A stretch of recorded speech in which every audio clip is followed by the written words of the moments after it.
By the authority of the state of Texas, the grand jury of Bexar County, state of Texas, duly organized, impaneled, and sworn as such at the March term AD 2021 of the 175th Judicial District Court of said county, in said court, at said term, do present in and to said court that in the county and state aforesaid and anterior to the presentment of this indictment, count 1, paragraph A.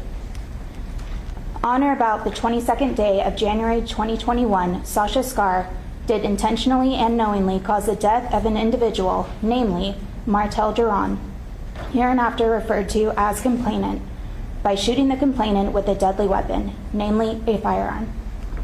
Paragraph B. And on or about the 22nd day of January 2021, Sasha Skare, with the intent to cause serious bodily injury to an individual, namely Martell Derouen, hereinafter referred to as complainant, did commit an act clearly dangerous to human life that caused the death of Martell Derouen by shooting the complainant with a deadly weapon, namely a firearm, against the peace and dignity of the state. Sounds like a foreman of the grand jury and Ms. Skare to that offense have you plead? No, thank you very much. You may have a seat. Would the state like to make an opening statement? Yes, ma'am, we do, but before we do, we'd like to invoke the rule. Are there any witnesses who are anticipating to testify currently in the courtroom? Okay. The rule has been invoked. Go ahead,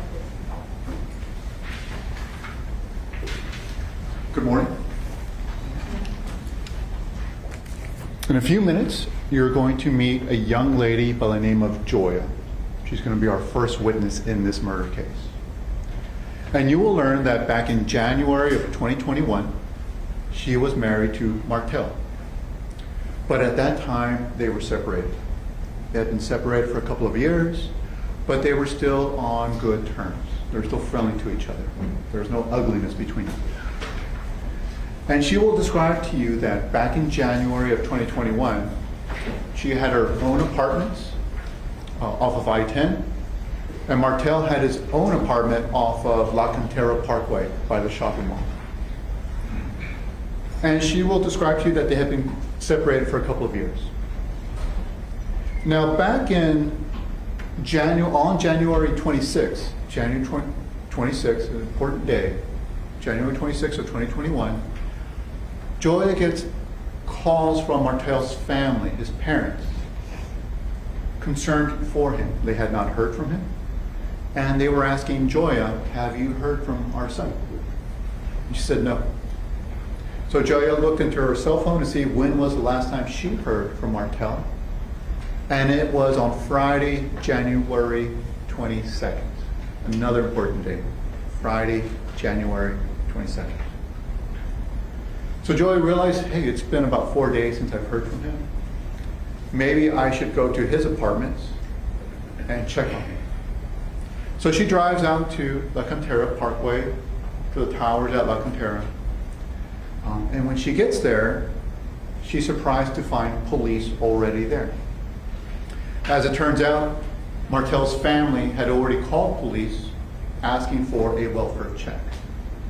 So Joya gets there, she begins talking to police, and she learns that police are on the 4th floor at Martell's apartments. And he's not answering his door. So police are banging on the door, yelling out his name, and he's not answering. So then police go to the office and they get a master key, use the master key to unlock the door, but the door doesn't open. And police quickly realize that the door is locked from the inside, which indicates to police that somebody blocked it from the inside and somebody's not responding. As this is happening, police are searching the parking garage and they realize that Martell's car is in the parking garage. So now police are becoming very concerned. It's becoming apparent that he's inside. So police get maintenance workers to come and start disabling the door so they can get in. And as they're doing that, they look at the door next to the keyhole and they see what appears to be a bullet hole. So now police are really concerned. They disable the door, they take it down, they open the door, and they see Martell. right by the door. His body laid across the way, across the door. And the only thing next to him is his cell phone. And they find a bullet hole on his head, on his right side of his forehead, along his hairline, which would be consistent with the area where somebody would be looking through a peephole. So it became very apparent to police that a bullet went through the door near the peephole and struck Martell in the head. He collapsed, only a cell phone near him, no weapons next to him. So quickly, police realize this is a homicide, not a suicide, it's a homicide, somebody causing the death of another. And police spread out. Police begin doing different things in their investigation. One police detective goes across the apartment, starts knocking on the door to start finding information to see if the neighbor knows anything. And the neighbor opens the door, and her name is Caroline, and you're going to meet Caroline. And the detective says, hey, look, we just found this circumstance. Can you talk to us? And she says, yes. And Caroline begins to tell this particular detective that on Friday, January 22nd, she was at home in the evening around 8, 9, 10 o'clock, and she had ordered some food to be delivered. And as she was in her apartment across from Martell's, she heard banging on the door, loud banging, aggressive banging. And Caroline thought it was her delivery person, so Caroline opened the door and saw a young African-American woman banging on Martell's door, aggressively, angrily, trying to get in. And Caroline says, excuse me, I'm sorry, I thought you were the delivery person. And the woman banging on the door said, no, I'm not banging on your door, I'm banging on his door. And this woman pointed to Martell's door. And the detective is speaking to Caroline, getting this information on the 26th, right after Martell's body has been found. And the detective is mindful that Joya is downstairs, okay? So the detective says, Caroline, will you come to me to the balcony and look down at the woman down in the parking lot and tell me if you recognize that woman? Caroline looks down and she looks at Joya and she says, that's not the woman I saw banging on the door. Somebody else. Okay. So as this detective is talking to Caroline, the resident across the way, police get into the apartment and they start looking through the apartment. They start collecting evidence. They start taking pictures. In the apartment, they find the following things. They find evidence of a physical confrontation. They find broken furniture, broken items. They find 2 plastic credit card items with Sasha Skare's name on them. In the bedroom, they find a broken acrylic nail on the bed. And in the master bedroom closet, police see a gun box, a manufacturer's gun box, not necessarily the gun box that you purchase and you put your gun nicely. This is a gun box that came from the manufacturer. And police see it and they pull it out. And the gun box belonged to a Springfield 9mm semi-automatic weapon, firearm. They open it up and the gun is missing. And the color of the box itself describes a gray and black semi-automatic 9mm, and it's missing. Incidentally, you will learn that when the medical examiner did the autopsy on Martell, they pulled out of his head a 9mm bullet. So far, police find evidence of a struggle. They find a missing gun, 9mm gun. They have Martell with no weapon on himself. And they continue processing the scene. As this is happening, there's other officers are going through 911 calls. Police they begin to wonder, let's look at 911 calls from January 22nd, the Friday evening. Let's see what comes out of this apartment complex. And they find a call that did not make sense to the 911 operator.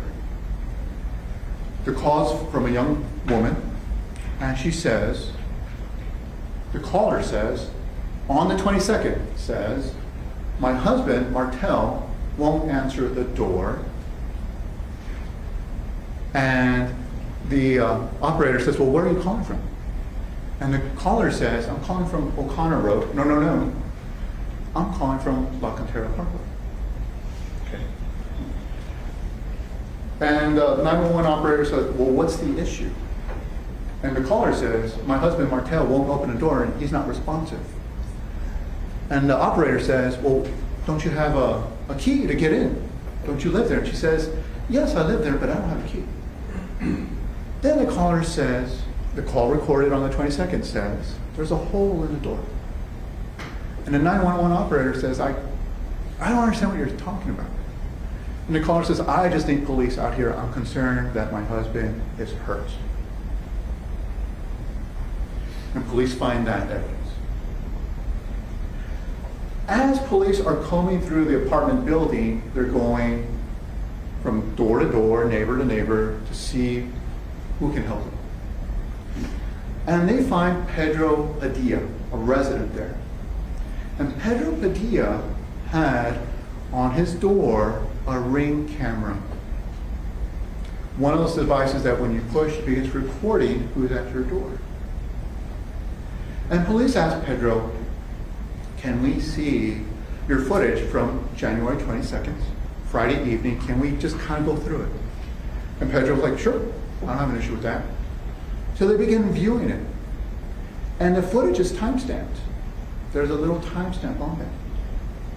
And sure enough, it's clear as day, you see the defendant walking down the hallway on January 22nd in the evening, late in the 8 o'clock hour, carrying a gray and black 9mm semi-automatic in her hand. And she's on the cell phone.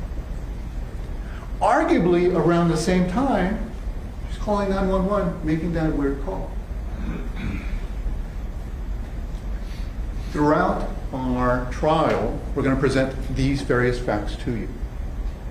And at the end of the trial, you're going to learn that, number one, there's a physical confrontation in there by the evidence that we see, broken items.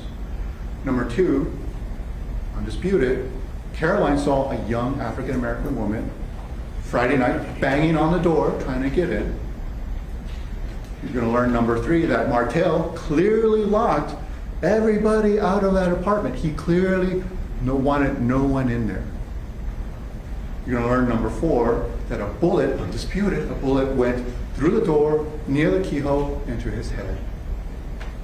And the most, probably in my mind, most compelling part, number five, a video recording of the defendant walking with a semi-automatic 9mm down the hallway on a cell phone.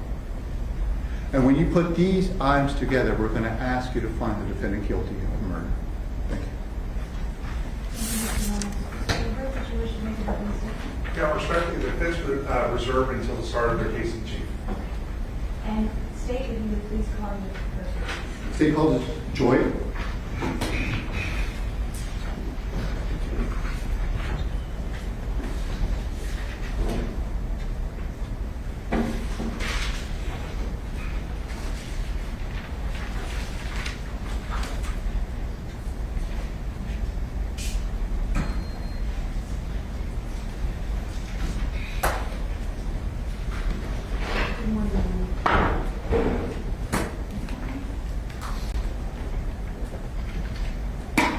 Please have a seat with yourself.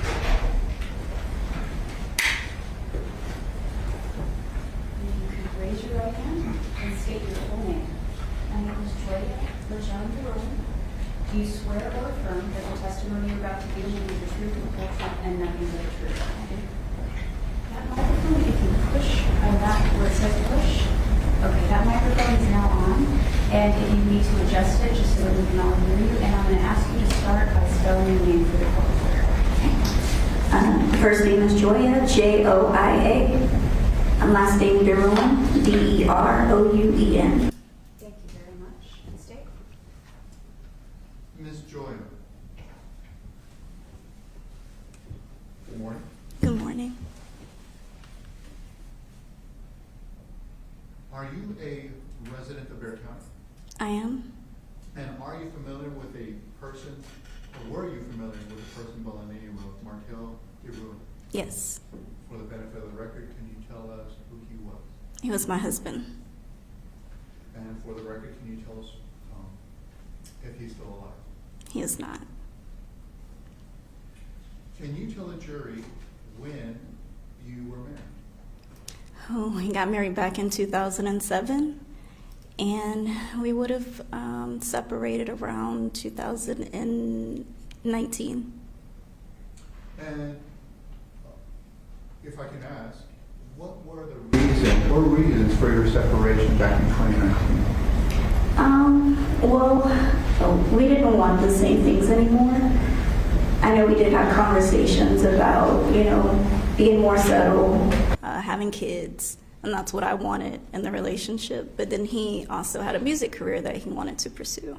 So we just decided that just didn't work out. So we separated, maybe even in the hopes of it working back out eventually, but it didn't happen.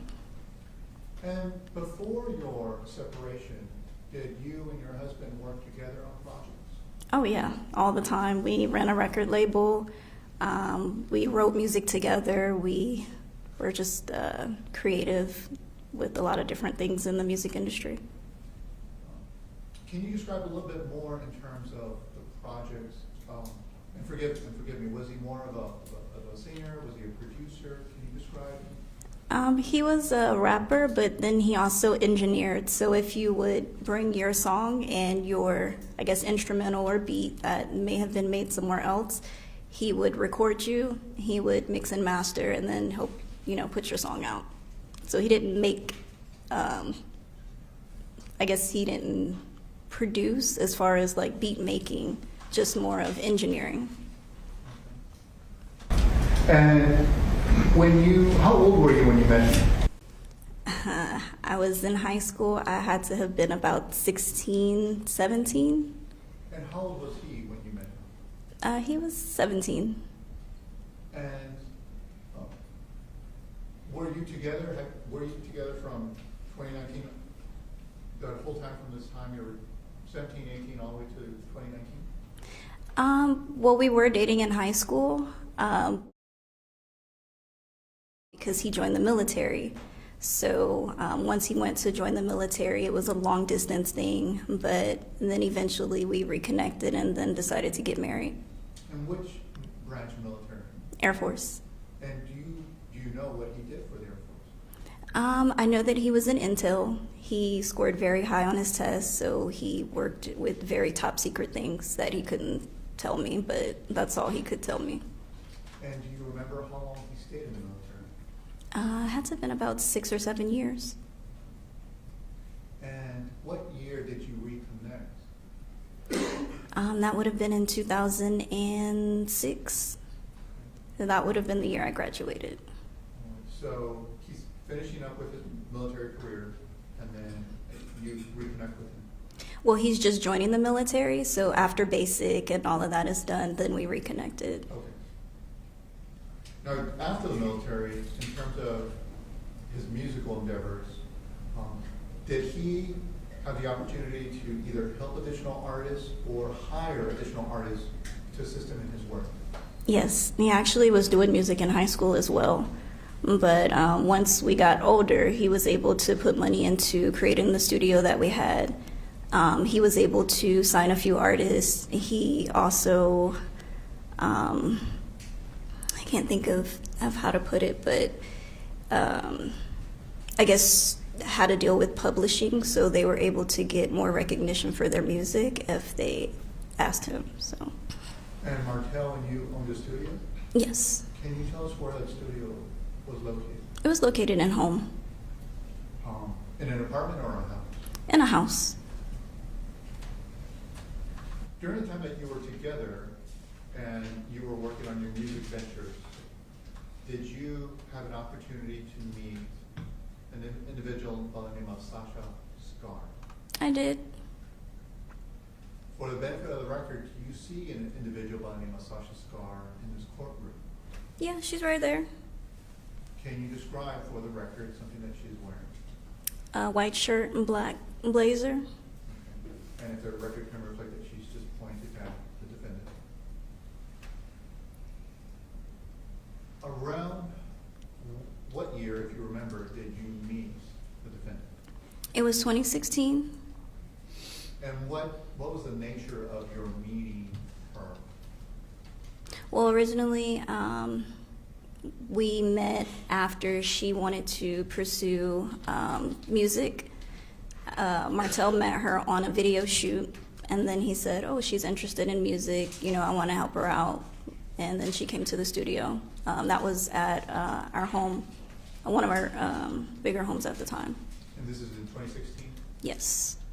Between 2016 and 2019, approximately how many times did you come into contact with her in person during those years? Maybe 2 or 3 times. Enough to recognize who she is. Oh, yeah, absolutely. And from what you could see, was the relationship a working relationship with your music venture? From what I've seen, yes. You know, I would, when you work at a studio, you have blocks. So basically what a block is you book a certain amount of time. So once a block is booked, then of course it's quiet, doors shut, to soundproof and things like that. So I would let them, handle their music. From what I've seen, it was a working relationship. And was it more of a working relationship towards your husband and the defendant, or were you involved in that business capacity? I was only involved behind the scenes, more so paperwork, sometimes booking the sessions, but that's about it. It was more so for Martell. Like, if he needed my help with his music, I wasn't helping other artists, he was. Okay.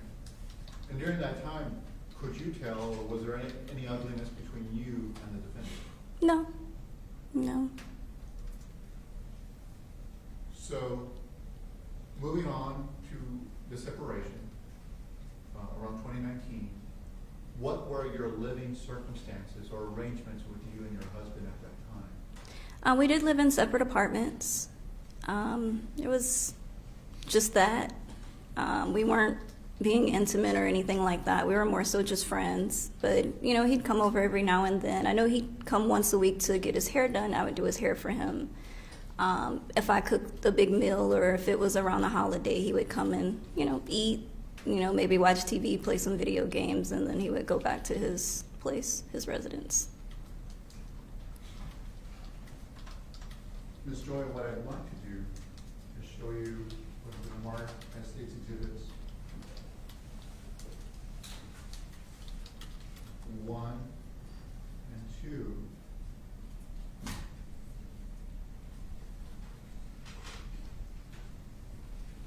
I'm going to show you State's Exhibit 1 and 2, and let me know if you recognize State's Exhibits 1 and 2. Yes, they're both Martell. The images are of your husband, correct? Yes. And do those images appear as he did in adulthood? Yes. And do they appear as he did around the time that he was killed? Yes.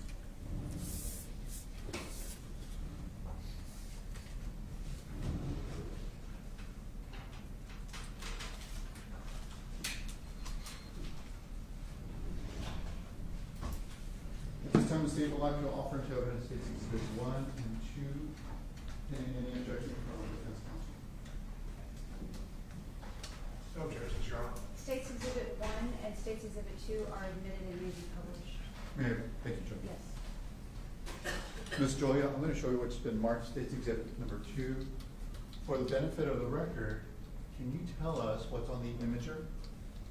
Yes, it's a picture of Martell standing in front of his Camaro.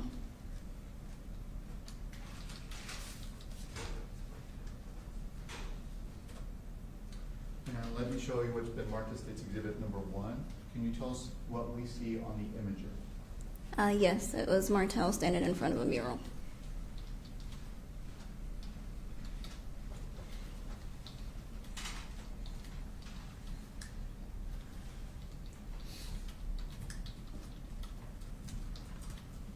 So when you secured your living place, what did you guys do with the house? We leased it for extra income.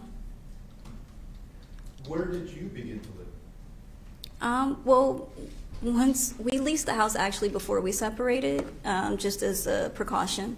So we did move in an apartment together, and then around the time that we split, we had a deal with the apartment complex where if we go from a 2-bedroom to 2 1-bedrooms, that they would give us a deal. So we lived in the same apartment complex for the first year, and then after the lease was up, Martell ended up moving over to the towers. Do you remember the full name of the tower? I think it was the towers at La Cantera or something like that. And do you remember why, so it sounds like you guys were in an apartment together, then got separate apartments in the same apartment complex, and then he moved to La Cantera. Do you remember why he moved to La Cantera or why he moved there? Yes, he loved that area, and it was a brand new apartment complex. No one had lived in it before. It was still being built up, so he thought it was just amazing, floor-to-ceiling windows, and he was like, hey, this fits me, so.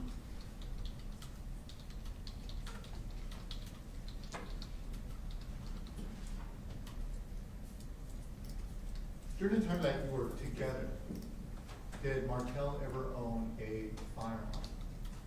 No, he did not get the firearm until he moved on his own. Okay. Did you ever see the firearm? He showed it to me.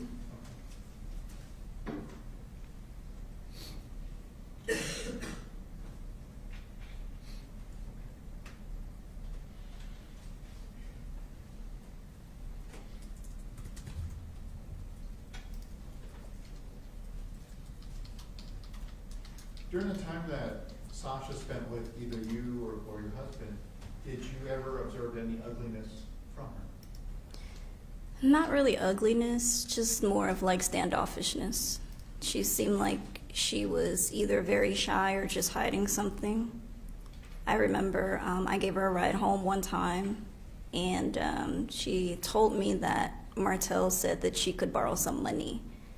And then, so I let her borrow the money. I'm not really sure how much it was, maybe about $40, not much. But then I went home and I asked him about it. I said, hey, did you say that she could borrow money? He was like, I never said that. So it kind of threw me off as she just wasn't being truthful about things. But that was the only encounter I had. After, did you get to view any of her social media or connect with her on social media at any level when you were together with Martell? No, but I know that she was modeling for an agency here in San Antonio, and then I was modeling for that same agency. We never crossed paths in that particular industry, though, because she was, I guess, in a different city at the time. And after you and Martell separated, were you aware that she was in the picture or in his picture? Was she around? No. I remember we had a conversation about it, just us being separated and him working with artists. And he was like, hey, just to let you know, people are going to be coming over and blah, blah, it might be ladies or whatever. Just wanted to let you know that. And I said, okay, it's fine. Like, we're separated, so.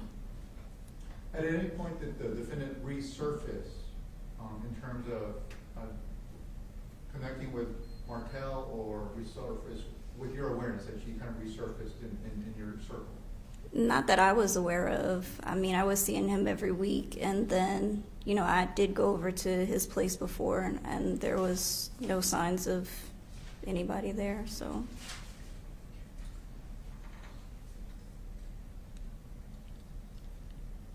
At some point, did you become aware or not if Sasha was and Martell were spending time together? Yes, I did. After he was killed, I did see pictures of them together. It just seemed like they were dating, early stages of dating. And then when I had to go and clean out his apartment, they did have some of her things there. Can you describe for us when, and what I'd like to do is take you to January of 2021.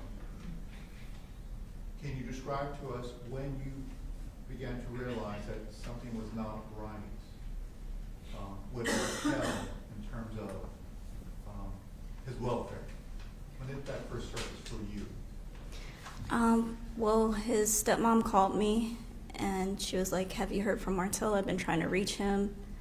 I told her no. I had spoke to him, I believe Friday night or Thursday night. I did his hair for him. He said, "Hey, I got a show coming up Saturday night." He was really excited about it. So I told her that. I was like, well, he had a show. Maybe he's tired or, at the time I was working from home. So I just, tried to reach out to him. He wasn't answering his cell phone, text, no answer. I know that had happened before where he broke his phone, probably dropped it in water or something like that. It wasn't working. So I emailed him. At that previous time, he emailed right back, but this time there wasn't even an email back. So that's when everybody got worried, like what's going on. Called a welfare check, and the first time nobody seen anything. They said, "Oh, we knocked on the door and nobody answered. Nothing we can do." And then I think the second time is when they noticed the bullet hole in the door. Okay.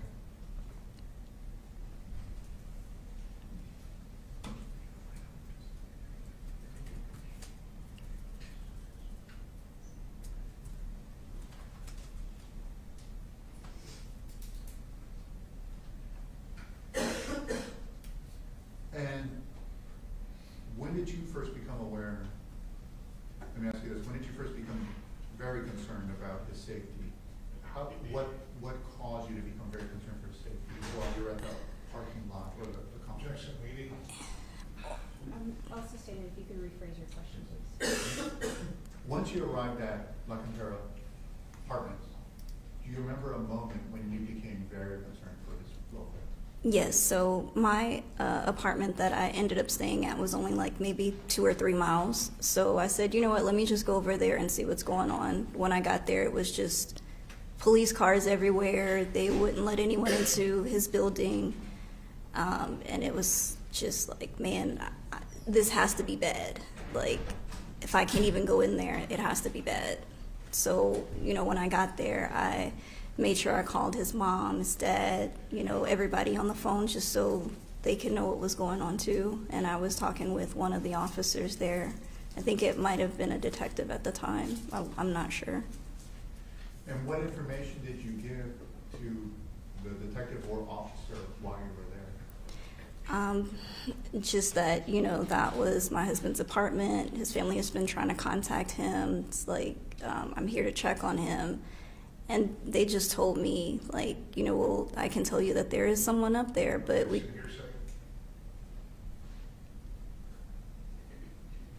I'm going to overrule it. Go ahead. There is someone up there, but we can't tell you who it is yet, or we can't confirm anything. So they just had me wait downstairs. And what emotions were you experiencing as you heard that information? Man, I was just listening to his mom crying on the phone. Everybody just so sad. I was just in shock, honestly. I didn't want to believe it until somebody actually told me this is what happened. So it was just more of a, still in my head, like praying and hoping, like, this is just something silly. I know it just is not what I think it is, or, what they were insinuating. So. And after speaking to the detective, let me ask you this, how many times did you speak to a police officer or detective while you were waiting at the complex? It was multiple times. They were just coming up to me, checking on me, saying, hey, this is where we're at so far. I did actually, I was told to get in a police car to go, I guess, to one of their offices and they asked me some questions there too, and then brought me back to the scene. When you went to the police station, at that point, did you have an awareness that Martell had already been killed? Yes, but I guess I was still in kind of denial. I was in denial. How did you find out Martell was killed? The police officer that I was talking to in the room was like, it looks like it's going to be a murder investigation. And I don't know if of course, I'm considered the spouse, so, suspect,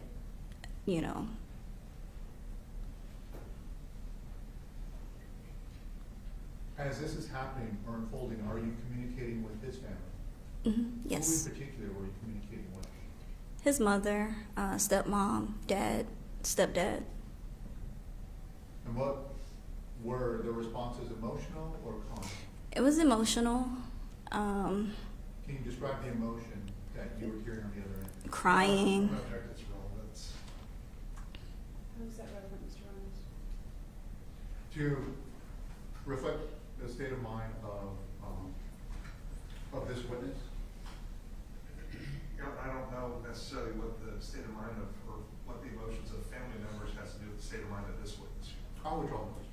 I'm going to sustain it if you could withdraw the question, please.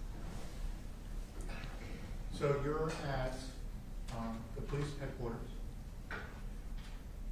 Let me ask you this. At some point, did police inquire with you whether or not you made a 911 call on Friday, January 22nd? Did they ask you if you made a 911 call? I believe they did.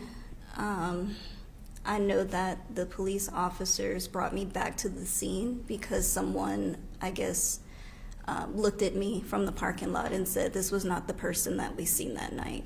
Okay. So you remember being placed in a position to be identified? Right. I was standing down by one of the police cars that was closer to the garage area, and he was kind of talking to me, but he had me face toward like a window. So I'm assuming that's when someone was looking to identify me. Okay. Did you see the person that was identifying you? No, I didn't. I guess glare and other things you can't see outside the glass. Did police either play for you or ask you about any sort of 911 recordings? Yes. And did you listen to a 911 recording? Yes, I did. Played by the police detective? Yes. Did you recognize the voice, the caller on that 911 recording? Yeah, I recognized it. And whose voice was it? It was Sasha's voice. Since that time, have you and I had an opportunity to listen to that recording? Yes, we have. And after you listened to the recording, at some point, did you initial the recording? I did. I'm going to show you what's been marked as State's Exhibit number 3. I'm going to ask you if you recognize State's Exhibit number 3. Yes, it's dated and it has my initials on it. Have you listened to State's Exhibit number 3? I have. And for the benefit of the record, it is a DVD recording. Yes. And does the defendant's voice appear on this call? It does.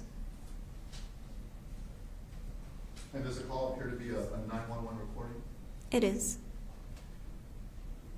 And does the defendant appear to talk about or make reference to Martell? She does. At this time, Your Honor, the state would like to offer State's Exhibit number 3 as into evidence as admission by party opponent and statement against interest. Your Honor, I think our objection would be that the proper sponsoring witness would be custodian of the records for the 911 call. I don't know if it's proper to admit the call at this time. Now, whether or not she has an opinion on who's on the voice, I think it's a separate question. But as the admission of the audio file itself, I don't believe this is the proper sponsoring witness. It is a recording identified by this witness as the defendant's voice. Whether or not the jury, whatever credibility they want to lend to that goes up to the credibility, but this witness has identified her as a caller. The objection to State's Exhibit 3 is overruled, I'll admit it, and it may be published. Thank you. Before we do that, is everybody comfortable coffee, and I'm not trying to call you. I just want to make sure everybody's comfortable. I have some cough drops, just like anything you need. Oh, I love that, thank you. Do you need? I would, Okay, yeah. you're fine. Okay, go ahead. Thank you, Joy. Okay. You can go ahead and publish that information.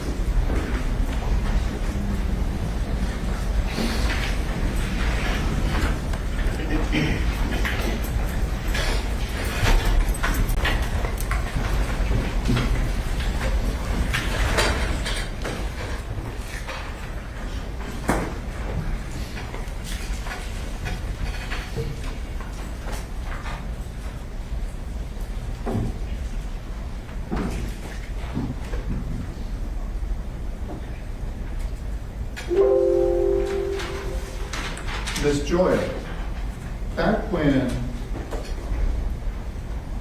you and Martell were still together,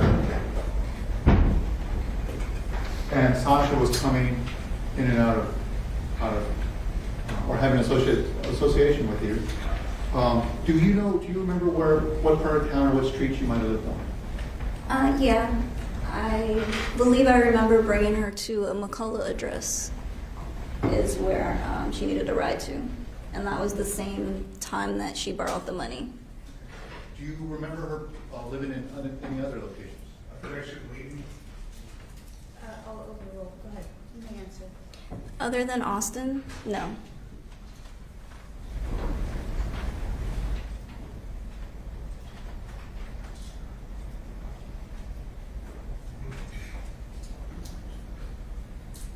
And Ms. Joy, what I'd like to do is play the recording, and then have you listen to it?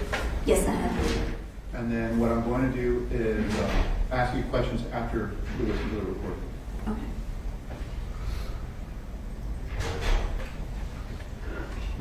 San Antonio 911, this is Brooke. Do you need police, fire, or EMS? I need police now. To what address? It's 16735 O'Connor Road, not O'Connor, Cantera Parkway. 16735? Yes. Okay, is this a business? It's an apartment complex. What apartment number? Oh, jeez, 1605. Okay. 16735 La Cantera? Yes. Okay, and this is the tower? Yes. Okay, and your name? My name is Sasha Skare. Okay, what's going on? I'm trying to get in my apartment, but I'm not able to get in. And I see like I'm just not able to get in, and I think my husband is injured. Your husband's hurt? Yes. Do you hear him? No, he's not responding, and I called him, and he's just not responding. And there's a hole in his door, and I don't know what's going on, honestly. There's a hole in the door? Yes. And you're there now? Yes. And what's your callback number? My callback number is 819. Your phone cut out. No.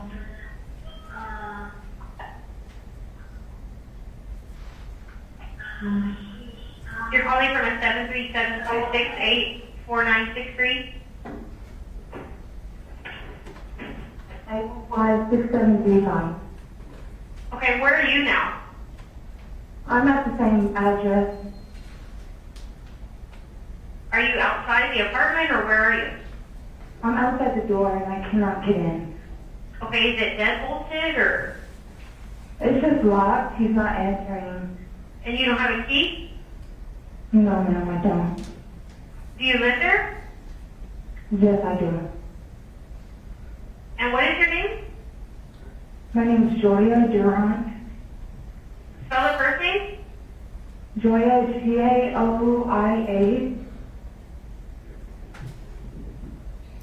Okay. And your husband's name?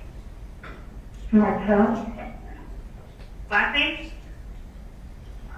Derouen, Deroun. And there's a hole in the door? What do you mean a hole in the door?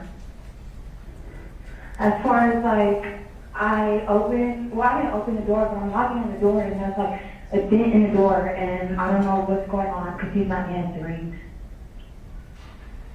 Okay, and you live there and don't have a key to the house? Yes. Are you having any COVID-19 symptoms? Excuse me? Do you have any COVID-19 symptoms? No, ma'am. And nobody there has any weapons or is intoxicated? No, ma'am. Does he have any medical issues or mental issues? Not that I know of. Okay, and how old is he? 28. Okay. And how long has he not entered the door? For like an hour now. All right, and it's apartment 1605? Yes. All right, we'll get an officer over there. Thank you so much. Bye-bye.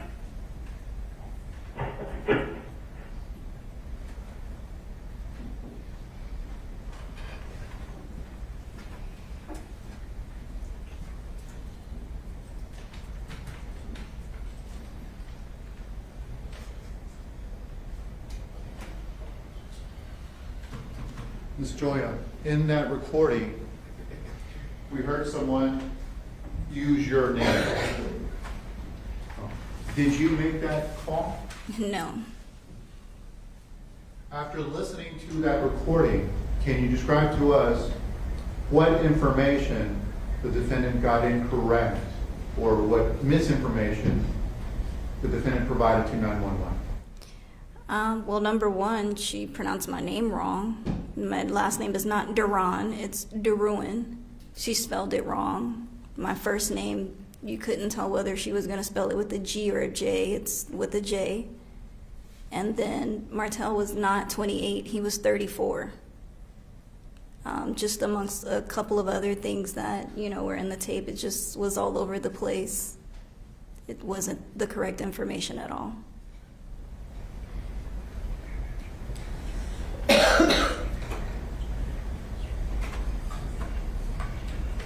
And Ms. Joya, for the record, I have to ask,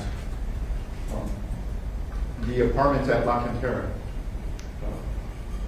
where Martell was living and where he was killed, is that located in Bexar County? It is.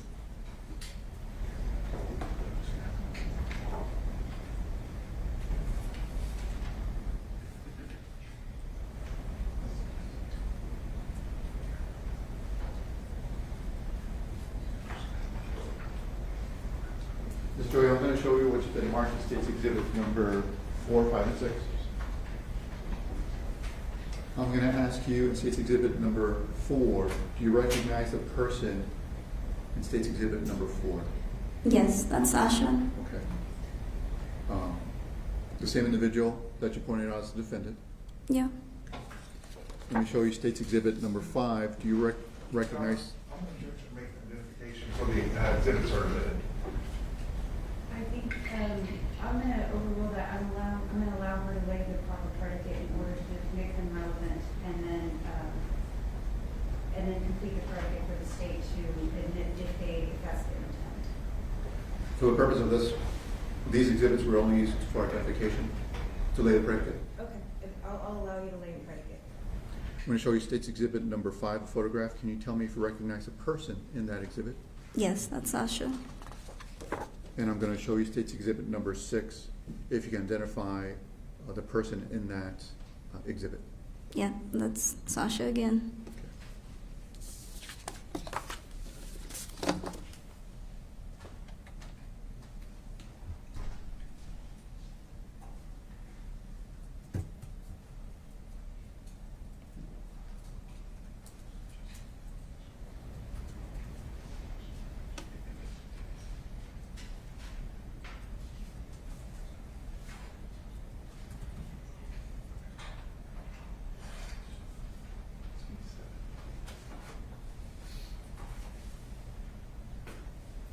And Ms. Joya, I have to show you this next photograph for identification. I'm going to show it to you, and I'm going to ask you to recognize the individual in the photograph. Okay. I'm going to show you what's been marked as State's Exhibit number 7.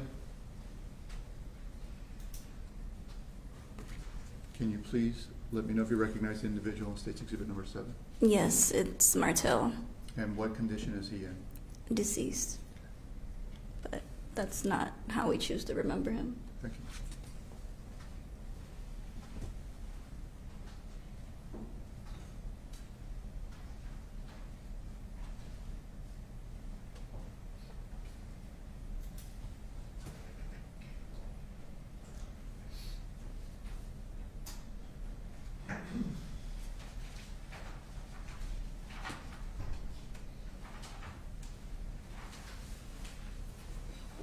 Your Honor, this time the state will pass this witness for cross-examination at this time. Mr. Miller? Yes, sir. Good morning, Mr. Rowan. My name is Adam LaHood. I'm a defense attorney. I have a few questions for you, okay? Okay. Just kind of going back, you said you and Martell were married in about 2007 and separated in 2019. Is that correct? Correct. You also mentioned that you, while Martell was living at Cantera, that you lived just a few miles away from him at another apartment. That's correct. And y'all owned a house together as well. That's correct. Y'all, was it in Dominion area? It was in the Dominion. Okay. Just out of curiosity, why did y'all move from that house, I guess, into apartments? Like I said, we were on the verge of possibly separating. So we decided, let's lease the house. It wasn't selling, the market wasn't really good. So we decided just to lease it instead. We moved into an apartment together to try to work it out again. And then we decided, no, it wasn't. And then we got separate apartments.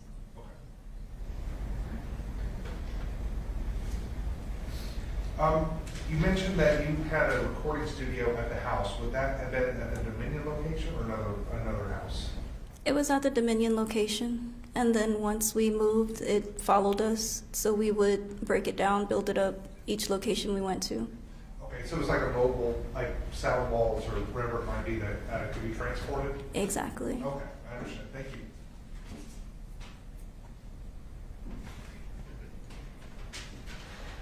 Did you meet Martell before or after he was out of the military? This was before, in high school we met. You met in high school? Yes. Were y'all together while he was in the military? Not at the beginning. He went to basic. It was long distance, but once that was over with, we reconnected, and then we got married in 2007. I guess I kind of asked, just for clarity, when he got married, he was already out of the military at that time? When y'all married? No, he had just got in the military when we got married. My apologies. That's why I misunderstood. That's what I was just asking. Thank you, ma'am.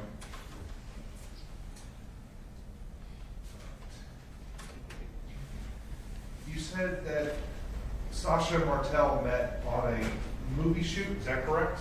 No, it was a music video shoot. Music video shoot. Yes. Do you remember which one by chance? Yes, it was for his new EP. It was called Trunk Bang, and Trunk Bang was the lead single, so that was what the video was for. Right. And what is EP? Just like a short album, maybe 10 or less songs. So a short album. Right.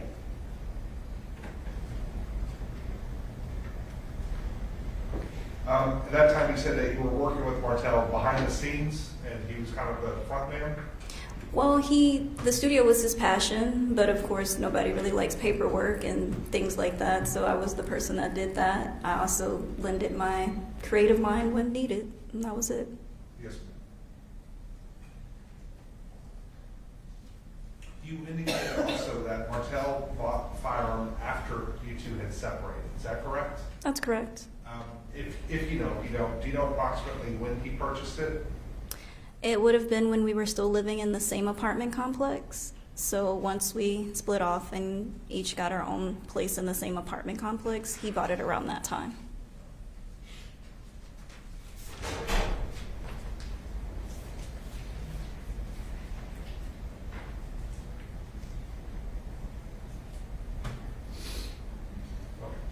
the best of your knowledge, ma'am, do you know if Martell had produced any music Sasha may have made? Yes. How much or how often? I'm not sure. I don't know. I know what would have happened when I was there, maybe 2 songs, if that. It was short visits from what I've seen. Yes, ma'am. You indicated that you were aware that Sasha and Martell had a relationship or became intimate, correct? Yes, after he passed away.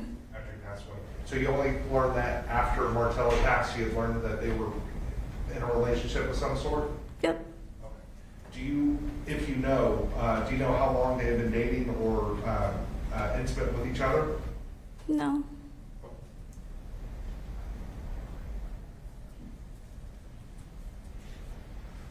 I know you said you and Martell separated. What, in your own words, what led to the separation? What led y'all to go your separate ways? It just wasn't working out. I wanted a stable, I wouldn't say stable, I wanted to settle. So, have kids, have some pets, maybe live a quiet life. And he wanted to pursue his music. And, we weren't going to hold each other back from either of our dreams. So we just decided that, that was that. You and Martell have arguments or fights or anything leading up to y'all's separation? No, everybody has arguments, but it wasn't anything major. We separated on good terms, I would say.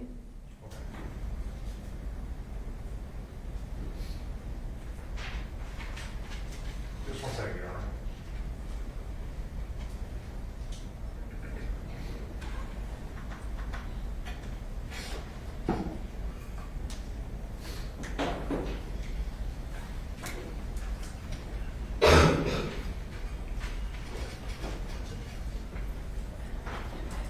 Your Honor, we'll pass the witness. Thank you.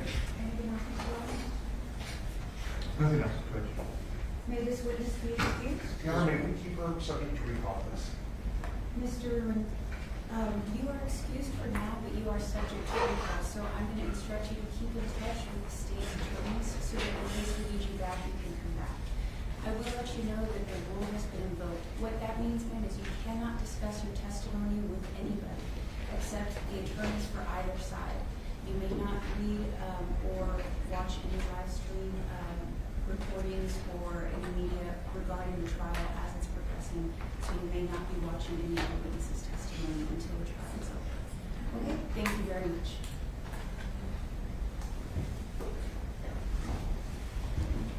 State calls Detective Molina.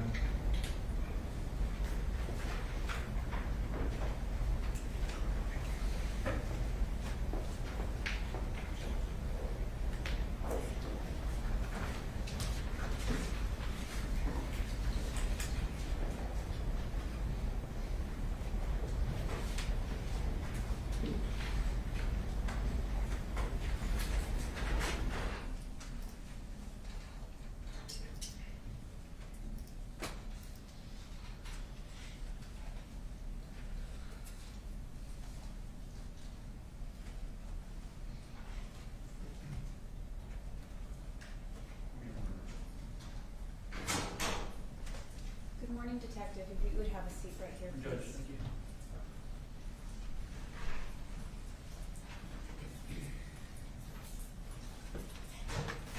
you could please make yourself comfortable.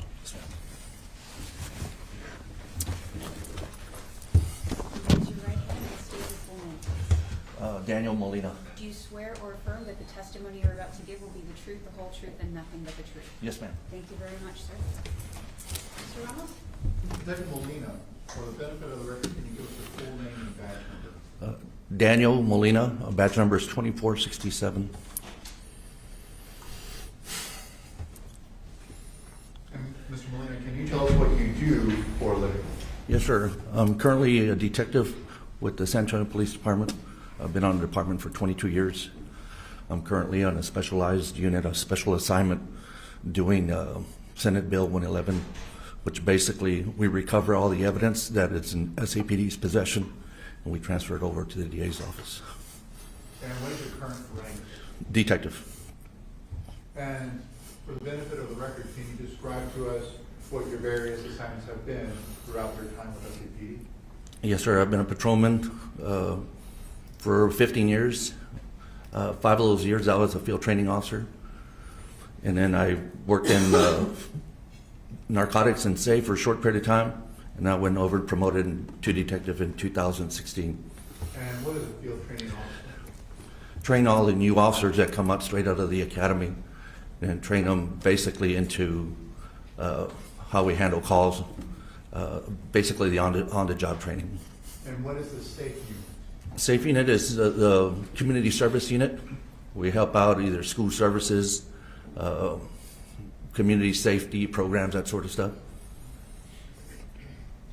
Back in January of 2021, what was your assignment or rank at that time? I was a detective, and I was, there's a position that's called Uniform Evidence Detective, or UEDI, where you do both the roles as a patrolman, and you also handle crime scene duties, limited crime scene duties, such as burglary of vehicles, burglaries of habitations, basically any offense that does not involve serious bodily injury. Those are relegated to the CSIs, or the crime scene investigators. So back in January of 2021, you had like a dual role. You could report to some calls that would require patrol and other calls that would require evidence? Yes, sir, that's correct. Were you on duty on January 26, 2021? I was. And did you have an opportunity to respond to a welfare check at off of Cantera Parkway involving the towers at Cantera? Yes, sir, I did. Did you create a report describing the things you did and the things you saw? Yes, sir, I did. Would having a copy of the report help you refresh your memory to answer my questions or the defense attorney's questions? Yes, sir. Detective, I'm going to show you what's been marked State's Exhibit number 8. Can you look at State's Exhibit number 8 and let me know if you recognize it? Yes, sir, I do. And for the record, what is it? It is my supplement report on the events that occurred on January 6th. Detective, feel 26th, free- I'm sorry. Feel free to refer to that report and answer my questions or the defense attorney's questions. Yes, sir. Can you tell us the reason why you were dispatched to that location? Oftentimes, as police officers, we get called out for welfare checks. Sometimes it's a family, mainly loved ones, or sometimes it's ex-boyfriends, ex-girlfriends, want to inquire about their families or significant others' well-being. In this case, I received a welfare check call to this location. And I didn't ask yet, for the benefit of the record, what is the case number or report number associated with your report of this call? Case number is SAPD 21016636. So you arrived at that location, Yes, sir, that's correct. and can you describe us what initially you did or observed once you arrived? Again, when we're going to these types of calls, we have to be a little bit cautious as to what we're going into, because it's an unknown welfare checks. Sometimes people don't want to be contacted by police. They're afraid of the police. Or there's some ongoing issues between the person that's calling and the person who is receiving a welfare check. So in those cases, you have to ask a lot of questions, try to get as much information to develop reasoning for going and contacting somebody. So the information I had received from the victim, I believe, mother, was giving me significant information, detailed information about the victim's well-being and him not being contacted for a few days. So that made me go and make contact, as we usually do with these welfare checks. I remember knocking aggressively to the point that the neighbor next door opened the door. And did anyone answer on the door that you were knocking? No, sir. And the neighbor across the way opened the door? Yes, sir. Do you remember if it was a male or female? She was a female. And did you receive a response as you knocked on the door? From the victims, no, sir. Okay. What was your next step? Well, when the neighbor next door answered, I asked her, inquired about the person across our hallway, directly across the hallway, if she had heard anything, seen anything, had she seen the victim in and out. Sometimes being working in apartments or living in apartments, you get to know who your neighbors are. And she relayed to me that, Objection, hearsay. That's sustained. So you had an opportunity to speak with the lady across the way, correct? yes, sir. And after you spoke with her, what was the very next thing you did? At that point, I went back down to my car. For whatever reason, I left my phone in my car, went back to my car, tried to inquire more information about the victim, when he was last seen, who was the last person that contacted him, try to develop more reasons to, if necessary, do an exigency, or if we have to do forced entry into the apartment, determine whether the victim is safe or harmed or anything in that manner. So as I was doing that with the victim's mother, I told my partner who was responding, stop at the leasing office, try to obtain a master key for this unit in case into the apartment in case we needed to make forced entry. So that's what was playing as I was as my partner was responding and I was there communicating with the victim's family. Were you, at some point, were you able to obtain a key or a master key from the apartment office? I didn't, but Officer Cerna, like I said, as he was responding, he was able to, first of all, verify that the victim did live in the apartment, and secondly, that he did get the master key to his apartment complex, to the apartment. Around this time, do you know or remember if any other SAPE personnel took steps to search for the victim's car? After we had obtained the key, Officer Cerna arrived, tried to make entry. We could not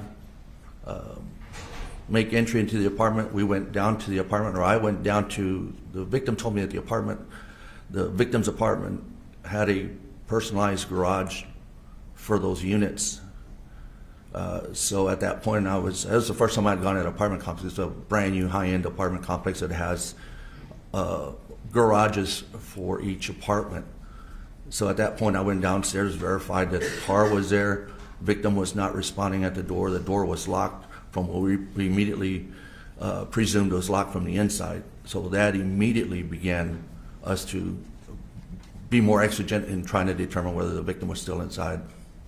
What additional steps did you attempt to get into the apartment? Did you receive additional assistance from the apartment? Yes, sir, I did. Again, because this is a brand new apartment complex, I guess seeing police cars, maintenance guys were curious of what we were doing there, or what I was doing here. They started inquiring. They're hanging around. I told them, hey, this is what's going on.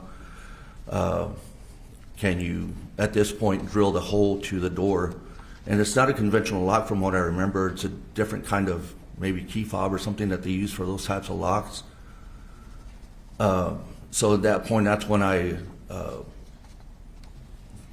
requested the maintenance assistance in trying to make entry into the door.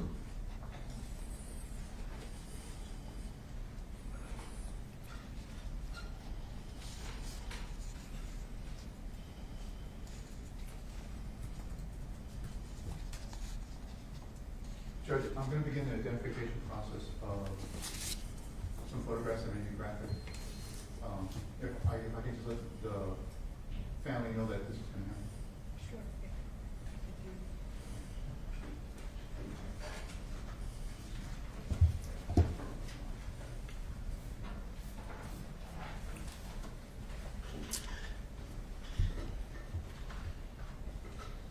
As the maintenance workers were trying to get into the apartment, did you or the maintenance workers notice any significant defects, or did you have any concerns about the door? Yes, sir. At that point, when we were trying to make entry into the apartment, we noticed a hole in the door, and to me, initially, it wasn't apparent. It wasn't that obvious to me. There was a hole, but because these doors are brand new, they're solid, they're foam insulated, so you couldn't see transparency through that hole.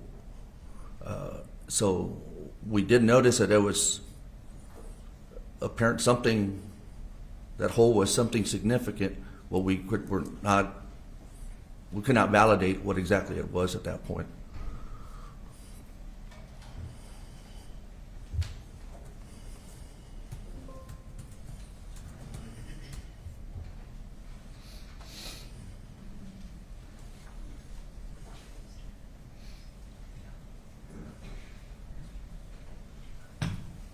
Detective, I'm going to show you what's been marked as State's Exhibit 9 and 10. And I'm going to ask you to tell us if you recognize the images you see in States 9 and 10. Yes, sir, I do. And what are these images of? These are my body camera images of Officer Serna, who was my responding officer, and a maintenance crew attempting to drill into the door. And the images that we see in 9 and 10, are these images captured as they appear to you or as the events were occurring in real time? Yes, sir, they are. And do they accurately show what they purport to show? Yes, sir. At this time, the state would like to offer State's Exhibit 9 and 10, pending any objection from defense counsel. Your Honor, just one very quick question on the board item. Yes, sir. Detective, are these stills from your body camera? Yes, sir. And it was your body camera that was operated, that these were taken from? Yes, sir. Your Honor, the defense has no objections. State's Exhibits 9 and 10 are admitted and may be published.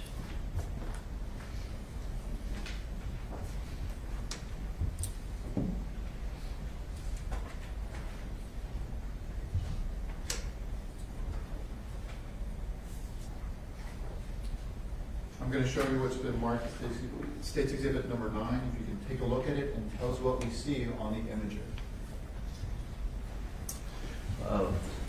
My hand is on the left-hand corner. That's Officer Felipe Sepna. That was a responding officer, my cover officer. And that's the maintenance crew from the apartment complex attempting to drill into the victim's apartment door. And this door that we see, this is the door you were attempting to get into? Yes, sir, that's right. And let me show you State's Exhibit number 10. Can you tell us what we see on the screen? Same as Officer Serna on the right hand. And Detective, I'm sorry, I'm just having a hard time hearing. I'm sorry. That's okay. That microphone would be used. Yes, sir. I apologize. Thank you. That's Officer Serna on the right-hand side of the photograph, and right in the center is a maintenance crew from the apartment complex attempting to drill into the deadbolt.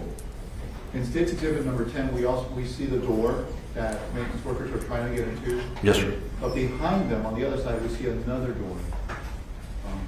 Is that the door the lady came out of? Yes, sir, I believe so. And it appears from this image that that we're at the end of a hallway, correct? Yes, sir, if I recall correctly, yes. There's a wall right here, Yes, sir. correct? And it appears that there's not a lot of distance between the two doors, correct? No, sir. So arguably, somebody could stand in the middle with their arms stretched out, and they could touch both doors. Possibly, yes, sir.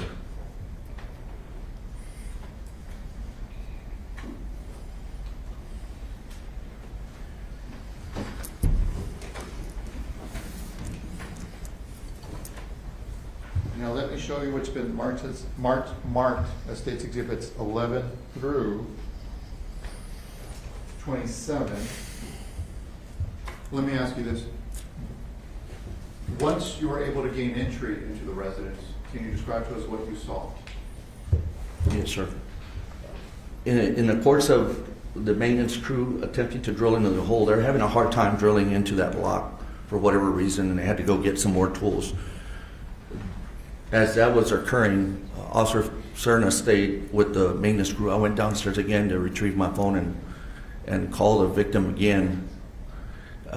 At that point, Felipe, Officer Serna, I think pushed the maintenance guys aside and decided to let me give it a try. and he was able to successfully unlock the deadbolt. So at that point, Felipe Serna made entry and discovered the victim. In what condition was he in? He was deceased.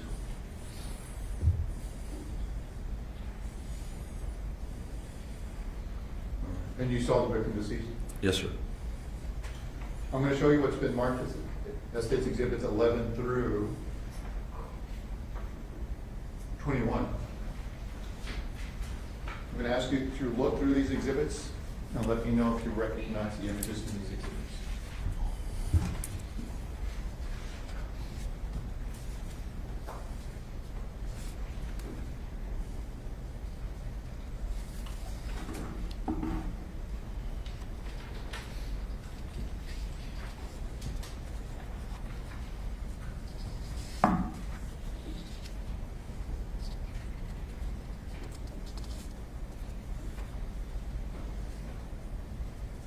Yes, sir, I did. Because what these are images of. The first initial photographs were the images of the door where the maintenance attempted to make entry. There's also a photograph of the apparent gunshot or the bullet hole in the door. You could see the foam covering the actual penetration of the bullet. At that point, the victim, once we made entry, the victim is laying right in the foyer at the entranceway of the door. Do these images accurately show, purport to show what you saw on that day? Yes, sir. At this time, the state would like to offer State's Exhibits 11 through 21 into evidence. Any objection from defense counsel? Just one moment, Your Honor. Yeah, may we approach? Yes.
Are admitted and they may be published.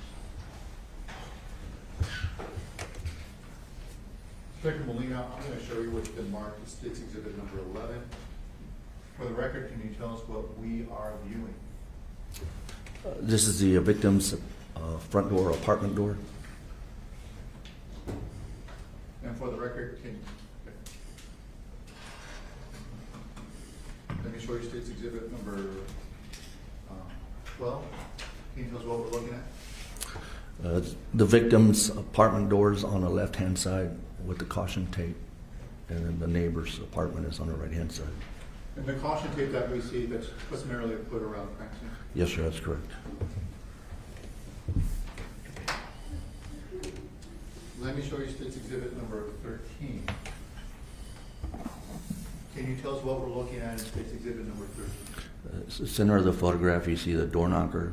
I believe there's a, I'm not sure if there's a peephole or the view hole right at the above silver part of the square part of the door knocker, and then just off slightly to the left is what appears to be a bullet hole. So it does appear from the photograph, there does appear to be some sort of glass indicative of a peephole, correct? That's correct. And right here appears to be the, Objection, leading. I'm going to sustain that. where I'm pointing my pin, sir. Can you tell me what we're looking at where I'm pointing my pin? So that's what I identified as to be an apparent bullet hole. Okay. And you mentioned something of a peephole. Where I'm pointing my pin, is that consistent with what it looks like? I believe so, yes, sir.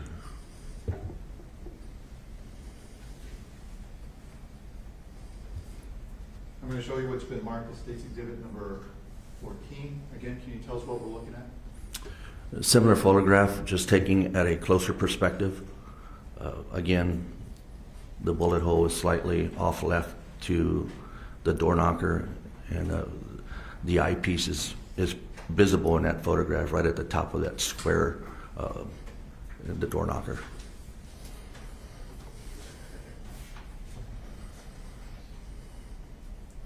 I'm going to show you state's exhibit number 15. Can you tell us what we're looking at?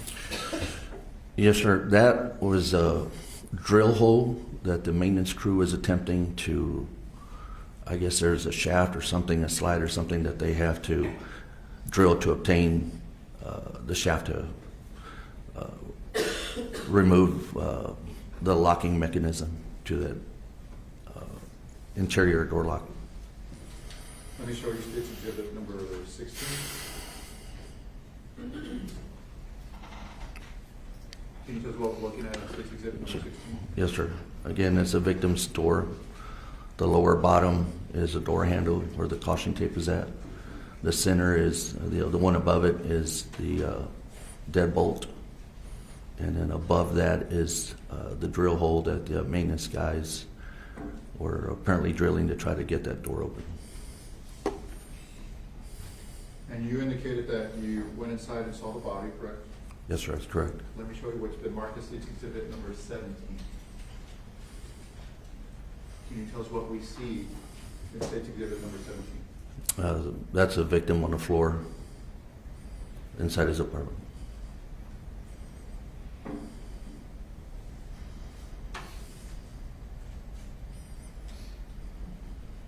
And let me show you state's exhibit number 18, if you can tell us what we're looking at. That's a side perspective photograph from the victim laying inside his apartment. And do you see, for the benefit of the record, do you see the apartment door in which you entered? No, sir, I don't recall. Does this, from your vantage point, does this appear to be an apartment door? Objection, leading.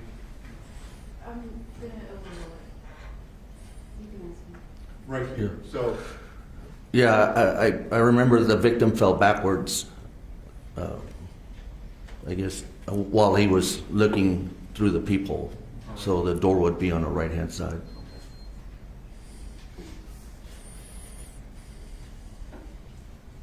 and let me show you state's exhibit number 19. Can you tell us what we're looking at, state's exhibit number 19? Again, that's a victim laying in his, right in his foyer, the entranceway to his apartment, where he fell backwards. And from this vantage point and the photographs we've seen so far, did you see any weapons near his body? No, sir.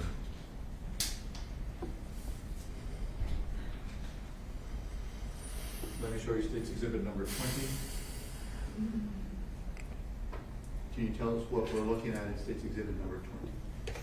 Again, it's another perspective, and a shot, a photograph facing towards the doorway, the victim laying there on the floor of his entryway.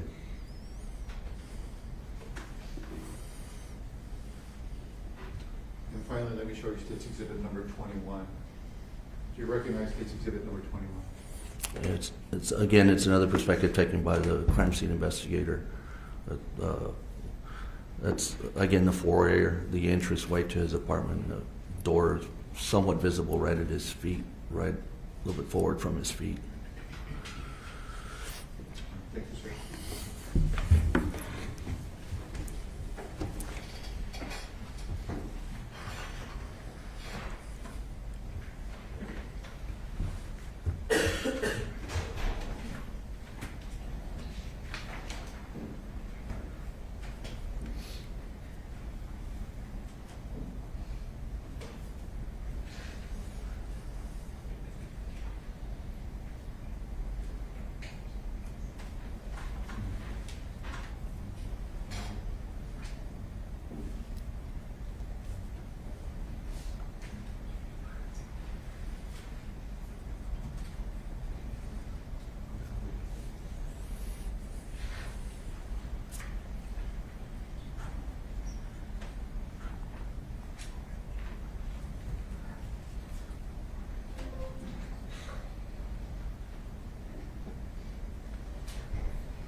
At this time, the state will pass Detective Molina for cross-examination.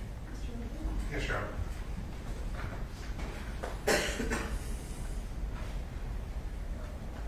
Detective Molina, I believe you said, and I honestly just don't remember, were you the first officer that responded on the scene that day? Yes, sir, I was. You were? Yes, sir. Okay. So you're the ones that contacted maintenance to come in and, I guess, assist you in making entry into the apartment? Yes, sir, that's correct. Okay. I think we saw some other officers in a minute here. I'm going to go up and review some of the photos with you. I guess they were called, did you call them as backup, or do you know when they arrived? Based on the time frame, it was towards the end of our shift. It already progressed into the second shift, the 2 to 10 shift. Mm-hmm. So when there's a major crime scene like this, oncoming shifts are immediately going to respond to a major crime to see if they need to relieve any officers from the previous shift. So in those cases, that's what occurs.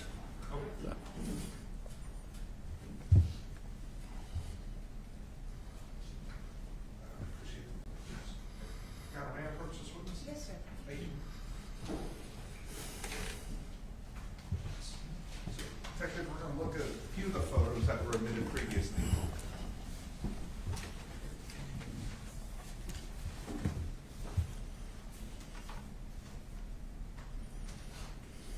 Can you see that, sir? Yes, sir. Okay. What's going on here? Like I explained earlier, that's the maintenance team attempting to drill the door. Yes, sir. And moving further.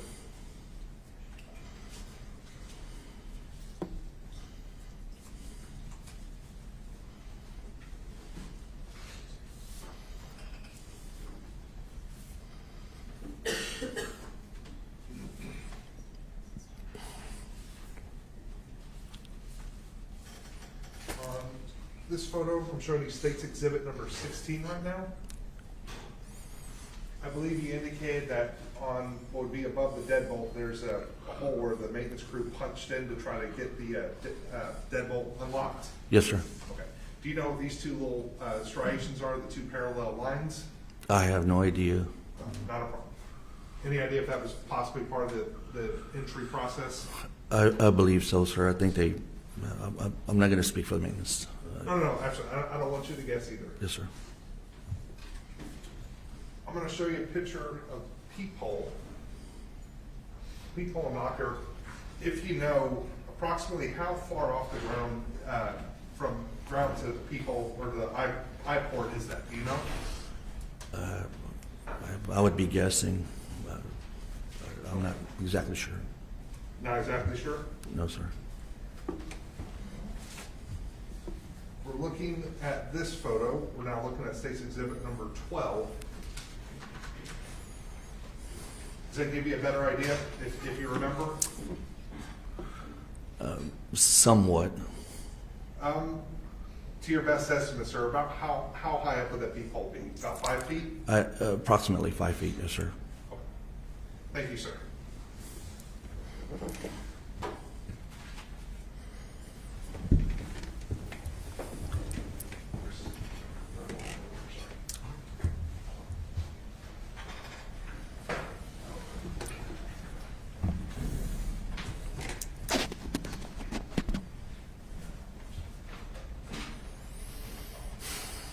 So, Detective, you were there when maintenance, I guess, breached the door, opened it. Did you survey or canvass the apartment as a crime scene, or did you wait for another unit or CSI to do that?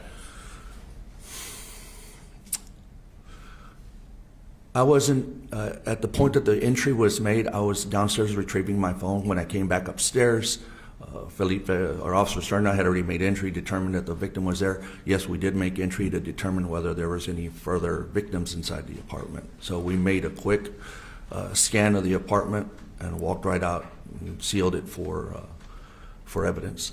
Okay. So you were downstairs, just so I understand correctly, you were downstairs retrieving your phone. That's when the entry is made. Instantly after that, they discovered the presence of a deceased body. You made a protective sweep of the apartment? That's correct. All right. Did you see any signs of struggle or distress, broken fixtures, anything in the apartment that you remember? I don't recall, sir.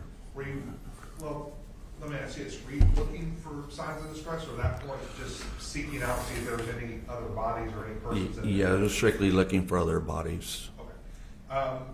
To the best of your knowledge, well, under police procedure, would it be a fair assumption to say that CSI would follow up later to process the scene? Yes, sir. And just so the jury knows, what is CSI? Crime scene investigations, or crime scene unit. Yes, sir. They deal with forensics, photographs, all that stuff? Yes, sir. And did you call for CSI or forensics at that time? Yes, sir. Okay. Detective, thank you very much. I have no further questions, Your Honor. Thank you. Anything else, Mr. Ramos?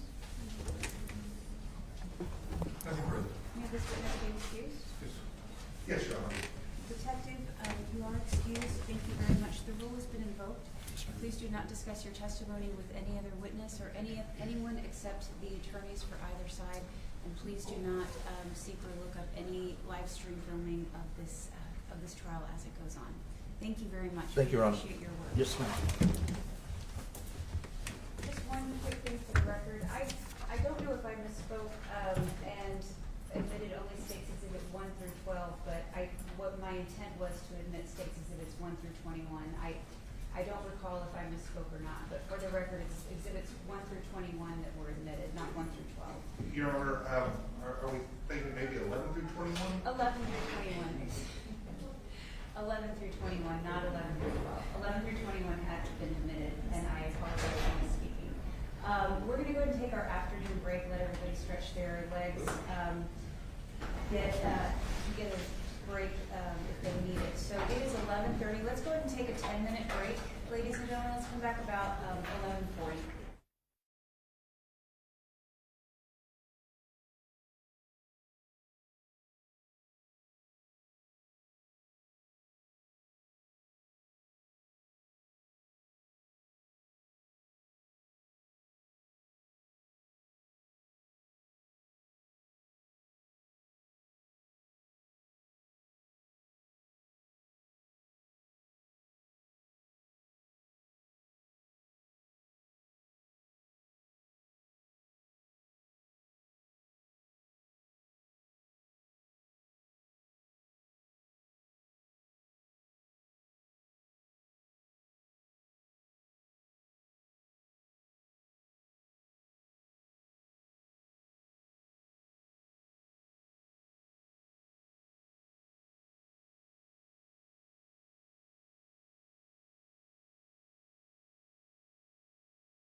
may be seated. State, please call your next witness. The state calls 911 custodian Ruby Zamaripa.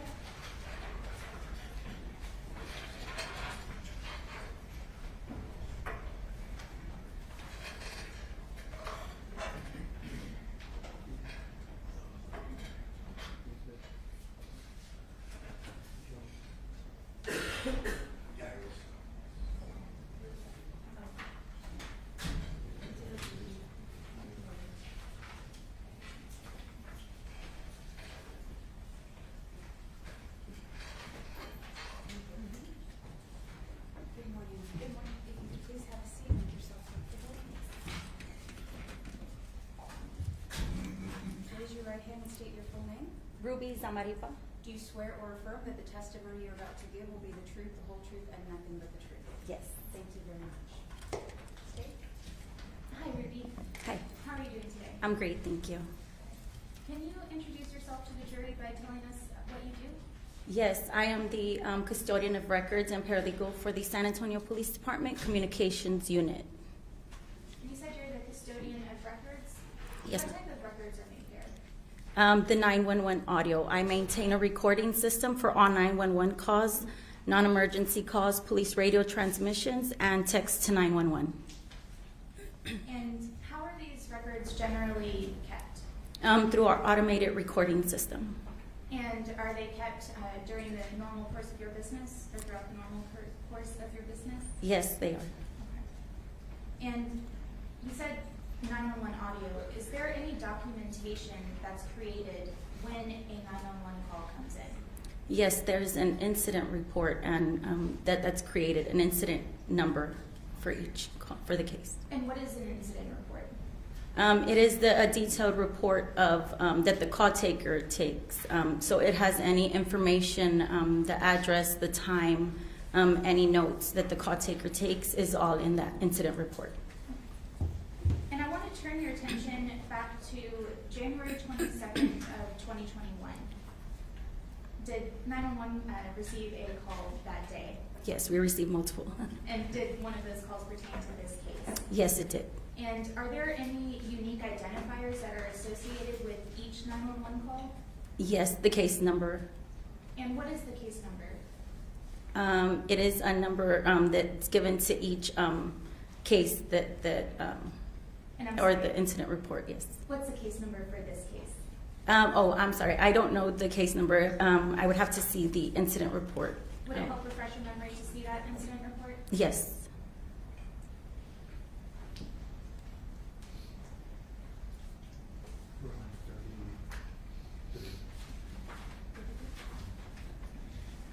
Ms. Enrica, I'm showing you what's been marked as State's Exhibit 33. Do you recognize this? Yes, I do. Okay, and what is it? It is the incident report that was made for this call. Okay, so you can refresh your memory, just don't read directly from it. Yes, correct. Okay.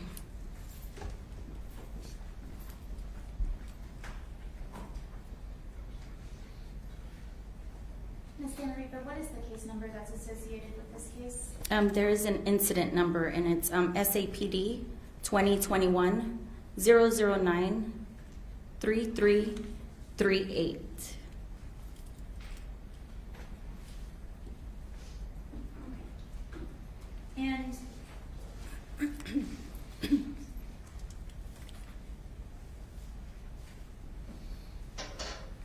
And what phone number is associated with this call? The phone number is a 737 number, 737-268-4963. And I want to talk a little bit about the incident detail report.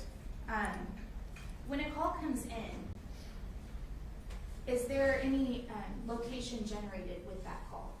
Usually there is, yes. It'll generate the address. It'll generate the address from where the phone caller was making it? Correct, yes, where the call was made from. And here, what is that address that was generated? The address is 16735 La Cantera Parkway. Okay. So that indicates that the call came from that address. Correct.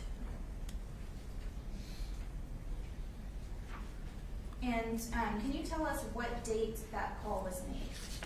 Yes, it was on January 22nd of 2021 And the time? at 21:15. And just for us lay people, 2100, is that 9 o'clock? 9:15. 9:15. Yes. Thank you. And that'd be PM, correct. And who is the call taker?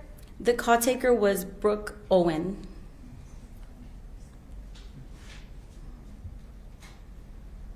Your Honor, we don't have any further questions for this witness. Defense? Ms. Zamarita, That is correct. you said earlier that there was multiple calls taken? They didn't ask, but I'm sorry, for this case, there Yes. were multiple How calls. many 911 calls? There were 3 calls that were found pertaining to this case. Can you tell us, tell the jury what times those calls were made? I don't have the incident report for the other calls. Okay, so how? This is just for the one call. There are incident reports made for each call that's made. You don't have those with you? No, I don't. Okay, were you asked to bring those today? No, I didn't bring anything. Okay. Do you know what date those calls were made? I will not know without the incident report. Okay. The exact But dates. you're No. aware there's 3 Correct. total? Yes. You also indicated that the address was available when someone calls. They usually can be generated. Yes. How long does that take? What do you mean? I'm How sorry. long does it take for an officer to find out the location of the 911 caller? It just depends on the system, how long it takes for them, because sometimes it won't find it, sometimes it does. It just depends. So in an apartment complex like Correct. this, for example, how do y'all hone in on which apartment per se? Correct. The apartment number won't be given. So the only way an apartment number can be notified is through if somebody gives the apartment number. So apartment numbers won't generate. And It's just on the address. Page 2 of 2 of the, well, I'm looking at 1 of 2 and 2 of 2, and then I see another IDR that's 5 pages. Which report are you looking at? The one made by Brooke Owen, the call taker was Brooke Owen. Okay, so 2 pages.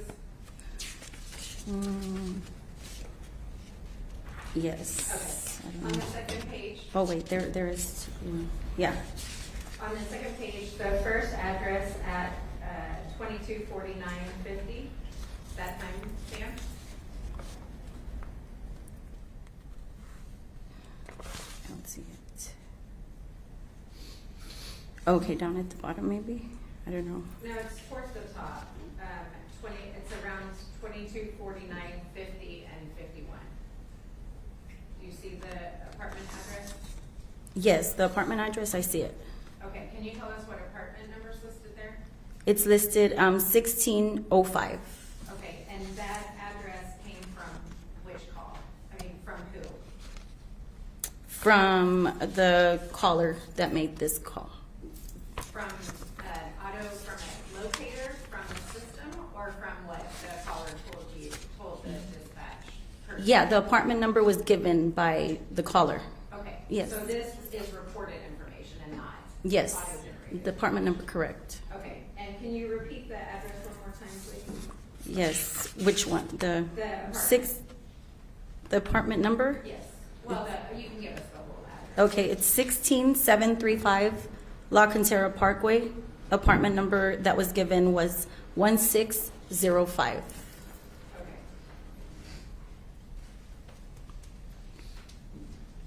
Do you see any action taken by officers to follow up on that call or make scene?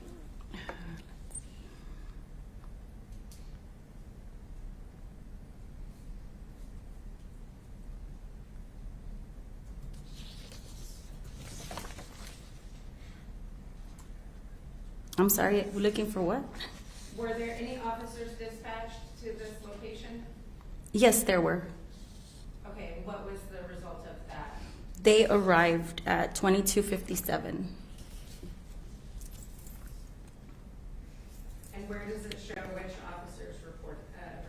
The officer, it says a unit number, and then it gives a name of the officer. Okay, and 2257? Yes, so down at the bottom, like in the middle, on the first page, it'll say unit number, and then it'll give you the name of the officer. So Michael Perez and Felipe Serna. It looks like they responded to that call. The one I have says Gabriel Garza. Your Honor, may I approach? Yes, ma'am.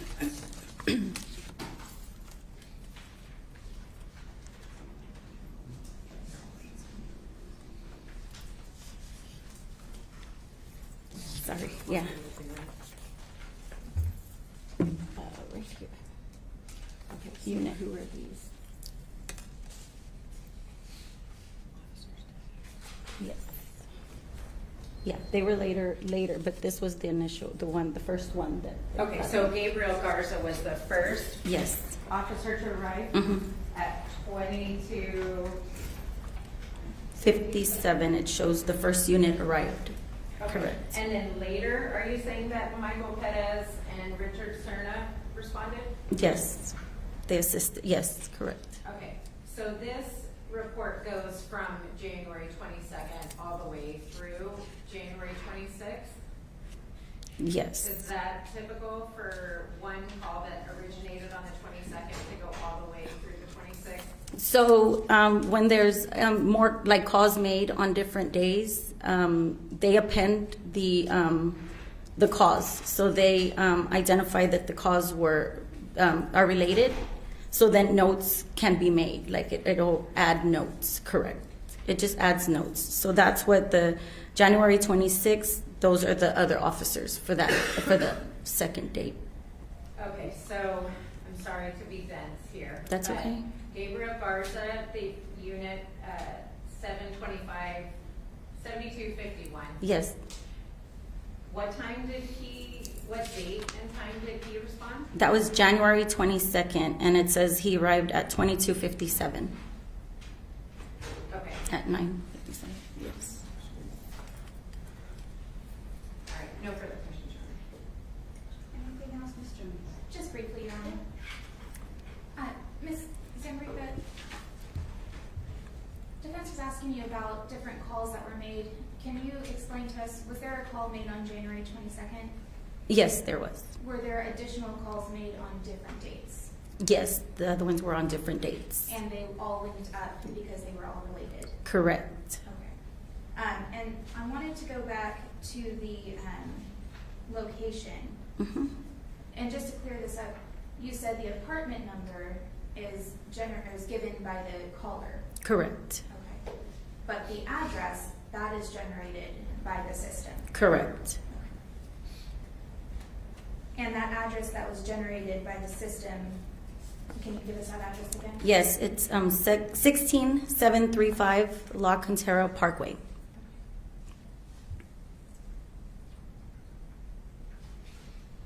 No further questions, Your Honor.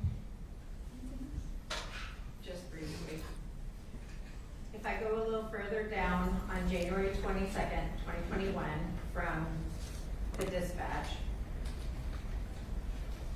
at 23:35, it says response closed. Can you explain what that means? I'm sorry.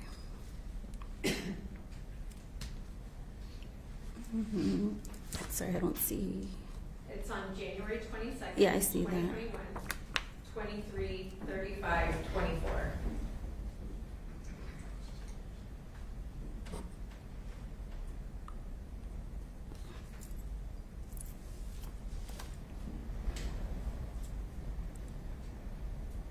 I'm sorry, I don't see. I don't know if it's maybe. May I start? Yes.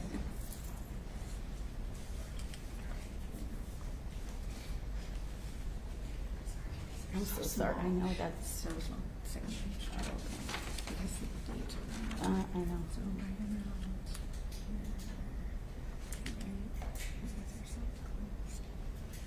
Oh, okay.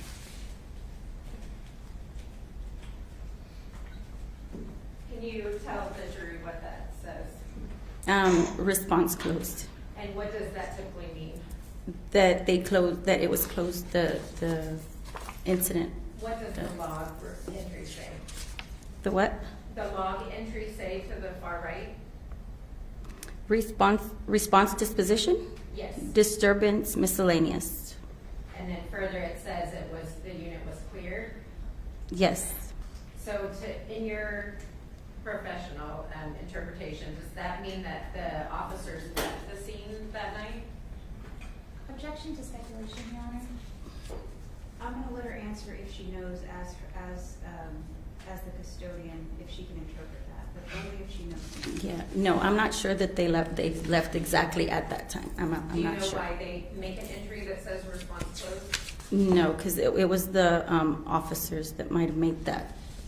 Is that made by keystrokes on a laptop, or how do the officers designate? Yes, they have their laptop in their car, so they're able to make. Actually make entries as they're doing their investigation. Correct. They're Okay, able and to. The final entry on January 22nd, 2021, on the second page, is 23:35:24. You agree? I'm sorry, say that again. The final entry on January 22nd is Okay. at 23:35:24, correct? Correct. Okay, no further questions. Nothing further from the state, Your Honor. May this witness be excused? From the state, yes, Your Honor. Yes, Your Honor. Thank you very much. Thank you. You are excused. Please do not discuss your testimony with anybody except the attorneys for either side, and please do not go and watch any filming or live stream of this trial until it's over. All right. Thank you very Thank much for your you. help.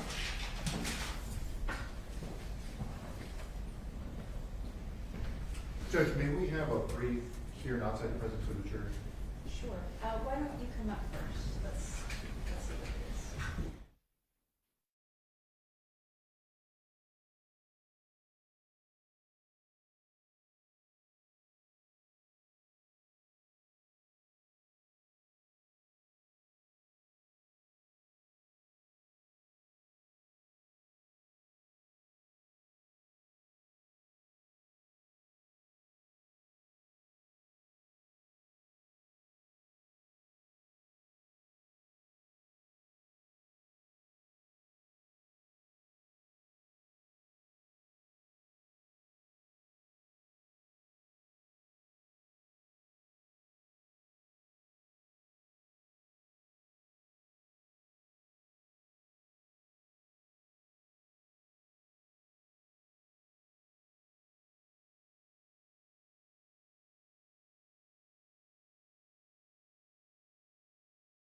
swear or affirm that the testimony you're about to give will be the truth, the whole truth, and nothing but the truth? Yes. Okay. Mr. Padilla, that microphone is on. Just adjust it as you need so that we can all hear you. The young lady in front of you was a court reporter. She's taking down everything that you say, so it's just important that you speak loudly and slow enough so that she can take that down. Okay. Okay? Ms. Jones, please go ahead. Good afternoon, Mr. Padilla. How are you doing today? Doing great. Thank you. How are you? I'm good. So if you can just introduce us to yourself, what do you do for work? I work for Club Wyndham. I sell vacations. You sell vacations? Mhm. Is that like vacation packages and stuff? Yeah, all over the world. And what do you like to do for fun? Well, definitely enjoy vacationing. You know, from my playing with my dog to vacationing, going to the beach. That's pretty much my life. Okay. And do you go to school or have you attended any higher education? Yes, I graduated from Texas A&M with my degree in biology. And let me go ahead and direct your attention all the way back to January of 2021. Okay. Where were you living at that time? At that time, the Towers by La Cantera Mall. And do you recall the address of the Towers Apartments? Yes. Can you give us that, please? 16735 La Cantera Parkway, And that's here in San Antonio? San Antonio. And what county is that in? Bear. So let's talk a little bit about your apartment there. What floor did you live on? I was on the 3rd floor. And how many floors are in the apartment complex? There are 4. And so you're located on the 3rd floor. How many bedrooms did you have? 1, just myself. And what about, let's talk about your door for a little bit, or your doorbell. Did you have any enhancements to that? Just a regular standard Ring doorbell. And what do you mean by ring doorbell? It's a doorbell that has a camera attached that you can get at Target. And so you had attached that to your doorbell? Correct. And what does that do? It just alerts you that someone is at your door, or if you have motion detection, then it'll alert you if someone's walking by. Did you have motion detection? I did. You did? Yes. And is that connected through Bluetooth, anything like your phone? Or? Yeah, it's connected to any smart device, phone, my refrigerator. Did you have it connected to your phone? Yes. And how is it connected to your phone? Well, you have to download the Ring app, and it'll alert you when someone's at your door or walking by if you have the motion detection on it. And any other types of notifications that it gives you? Yes, it does. If there's been other neighbors that have reported events, or sometimes it'll alert you if there's any gunfire, which actually happened that evening, but I didn't connect the two because I was at dinner right away after that happened, and I was on my way out when that happened. Okay, so we'll break that down just a little bit, and we'll come back to that. How long had you been living in your apartment at the Towers in 2021? Probably a little over a year. And did you have any friends there? Yes. Were they your neighbors, or can you tell me Neighbors, about yeah, friends that you make as living there. You just connect with different neighbors, and that's about it. that? Were you guys close? Yeah.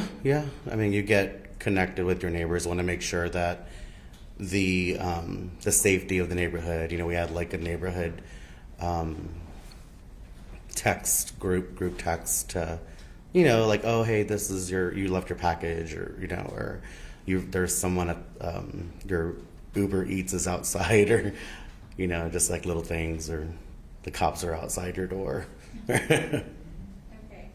And where did these people live in your apartment complex, your friends?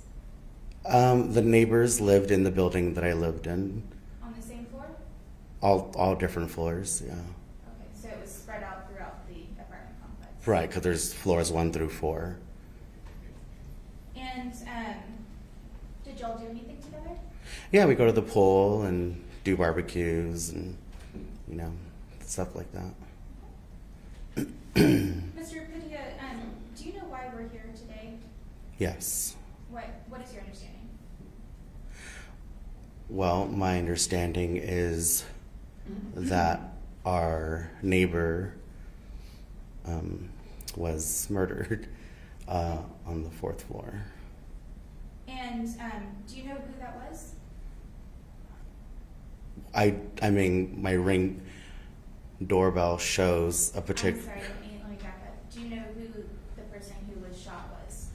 Oh yes, Mr. Derouen, And do you know his first name? Martell. Had you seen him around the apartment complex? Yes, Where did you see him? mostly in passing in the elevator. I would see, you know, he was very friendly, and we wouldn't hang out or anything, but we had small talk in the elevator. Can you describe him for us? Yeah, he's African American male, probably about 5'9", 5'10", I guess. Very sweet. I knew he was an aspiring artist, and because he, like, asked what I did. Like, you know, small talk. Oh, he's an artist. Oh, cool. That was about it. What was, I guess, did you ever see him with anyone else? Yes, Okay. Who did you see him with? with an African American female. I believe it was Sasha. But you didn't know her?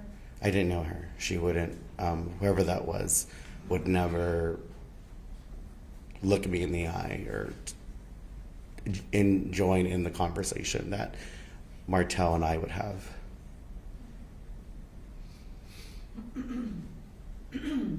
So let's talk about the night that Martell died. Do you remember what date that was?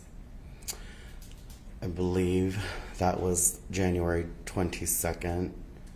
From my Ring doorbell that shows, or I heard the bang.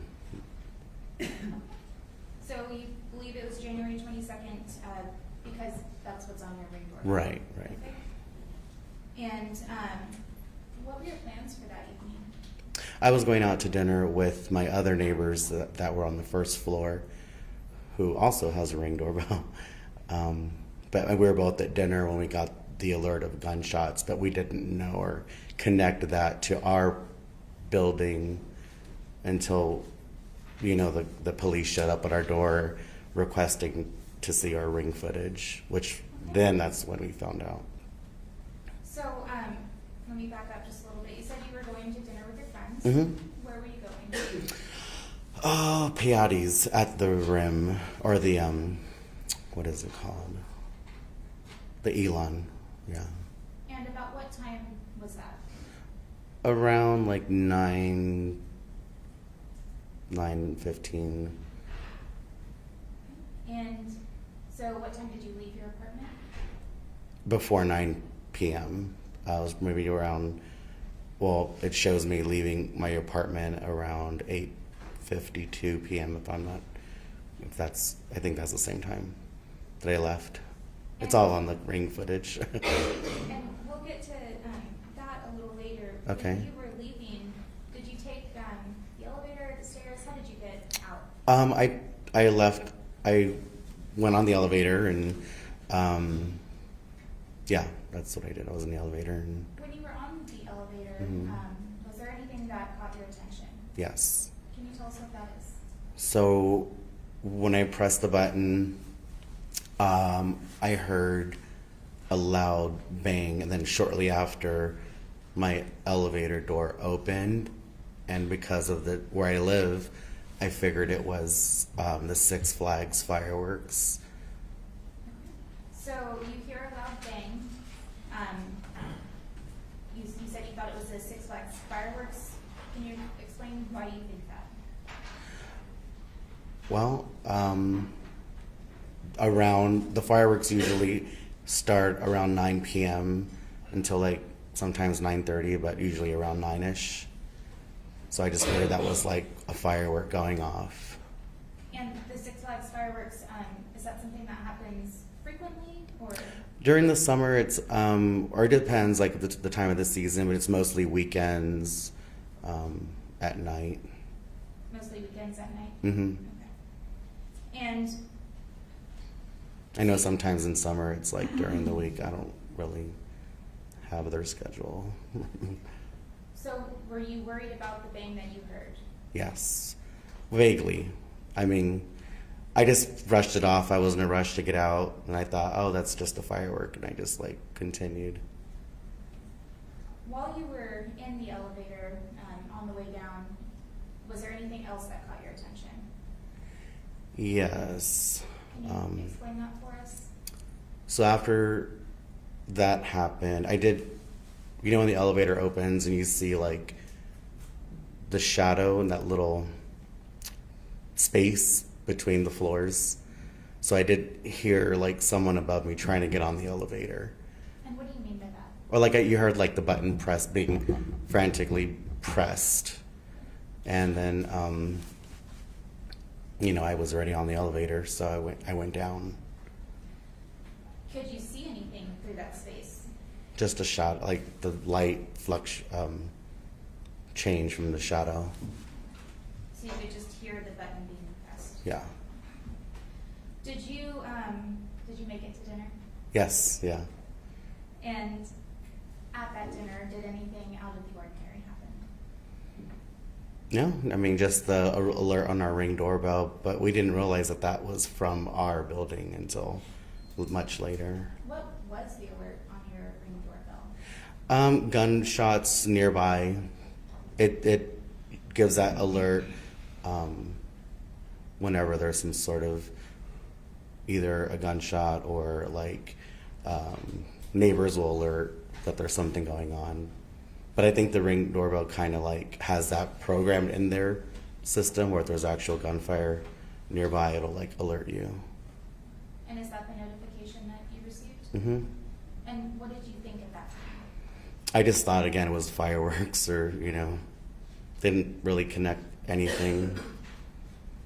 I mean, I didn't really realize that was for my building, So we've talked a lot about your Ring doorbell. Yeah. Let me, give me just a moment here.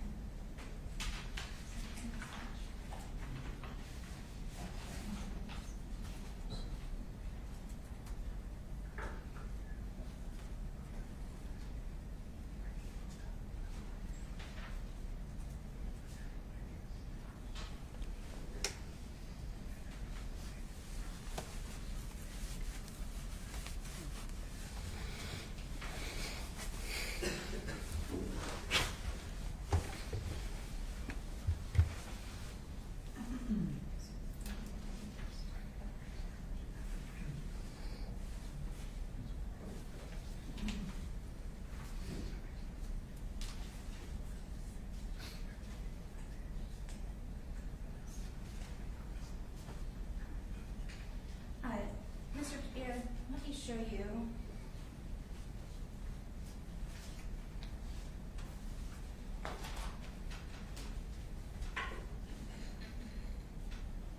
I'm going to show you what's been marked as States Exhibit 34 and 35. Do you recognize these? Yes. Okay. And how do you recognize them?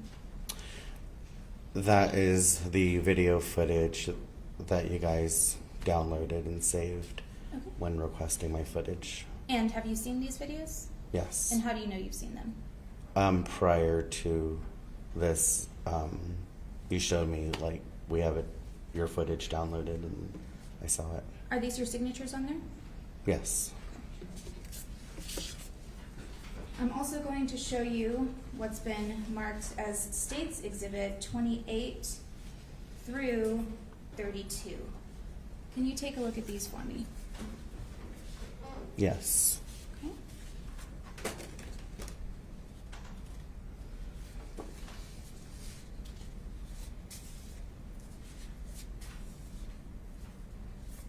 Do you recognize those? I do. Okay. And how do you recognize them? That was where I lived, across the hallway. Okay. And are these stills the same as, are these stills from your Ring video? Right. Stills from the Ring video. And just showing you States Exhibits 4 and 6. Do you recognize these? Yes. Okay.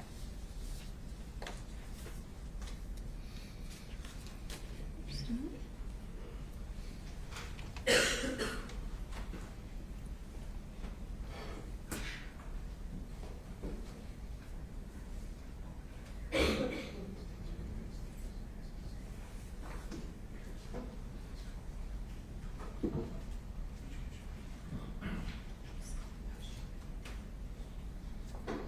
All right.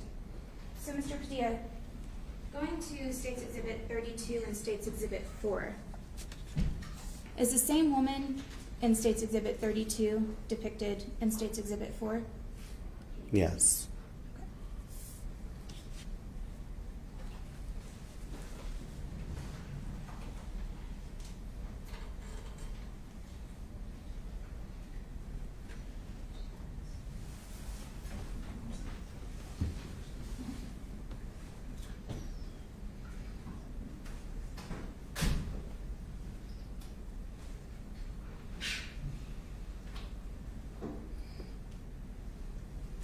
Mr. Padilla, for States Exhibits 35 and 34, the Ring doorbell videos, was the device used, that was used to make these, able to make the recording? Yes. And were you able to operate the device to get the recordings? Yes. And are they, is the recording accurate? Correct. Yes. And has it been changed or altered in any manner? No. And does it fairly and accurately depict what was going on at the timestamps? Yes. And when was the recording made? February, I believe, was the 22nd, 2021. Earlier you were talking about January 22nd. Or maybe it was January, I'm sorry. Whatever that, it's time stamped on the recording. Yeah. The 21st. At this time, State offers States Exhibit 34 and 35 into evidence pending any objection from the defense counsel. No objection. States Exhibits 34 and 35 are admitted and may be published. Thank you, Your Honor.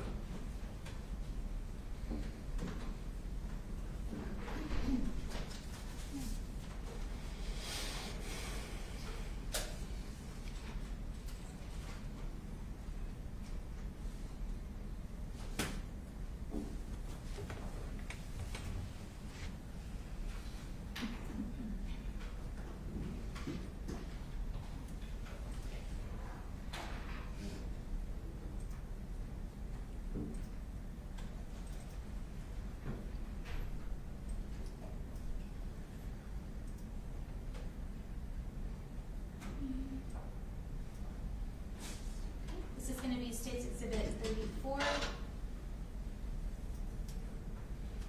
And I'm starting at 0.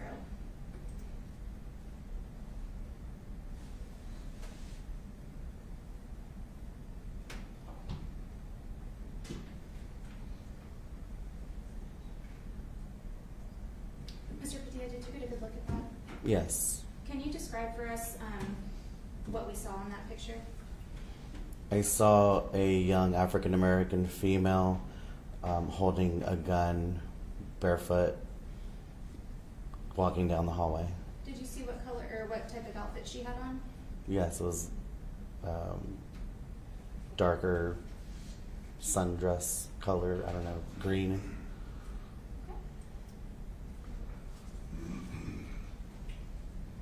Ms. Jones, what exhibit number is that? 34.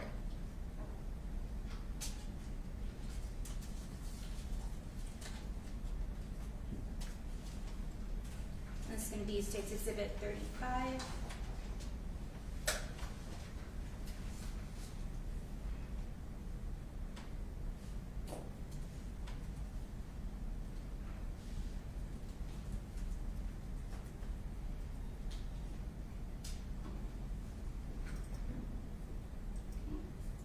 For the record, I'm starting at 0 and playing through its entirety.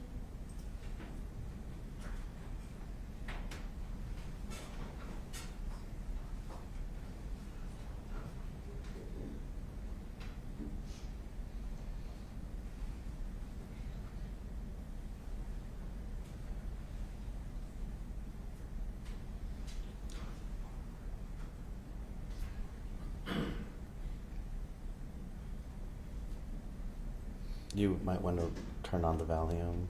We're going to come back to that.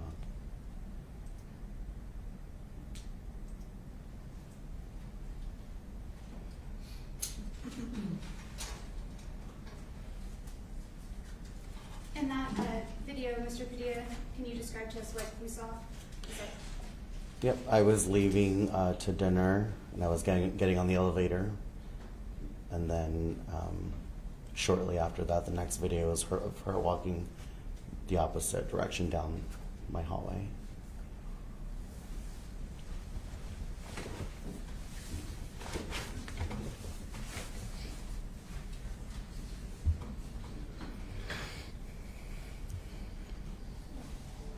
Mr. Padilla, I'm showing you again State's Exhibits 4 and 6. Is this the same person that was in your video and in your stills? Yes. Okay. I'll leave these up there with you.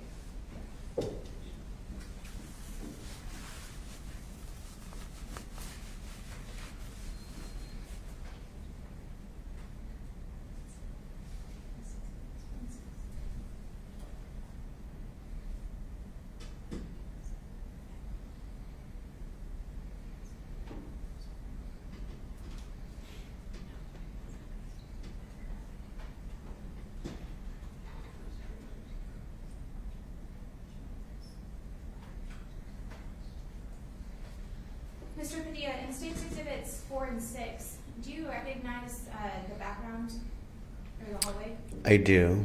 And what floor is that on? That's on the first floor. And the first floor, is that in your apartment building? Yes. So that's the towers at La Cantera? Mm-hmm. Okay.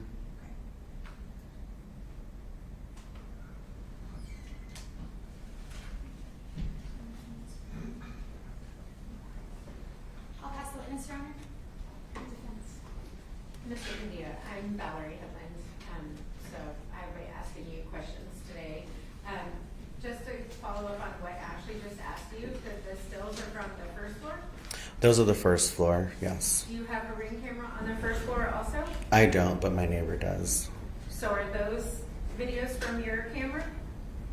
The other one, I have one that's from my floor of her walking down the hallway with the gun, and then this particular still is from another Ring doorbell that is on the first floor, and I recognize that the numbers are on the door are for like a parking garage.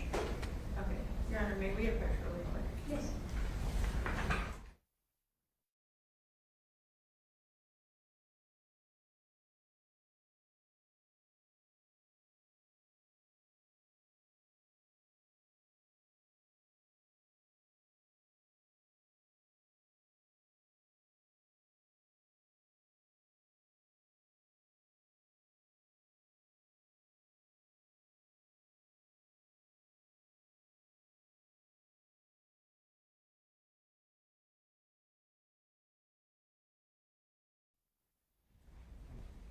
Okay, you threw me for a loop and then you did.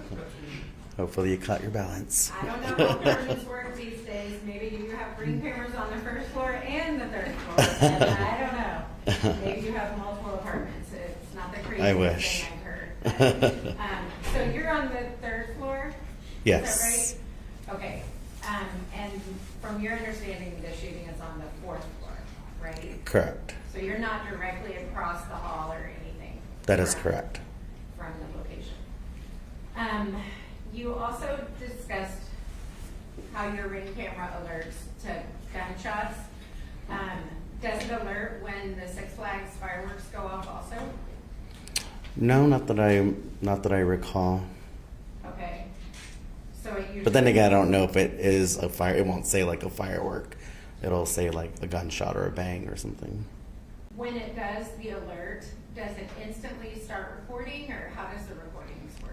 It doesn't record anything whenever there's an actual gunshot. Okay. The only reason why it recorded that evening is because there was motion detected on the Ring doorbell. So it doesn't record just audio? Right. It records motion. Mhm. Okay, thank you for clarifying.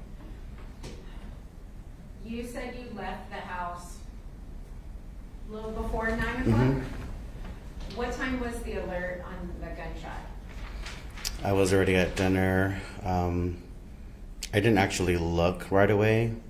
I just, when you're on your phone at dinner, you just kind of scroll, and I don't remember the time, but I got it. I'm sorry. No, I just don't remember I'm sorry. I don't want to talk over you. The court reporter gets really upset with me when I do that. When the gunshot notification came, did you give that to detectives or a screenshot or anything to show the time that happened? The alerts don't save Okay. on the Ring doorbell. It's just like it tells you right then and there, and it goes away. Okay. In the video that we watched, Sasha's barefoot, correct? Okay. Yes. What does she appear to be doing? Walking down the hallway, just kind of looking down on her phone, I think. Okay. Barefoot and all. Barefoot. Did that seem unusual to you? Yes. Had you heard any of the fighting from, it would be upstairs from you that night? I did not. Okay. And your ring didn't alert to, Mm-mm. probably doesn't alert to domestic No. disputes. When you said that you've seen an African-American female in the elevator on a couple incidences with Martell, have you ever seen him with any other females? No. Not his wife? Have you ever met his wife? No. I mean, just when she was moving him out, his belongings out of the apartment. Okay.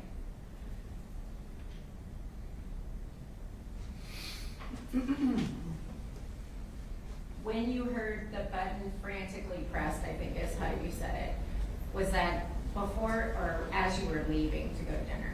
It was when the elevator door opened and I was leaving to go to dinner. Okay, so before 9 o'clock? Yes. And you said the gunshot went off while you were at dinner? No.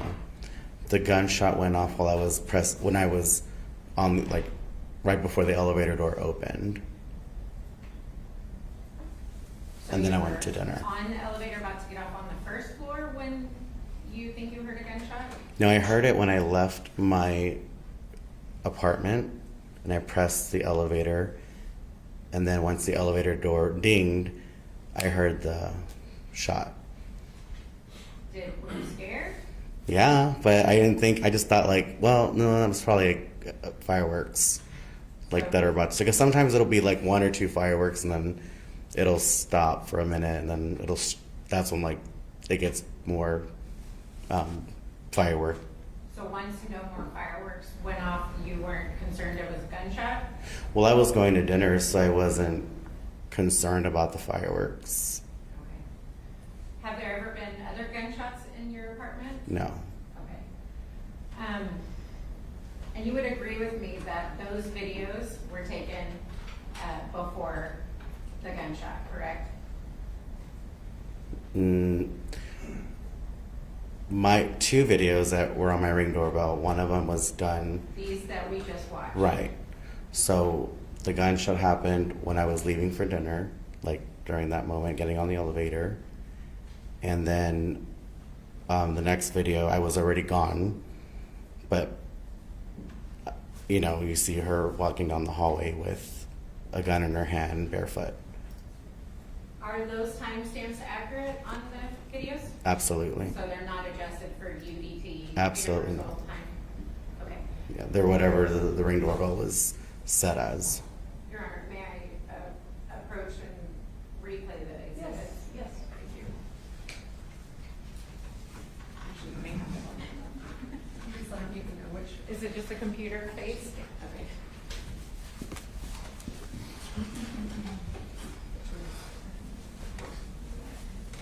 Well, I guess we can compare those. Okay. Yes, first Jones first. For the record, it's State's Exhibit 35. Thank you.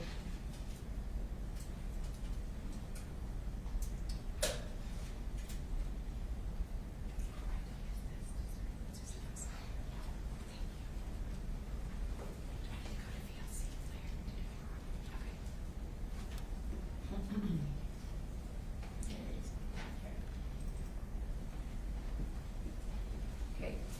Can you see this? Yes, Here? and I would turn on the volume. I think there may be a reason why it's not on, so I'm gonna leave it the way that it is, okay? What time can you tell us that this shows? That is 20:52. I think, what is that? 8:52. So this is your leaving, correct? Yes, I'm doing it for a second. And you're saying that gunshots happen right? Like towards the end of the video, Okay. as I was getting on the elevator. I'm gonna It was- replay it and was pause just one. for the record. So when you are leaving, and I'm gonna say to my left on the video screen, this is the elevator at the end of this hall? Correct. Okay. How far, where's your apartment in relation to the hallway? Like, are you in the middle of the long hall, or are you By in the the end, elevator, or- right by the elevator. Okay, so are you right beside the elevator? Okay.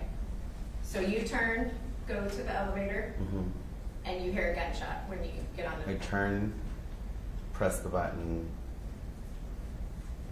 the elevator opens, and at some point I hear a gunshot or a bang, What? whatever. Think now was Right, gunshot. right. And 2052, right? And I'm gonna stop this. I can do this, let's see where. And I'm, for the record, going to play State's Exhibit, is that a 4 or a 9? A 4. Okay. State's Exhibit 34.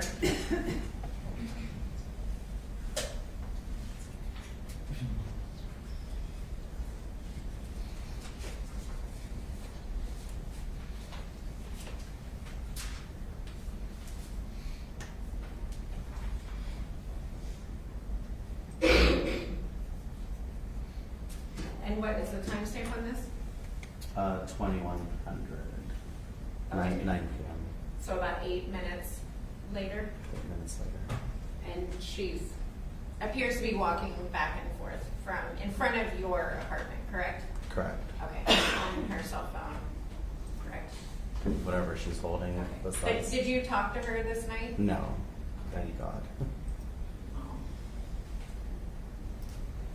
I'm just happy that I got on the elevator first before she did. Because, you know.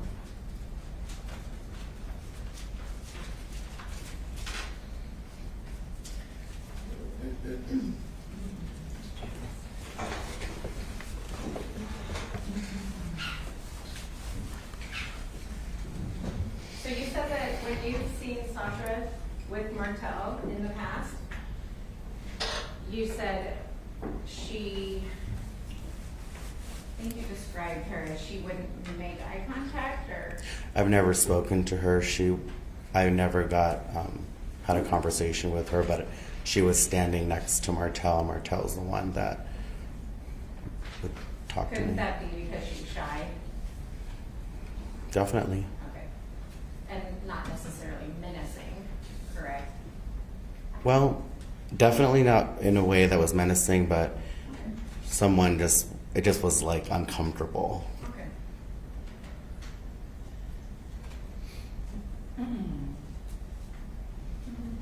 I'll pass, Your Honor.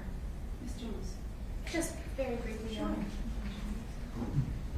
Just to clear some things up. State's Exhibits 28 through 32.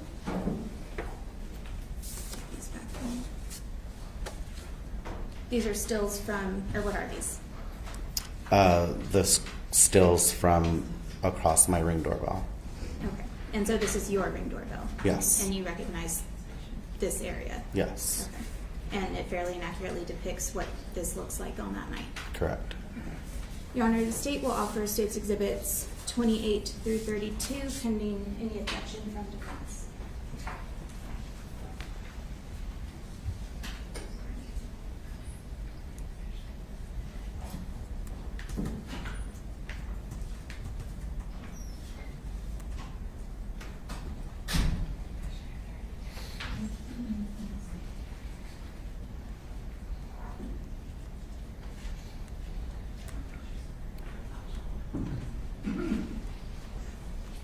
No objection, Your Honor. State's Exhibits 28 through 32 inclusive are admitted and may be published. No further questions, Your Honor. Yes, just briefly. I meant to ask you this the first time. How wide are the hallways? I don't know. Standard 3 feet. Pretty, they look They're not narrow. It's a nice place. It's very spacious. How many people could probably stand side by side going across? Side by side, Mm-hmm. probably like 4 to 5. Is that wide? It's pretty wide. I Okay. mean, I don't know. It's a weird question.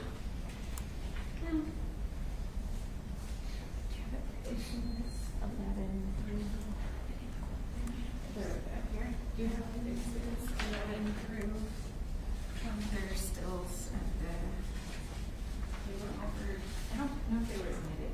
They were 11 through 21 were admitted. Okay, yes, 11 through 21 were admitted, okay. Thank you. Perfect. Your Honor, I should have asked if I may approach. Of course. Okay.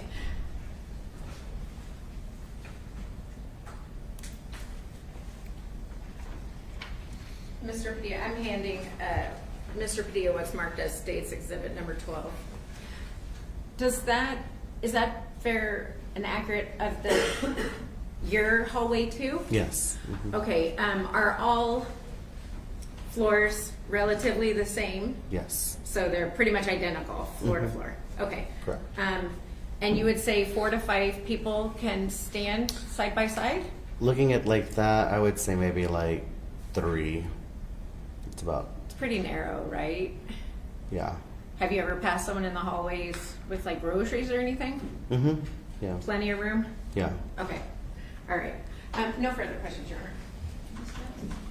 Nothing from the state, Your Honor. May this witness be excused? From the state, yes, Your Honor. Yes. Mr. Padilla, you may be excused. Okay. I do have to tell you there is an instruction, you may not discuss your testimony with anybody except the attorneys for either side. Okay. Please do not watch any media coverage of this trial as it's going on, Okay. just in case we need you back there. Thank you very much for your time. You are excused. Thank you. Thank you very much.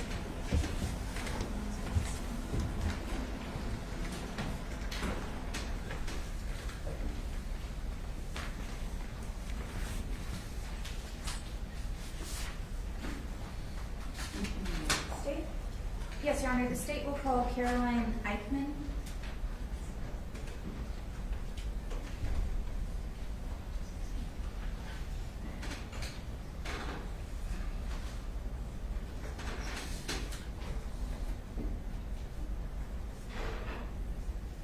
Ms. Eichmann, if you could please come forward and have a seat right next to me.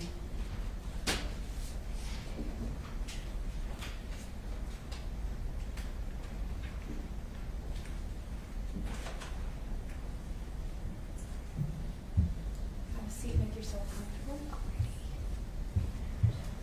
You would raise your right hand and state your full name. Caroline Eichmann. Do you swear or affirm that the testimony you're about to give will be the truth, the whole truth, and nothing but the truth? I do. Thank you very much, Ms. Eichmann. That microphone is on in front of you, adjust it as you need it, and I'm going to have to ask you to please begin by spelling your first and last name for the court. Okay. My first name is Caroline, Caroline, and my last name is Eichmann, Eichman. Thank you very much. Ms. Jones. Good afternoon, Caroline. How are you? I'm good, thank you. Ms. Eichmann, can you tell us what you do for employment? Yes, I am currently a loan officer for the Small Business Administration. And do you have any type of schooling? Yes, I'm also in school. I'm currently earning my master's degree in healthcare administration, And what was your bachelor's in? finance. And what do you like to do for fun? Not spend money for the most part, and spend time with my family when I can. So I want to direct your attention back to January of 2021. Where were you living at that time? I was living at the Towers apartment, And can you give us that address? 16735 Cantera Parkway. Is that in San Antonio, Texas? Yes, ma'am. And is that also in Bexar County? Yes, ma'am. What was your apartment number? 16408. And how long had you been living there? I moved in around June of 2020, and I moved out around February of 2021. And the victim in this case, the deceased, where did he live in relation to you? He lived in the apartment unit directly across from me. Do you recall what that apartment number was? I believe it was 16407. Had you ever spoken to him? I would say in the 7 months I lived there, maybe about 2 or 3 interactions between passing if I was getting to my apartment and he was happening to leave at the same time. Did you know his name? I did not. Can you describe for us just kind of the general atmosphere of your apartment complex? I would say it was considered a luxury apartment. It was fairly new. At that point in time, I was the first resident that lived in my unit. It was a younger crowd for the most part. I would say early 20s, maybe early 30s for the most part. And you said you ran into the victim a few times. What was your impression of him? He was quiet for the most part. I worked from home, so I was there pretty regularly. We never really had full-on conversations other than hello, goodbye. He kept to himself for the most part. Did you ever have any issues? No. No neighborly disputes? No, not neighborly disputes. Can you tell us what he looked like? I would say he was at least 6 feet, African American. I saw a couple different hairstyles whenever we would interact, but I didn't really get a full good look at him, to be honest. You said a couple different hairstyles. Can you describe some of those for us? I would say he had blonde hair at one point that kind of stood out a little bit, and like cornrows another point in time. Do you recall what his hairstyle was back in January of 2021? No, I do not. Had you ever seen him close with anyone? I saw him with the same woman maybe 2 or 3 times in the 7 months that I lived there. And can you describe her for us? Height-wise, I would guess 5'6", 5'7". She was also African American. I never really got a good look at her those 2 or 3 times that I did see her, though. And what made you think, what What was your impression of their relationship? I assumed that they were dating to some extent. They were together during the day, they were together during the night, different times, and just based off of body language, I felt like they had some sort of close relationship, I would say. And what was your impression of her? I don't really have much of an impression of her. I never interacted with her whatsoever. Let's talk about why we're here today. Do you remember, I guess, what happened to lead us here? Yes, I do. Okay, and what happened? As far as my involvement or... So let's back up. Do you remember what date that was? Yes, it was January 22nd, 2021. And what helps you remember that it was that date? My mom and my dad had the same birthday on January 23rd, so I just remember that. So on January 22nd of 21, what were you doing that evening? So around 8:45 that night, I was talking on the phone with one of my friends about our plans for the night. I was using my AirPods, so they are noise cancellation. We talked for maybe about 10, 15 minutes, I would say. And then at 9 o'clock, that's when our phone call ended. I had ordered food delivery via DoorDash, so I was expecting it to arrive in the next 15, 20 minutes or so. And at that time, it was contactless delivery, so they would just knock on your door, leave the food, and that was their way of letting you know that the food was there. Okay. While you were talking on the phone with your friends, could you hear anything out of the ordinary? No, not while I was on the phone with my friend, no. Not while you were on the phone? Did you hear something out of the ordinary afterwards? Yes, once we disconnected our call, that's when I heard a form of banging. And because the apartment complex, everything was fairly close, I wasn't sure if it was my unit or the unit across from me. And I was thinking it may have been my food at that point. And can you just, you thought it was the food from DoorDash? Correct. What did you do in response to the banging you heard? I opened the door to see if it was in fact my food delivery. When you opened the door, what did you see? When I opened the door, I did not see the food, so I realized that it wasn't the DoorDash that was banging. And then I saw a woman that was banging on the unit across from my door. Can you describe this woman you saw? Yes, she was wearing a long green dress, sundress, essentially all the way down to her feet. She was barefoot, she didn't have anything in her hands, and she had hair that was about shoulder length. Did she give off any, I guess what was your impression of her at that time? She looked a little disoriented, a little frazzled, and once I realized that it wasn't my food, I just kind of apologized for interrupting, and I closed the door and went back inside. Had you seen that person before? Yes, I had. When did you see her? I'm not exactly sure when, but it would have been some time between me moving into the towers and me leaving. Did you see her with anyone? She was normally with the man that lived at the apartment complex, the apartment unit. And let me back up a little bit. You said you apologized. Why did you feel the need to apologize? Well, she was banging on the door, so I figured it was a situation that wasn't my business, so out of just respect, I just apologized for that. Did she say anything in response to your apology? She mentioned something along the lines that she was trying to get the attention of whoever was on the other side of the door. I'm sorry, I didn't hear that last part. She mentioned that she was trying to get the attention of whoever lived on the other side of the door of the unit. Thank you, ma'am. Yes, sir. So you said that you felt that you were interrupting something. Can you just tell us why you felt that way? I figured she was trying to get the attention of the man that lived there, so I figured it was some type of relationship dispute. So just knowing how those things go, I just didn't want to be involved in anything of that nature. So what did you do next?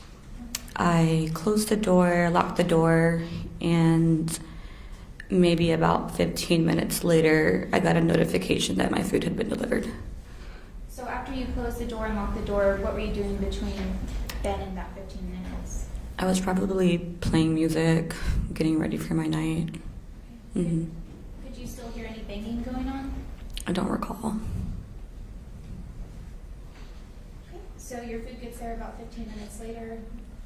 hmm Did you eat your food? I did. So that's when I opened the door, and at that point, she was no longer there. So I just got my food and took it back inside and ate it. And after you ate, what did you do for the rest of the evening? I took a shower and just continued to get ready. I finally headed out around 10:15 for the night, and she was no longer there either. Was there any, could you hear any banging even after you got out of the shower or any time before you left? I'm not sure.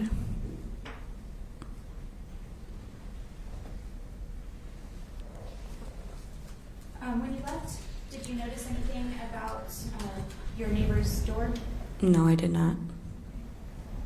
Was anything ever brought to your attention about his door? I wouldn't say it was brought to my attention necessarily directly, but whenever the police did come on Tuesday, that's when I actually looked at the door and saw it myself.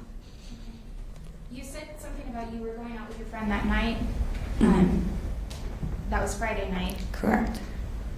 Did y'all come back to your apartment after that? Yes, we did. Did she stay the night? No, she did not. At any time before the police came, did you notice anything different about your neighbor's door? On Sunday, the 24th, that same friend and I hung out at my apartment, and she mentioned that something on the door looked like a bullet hole. But we were both in a hurry that day, so I didn't really think anything of it. So that was Sunday the 24th, and then the next time you have any interaction about this is when police came? Correct. And what was your interaction with police? I was working from home. It was probably around 1 p.m. on Tuesday, and it's fairly quiet complex throughout the day. So, again, anytime somebody knocks on his door, it can sound like somebody's knocking on my door. So that's when I looked through the peephole and saw there was a police officer that was knocking on his door. So I just went back to work, and then maybe about 30 minutes after, he knocked on my door. And your interaction with him, did you talk to him? Yes, I did.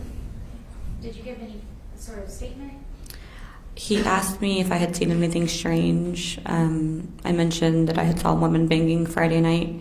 I described the outfit she was wearing and anything else I remembered at that point.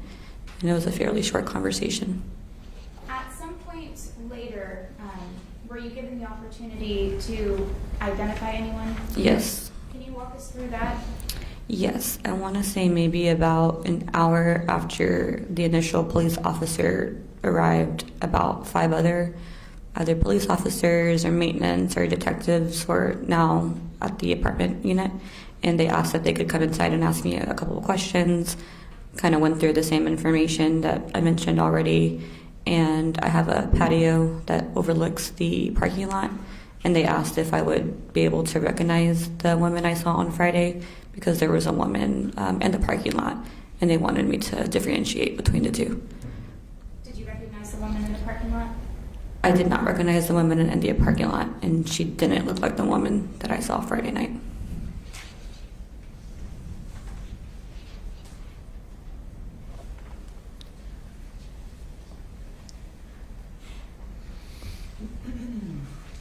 Pass the witness around. Take that. Yes, Your Honor.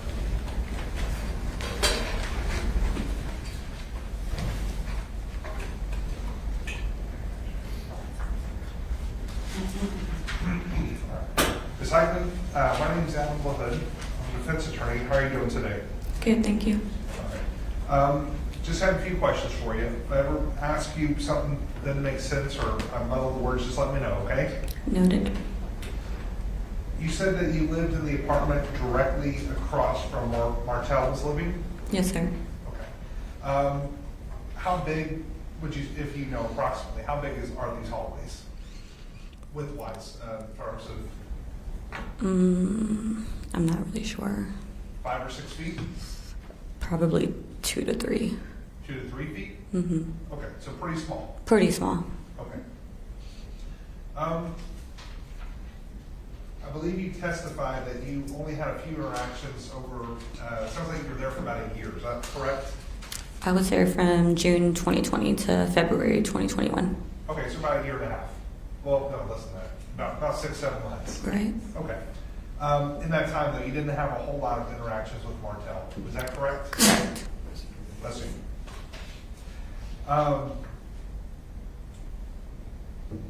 Fast forwarding to January 2021, you said you heard some loud banging outside. You thought it was coming from your food delivery driver. Correct. All right. Open the door. Food wasn't there, but that's when you saw somebody in the hallway that was knocking or banging on a door. Correct. All right. Do you know approximately what time that was? I don't know approximately. It had to be after 9 p.m. and I would say before 9:20 p.m. So between 9 and 9:20? From memory, correct.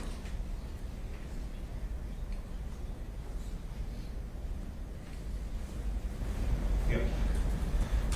Was the banging a one-time incident, or was it going on for several minutes? It was ongoing for several minutes. Okay. If you told the detectives that it ended closer to around 10 p.m., is that possible? That's possible. All right. And to be fair, this is 2.5 years ago. Correct. Is your memory as fresh today as it was all the way back then? I would say it's about 75% accurate. 75. Okay.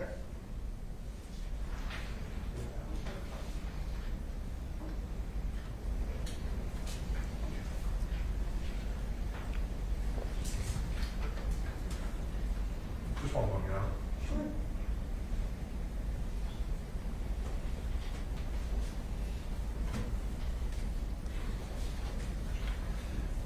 Ms. Heckman, when you opened the door, you saw a woman, I believe you said that she was wearing a green dress Correct. and she did not have shoes on. Correct. Did you see anything in her hands? I did not. Did you notice a cell phone? She didn't have anything in her hands. Did she have a firearm in her hands? No. Are you sure? Yes. Okay. Is that something that you would have noticed? Yes. I believe you said also as you were going on that evening that you were listening to music, you had noise canceling headphones on. Mm-hmm. All right. And then at some point, maybe you you're getting ready to drive. Took a shower. Yes. All right. At any time, did you hear an explosion or something that could be construed as gunfire? No, I did not. You ever been around gunfire before? No, I haven't. All right. It's loud, like a loud bang. Do you think you'd know if you heard it? Yes, I think I would know if I heard it, but I don't believe that I did hear it. Okay. When you stepped down the hallway, did you smell burning gunpowder or anything else like that? No, I did not. Did not.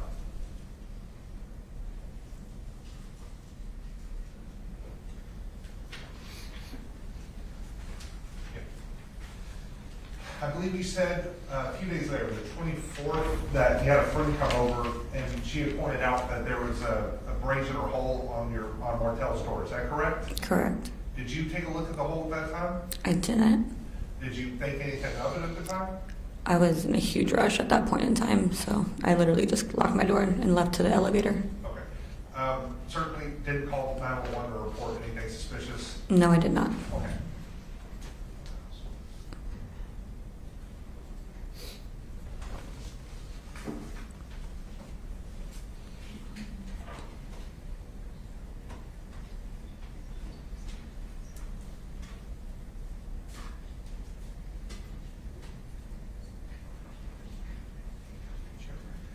And then just a few more questions, ma'am. On the night of the incident, we opened the door. You saw somebody with the green dress outside there.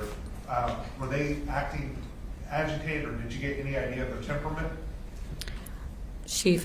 I got the energy that she was frazzled and disoriented. Frazzled and disoriented? Mm-hmm. Did you observe any injuries on her, or did she seem distressed? I did not observe any injuries on her, no.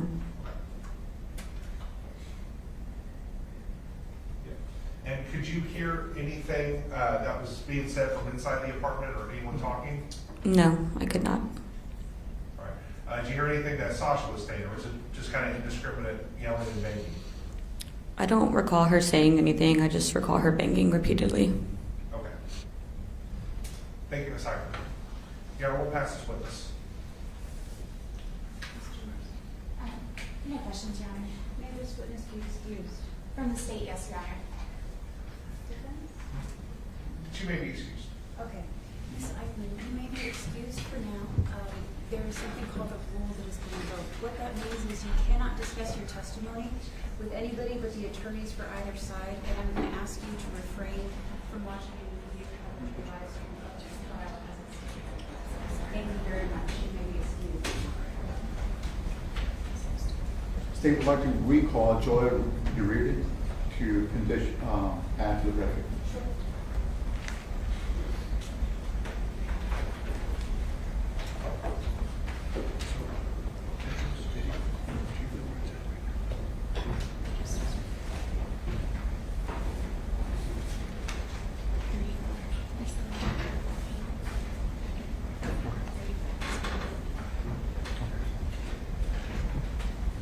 Good afternoon, Mr. Lee. I'm going to remind you that you're still under oath from this morning.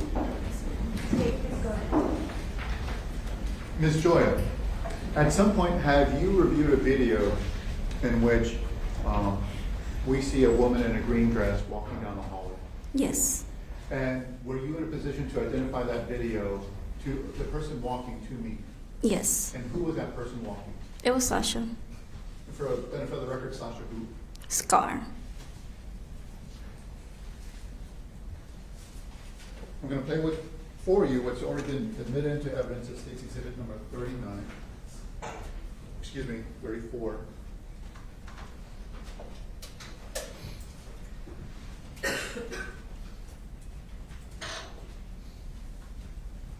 And as you testified earlier, you're familiar with Sasha's voice, correct?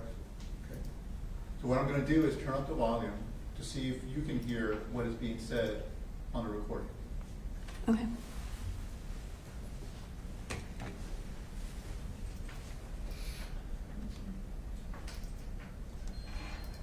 If anything.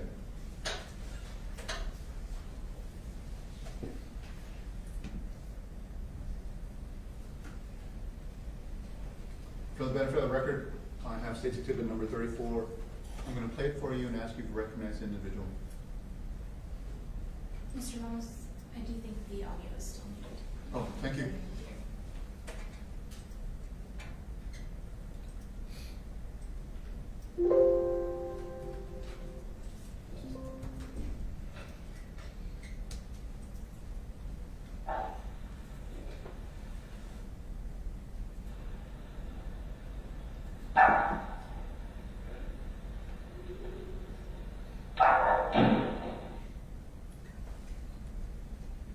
And for the benefit of the record, the person in that video was Sasha.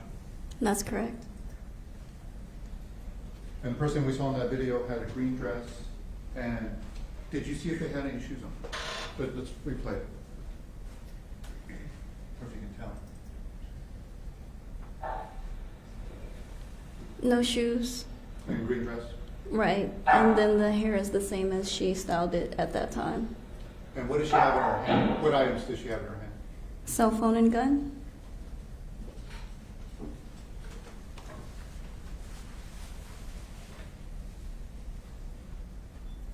I'm going to show you what you've already identified as State's Exhibits 4 and 6. I'm going to show you State's Exhibits number 4 and 6. Earlier, you've identified State's Exhibit number 4 and 6 as being Sasha, correct? That's correct. Sasha, the individual that we see here, the person you've identified as Sasha, what is this person wearing? In the courtroom or on this picture? In this picture? A green dress. Okay. And what does she appear to have in one hand? Phone up to her ear and a gun in her right hand. Okay. And you recognize, in State's Exhibit 4, you recognize the hairstyle? Yes. And what is that? Can you describe that hairstyle as best you can? Yeah, they're just called locks or dreadlocks. She looks like she had that in here, and then also pictures that were in Martell's apartment have the same hairstyle from that time. And the person that we see with the same that hairstyle in State's Exhibit number 4, do we see that person with the same hairstyle in State's Exhibit number 34 of the video? Yes. At this time, the state would like to offer into evidence State's Exhibits 4 and 6. Into evidence pending any objection from the defense counsel. No objection, Your Honor. State's Exhibit 4 and State's Exhibit 6 are admitted and may be published.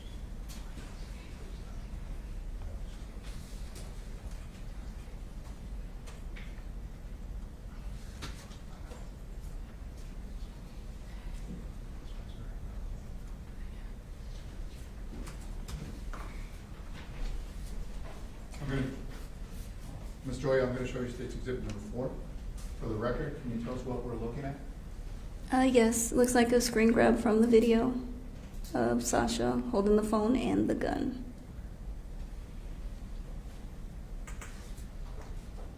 And let me show you State's Exhibit number 6. Same thing, looks like from a different angle. No shoes, gun in the right hand, phone in the left hand.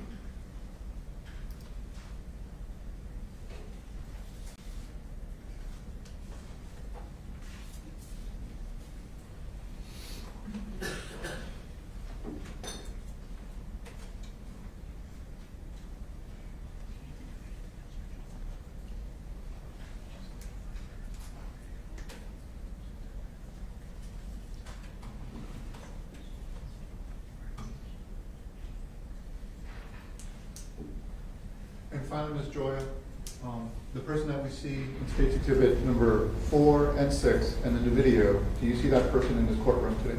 I do. She's And sitting for over benefits- there on the fence. And just that the jury's clear, can you point her out, please? Yeah, she's right there, Sasha. Okay. And she's wearing a black jacket. Yep, black jacket, white shirt. At this time, the state will pass the witness for cross-examination. No questions for this witness at this time. Okay. You are excused again, Mr. Derouen. Thank you very much. You are still under the instructions of the rule, but thank you very much for Okay. being there. Thank you. Your Honor, our next witness has brought several items from the SAPD property room. We'd like permission from the court for defense counsel and I to pre-mark and go through these exhibits. It could save a lot of time for the jury. Okay, ladies and gentlemen, we're going to take a break so that we can get organized for the next witness. It's 2:10 right now. Let's go ahead and take a 15-minute break, please. All right, the jury.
State Hall CSI on the witness stand.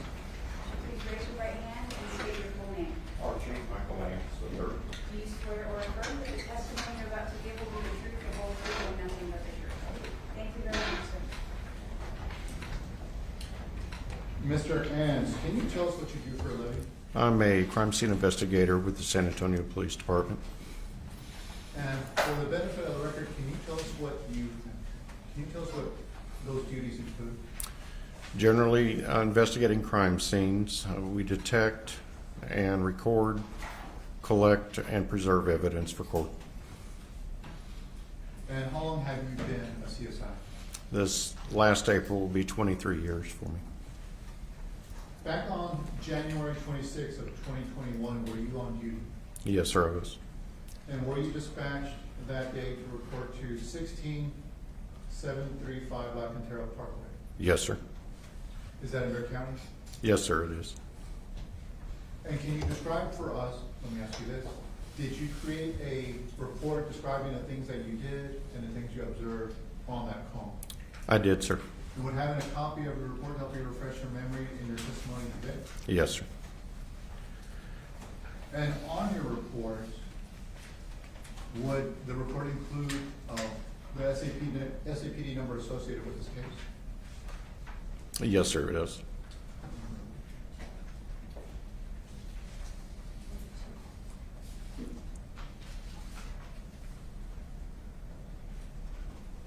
Mr. Ons, I'm going to show you what's been marked as exhibit number 44. If you can take a look at it and let me know if you recognize exhibit number 44.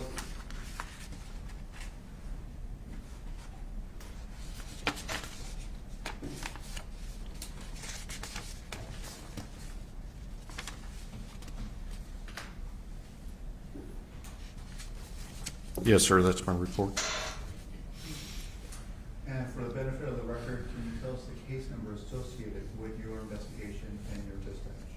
Yes, sir, it's case number SAPD 21016-636.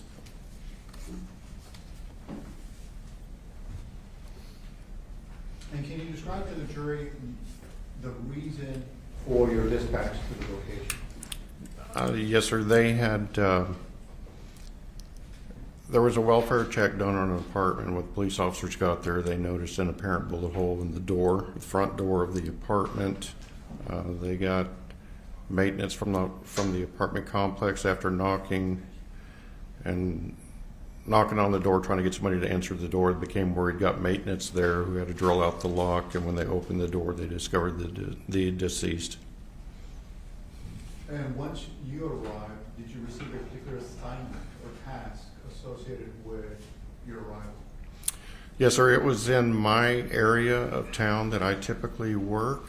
I did have some help from a CSI, Joe Rodriguez. We kind of split up the duties. Generally, if it falls in your square, so to speak, you're kind of in charge of who's going to be doing what tasks. I started photographing. I was going to collect the evidence. I was going to do a sketch. And Joe was going to assist by videotaping the scene and also assisting in looking for fingerprints. And can you describe for us initially, when you arrived at the scene, what steps you took in beginning processing the scene? Yes, sir. General observation, going from room to room, trying to identify evidence items, and started taking general photographs of the scene without any sort of evidence markers in place, just some of the things that I was seeing as I went through. Other than that, just processing, photographing, starting a sketch. CSI Rodriguez had arrived on scene. He started the videotaping.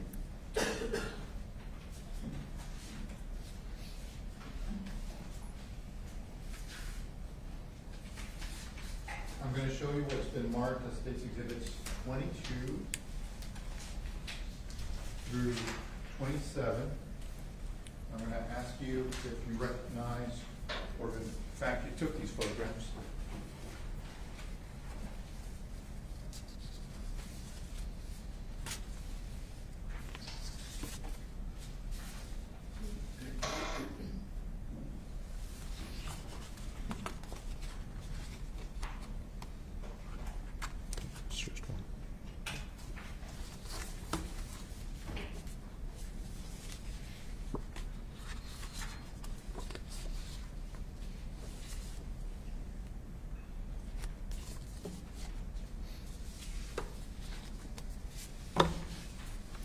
Yes, sir, I do recognize them. And for the benefit of the record, what are they? There are photographs of the, generally the living room area of the apartment. And these photographs here show, and purport to show, as things appeared when you arrived at the scene? Yes, sir.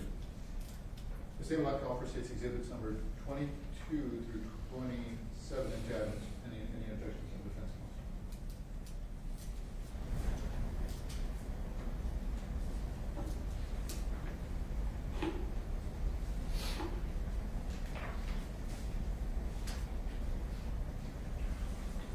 Objection, Joe. States exhibits 22 through 27, inclusive, are admitted and may be published.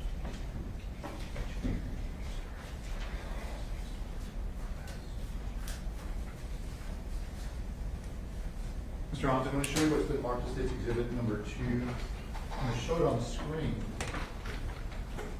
And if you can tell us what we're looking at. Yes, sir, this is, I'm pretty near the front door, stepping into the living room. It's a kitchen to the right, and the living room and furniture to the left.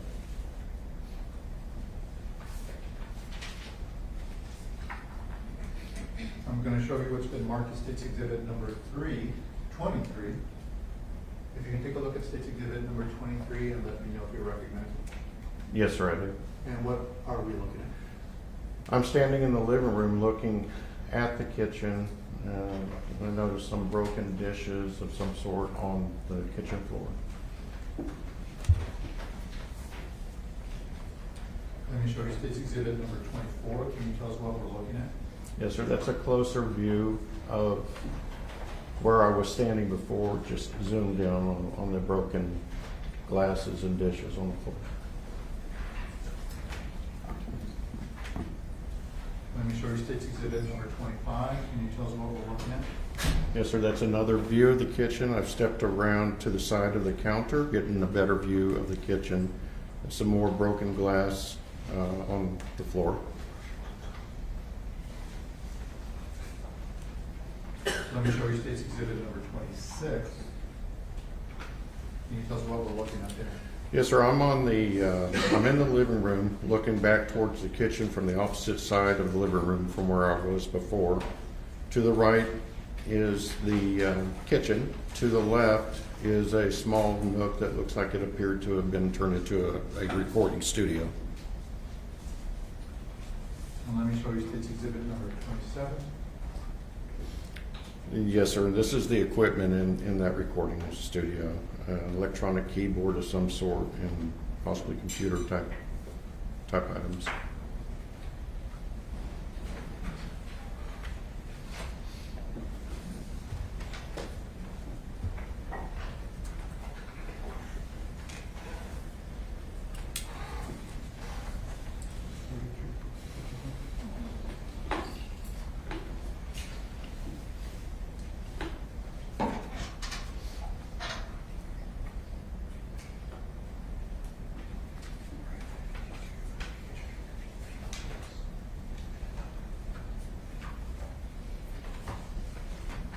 Investigator Owens, I'm going to show you what's also been marked as state's exhibits 43 through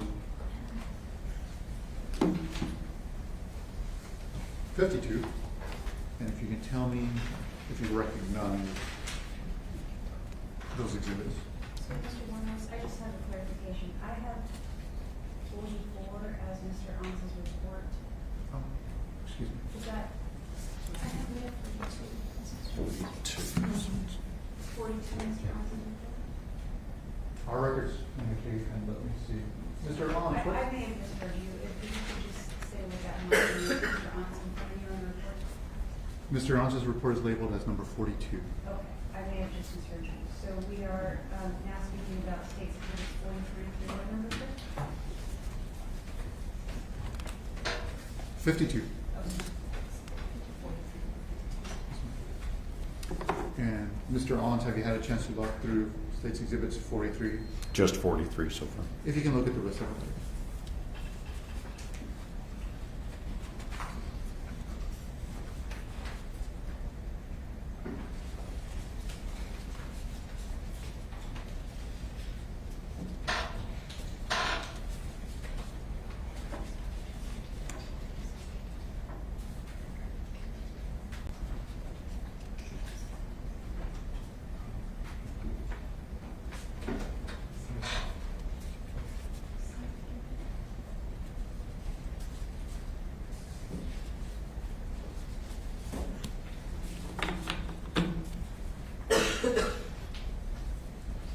Have you had a chance to look through these exhibits? Yes, sir, I have.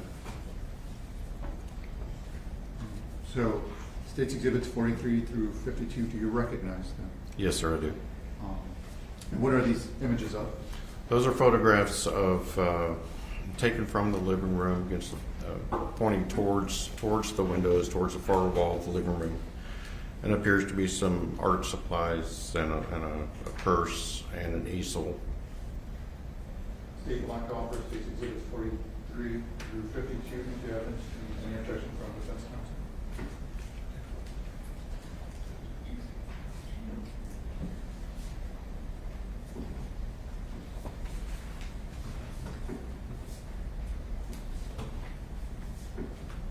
No objections, Your Honor. States Exhibits 43 through 52 inclusive are admitted and made public. Let me show you State's Exhibit number 43. Can you tell us what we're looking at there? Yes, sir, this is a picture taken in the living room of the couch. Behind the couch is where the kitchen area is at. There's a couple glasses on the floor on the corner of the couch with a bottled water.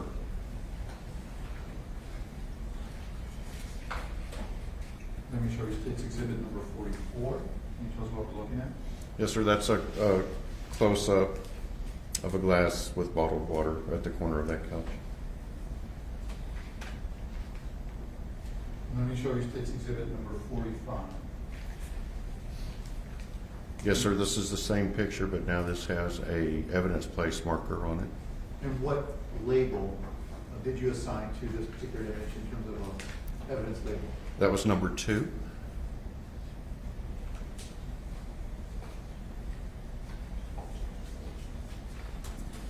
Let me show you State's Exhibit number 47. Can you tell us what we're looking at State's Exhibit number 47? Yes, sir, this is roughly from the center area of the living room looking across towards the window, the far wall. It contains art supplies, a purse, a silver chair, and a easel with a painting on it. Let me show you State's Exhibit number 49. Yes, sir. This is a close-up of that purse.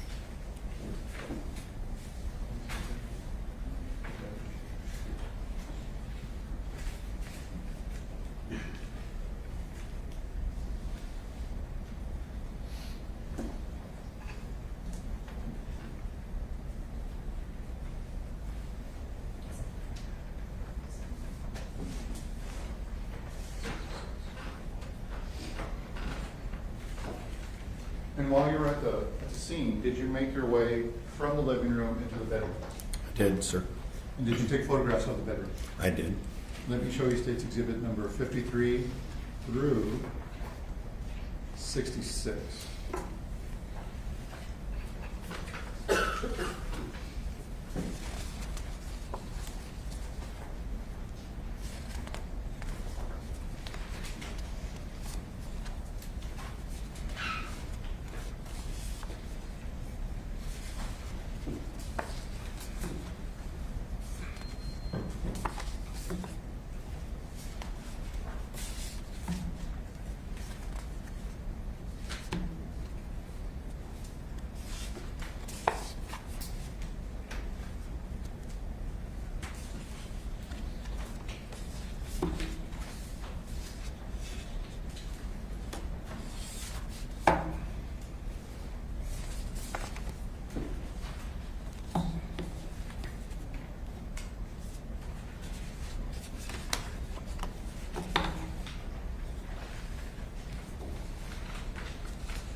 Did you have a chance to go through those items? Yes, sir.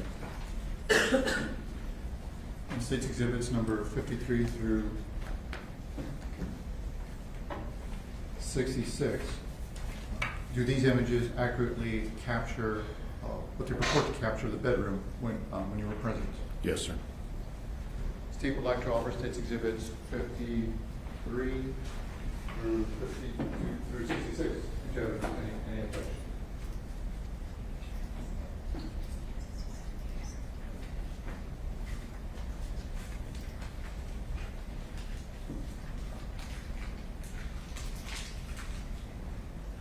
And while they're reviewing, I'm going to ask you to look at State's Exhibits 67 through 78 to let me know if you recognize those images.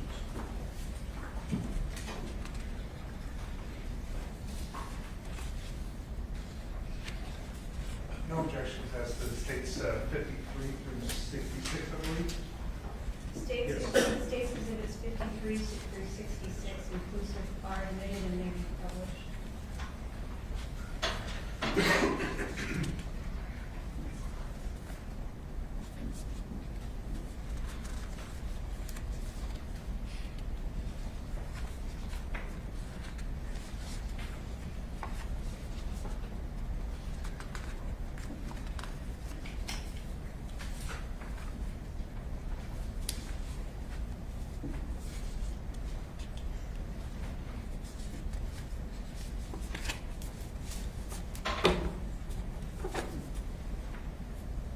Mr. Owens, have you had an opportunity to look at 67 through 78?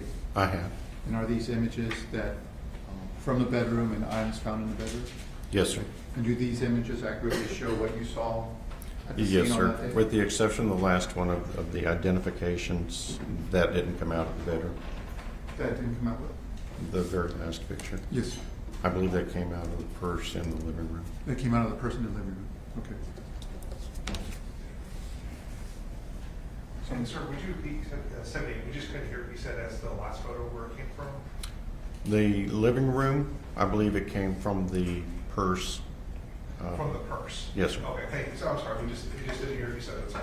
State would like to offer States 67 through 78 any objection?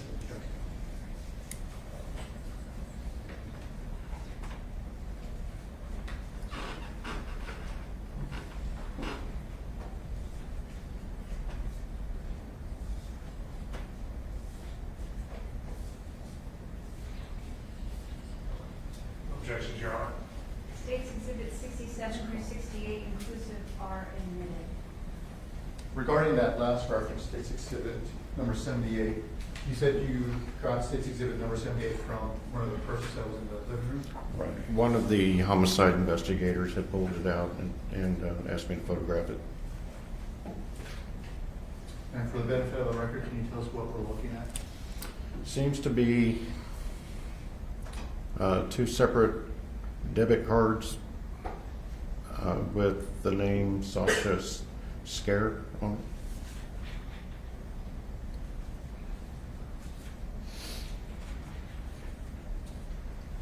Now going back into the bedroom, let me show you State's Exhibit number 53. Can you tell us what we're looking at? Yes, sir. This is a one-bedroom apartment. I'm looking from the entry door into the bedroom, and that's a picture of the bed.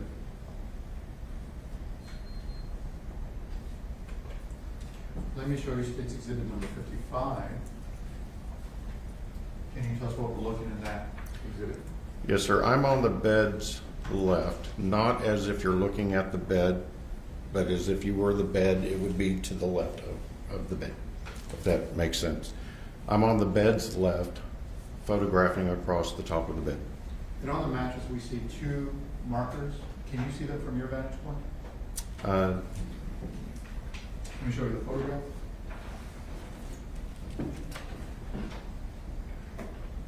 Yes, sir. And what do we see in State's Exhibit 55? Item 4 is a broken acrylic fingernail, and item 6 is a black do-rag. It's the terminology I was given. It's like a hat. Do Do you remember if you collected this do-rag? Yes, sir, I did. And do you remember if you collected the acrylic nail? Yes, sir, I did. Let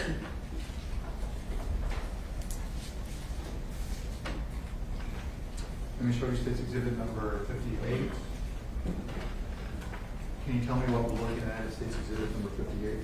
Okay, sir, that's, again, item number 4, the acrylic fingernail, and it's around the straps of the do-rag next to it.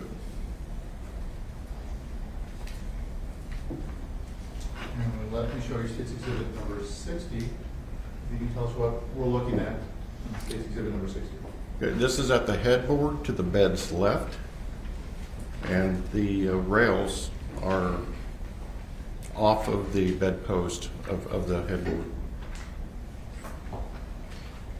On the bed, on the structure of the furniture at the headboard, does it appear to have some sort of damage? Yes, sir, it appears to be broken or knocked off.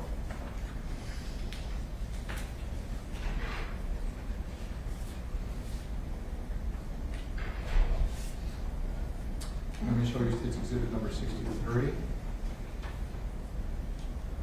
Can you tell us what we're looking at State's Exhibit number 63? Yes, sir, that's an iPad, and it's sitting on a footstool at the foot of the bed.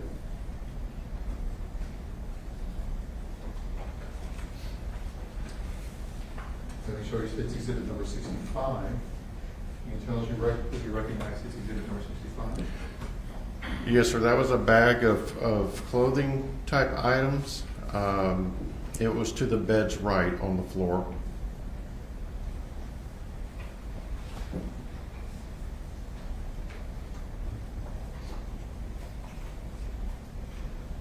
Let me show you State's Exhibit number 67. Can you tell me what we're looking at in State's Exhibit number 67? Yes, sir, that's a small table, and it is to the bed's right, up against the far wall, under the windows.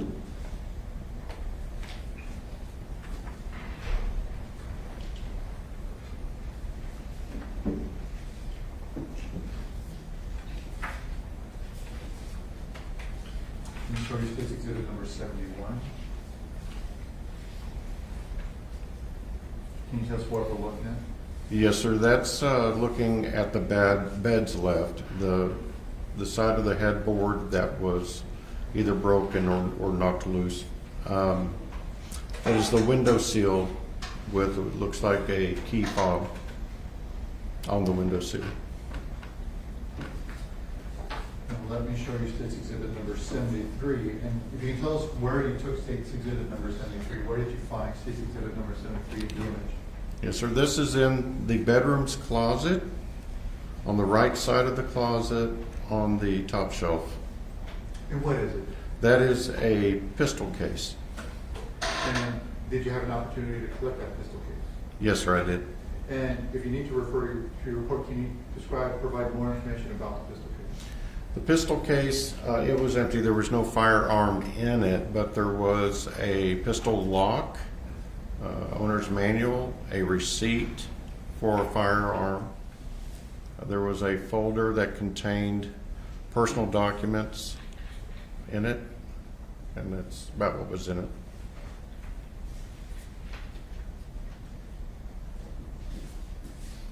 Let me show you State's Exhibit number 75. Let me show you State's Exhibit number 76. It's a little hard to see, but in State's Exhibit number 76, can you tell us what was significant about this photograph? Yes, sir. Look, it's a basket, and on the bottom left corner of it, there's a silver and black firearm magazine with loaded cartridges in it.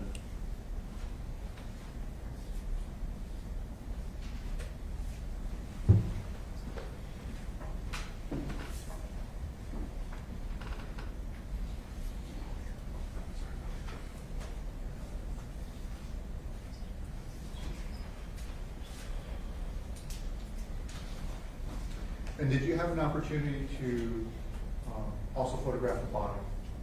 Yes, sir, I did. Before we get to the body, can we walk through, we saw a number of photographs of images that you took.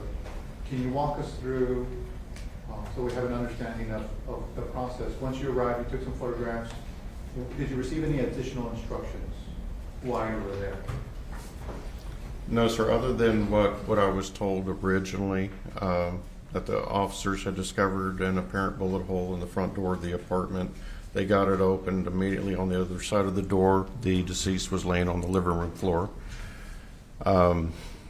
Scanning through the rooms, I started seeing things that just got my interest. There was a chair knocked over in the living room. There were broken dishes in the kitchen, on the floor, and on the counter. The bedroom, the bed looked possibly broken. The fingernail, the do-rag on the bed. The closet door was open. At the threshold of the closet door was the basket containing the firearm magazine that was loaded. Inside the closet, there was a firearm case for a pistol.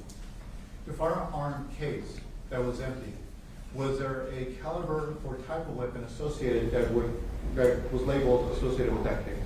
Yes, sir. I don't remember the exact model number, nor do I remember the exact brand right off my head, if I can refer to my report. Yes,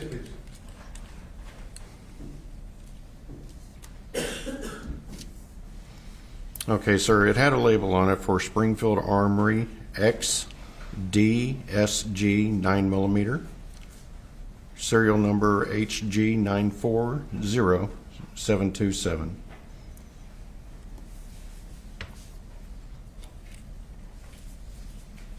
And you also indicated that you created a diagram or a floor plan of the apartment. Yes, sir, I did.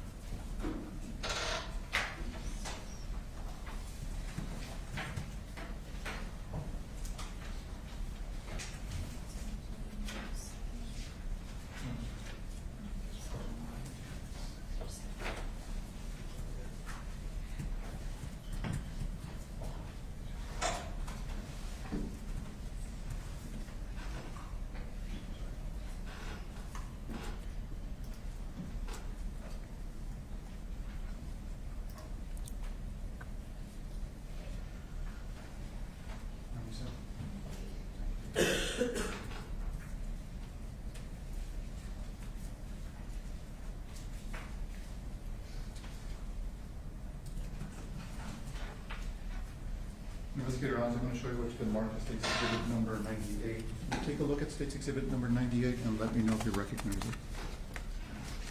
Yes, sir, I do. That's the diagram I made from a rough sketch.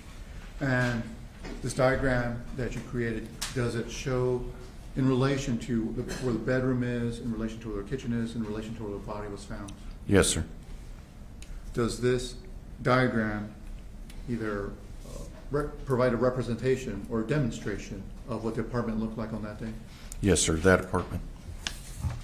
State would like to offer State's Exhibit 98 into evidence of the diagram. Into evidence pending any objections of defense counsel. Yes. No objections, Your Honor. State's Exhibit 98 is admitted and it may be published. Investigator Hans, I'm going to show you what is, as you described, as the floor plan of the apartment. From where you're standing, can you tell me where I'm pointing my pin, what I'm pointing at? Okay, that is the front entry door into the apartment, and that's representing the deceased body as positioned how he was found. And we're going to show you photographs of how he was found in a moment. In the bedroom, I'm pointing to this area right here. Can you tell me what I'm pointing to? That appears to be the bed. And the two items you collected from the bed were going to be the nail and the hat? Yes, sir. Hat?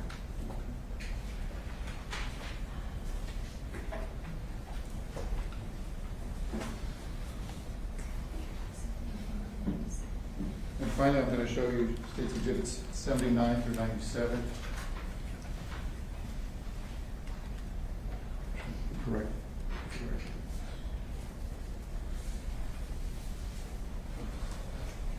I'm going to show you State's Exhibit 79 through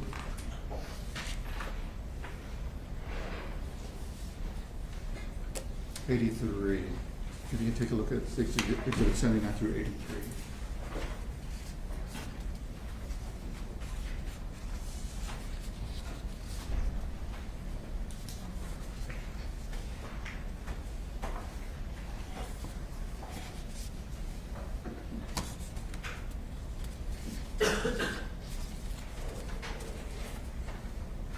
Do you recognize these exhibits? Yes, sir.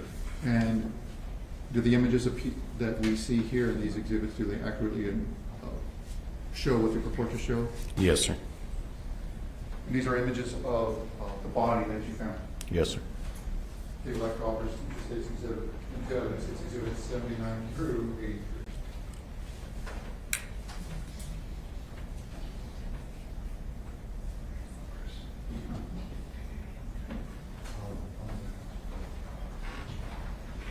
Just one second, please. I'm sorry. Judge, presuming that these exhibits are admitted, they are images of the body, so I would ask the court, well, I'd like to make an announcement, if there's anybody here who doesn't want to view those images, please excuse yourself. Yeah, may we approach briefly? You can. Thank you, Your Honor.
Through 83, inclusive, are admitted, they may be published.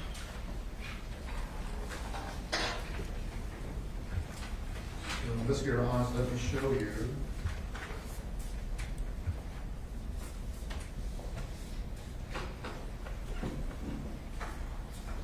State's Exhibit number 79. For the benefit of the record, can you tell us what we're looking at? Yes, sir. This is the left side of the victim's face. Let me show you State's Exhibit number 83. Can you tell us what we're looking at? Yes, sir. This is a more frontal photograph of his face with an apparent bullet hole. The top right area of his top right area of his forehead. It's about right here? Yes, sir. Bullet hole. Yes, sir.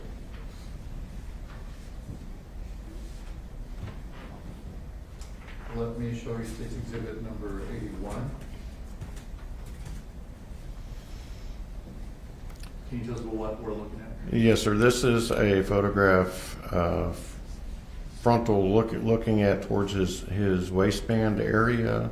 His right arm is over his torso. The left arm is to the left of his body. Let me show you State's Exhibit number 82. Can you tell us what we're looking at? Yes, sir. This appears to be his left arm. And under his arm, well, in the photograph, there's the number 1, evidence marker number 1. Objection, Your Honor, leading. I think you're setting up your question, but if you would be, please be careful not to lead as you finish the question. In State's Exhibit number 82, we see the number 1, correct, marker? Yes, sir. Can you tell us what we see underneath his hand? Yes, sir. That is a cell phone. And you noted it as being number 1, item number 1. That's correct. And let me show you State's Exhibit 80. Can you tell us what we're looking at? This is the victim's right hand.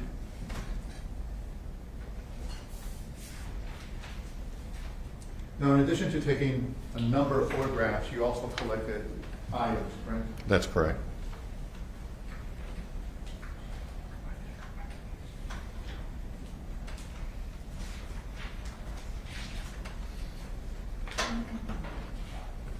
Can you describe to the jury what items you collected?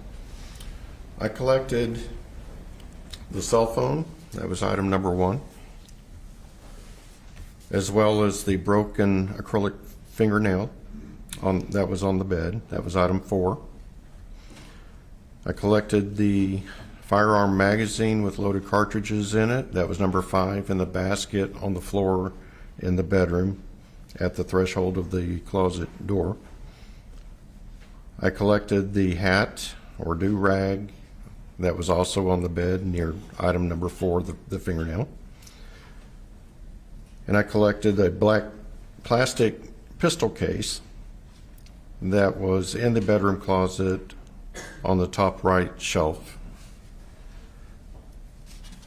Inside, as we had mentioned before, of that pistol case was a firearm sales receipt, a pistol lock. There was a container, a small container of apparent gun oil. There was a package of firearm sights. There was a manual, and there was a folder containing documents, apparently a birth certificate and Social Security card for Mr. Martell Derouen, and an immunization record for Joa L. Jenkins, along with an envelope with the Department of Veteran Affairs correspondence and pool mart receipt. What receipt? A pool mart, like a swimming pool mart receipt. In preparation for your testimony today, were you asked to bring several items from the SAPD property room to court today? Yes, sir, I was.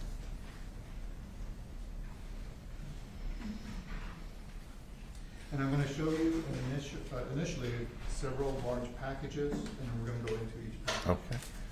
Is it okay to wear gloves? Yes. during the show? Do you Okay. have some, sir? Yes, ma'am. Appreciate it. Do you need any, Mr. Rollins? Not at the moment. Thank you, Judge.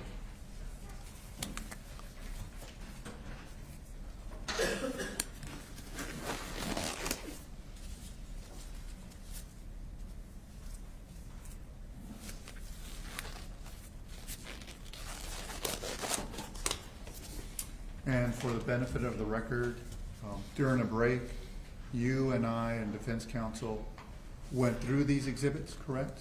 That's correct. We opened each item up, correct? Yes, sir. And we pre-marked them, correct? Yes, sir. Okay, so any items that we see that are opened or unsealed, we did that in your presence. That's correct. So let me show you what's been marked as State's Exhibit number 38. Inside number 38, can you pull out the contents of what's inside number 38?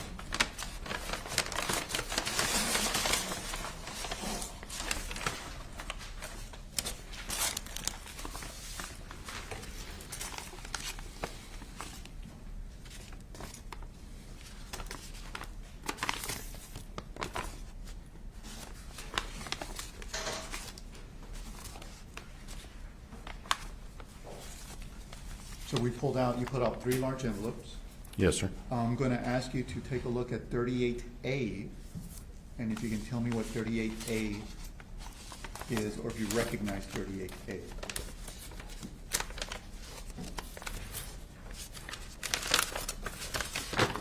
Yes, sir. That is the do-rag hat, item 6 that was found on the bed. I'm going to ask you to open up what's been marked as State's Exhibit 38B, and if you can tell us what that is.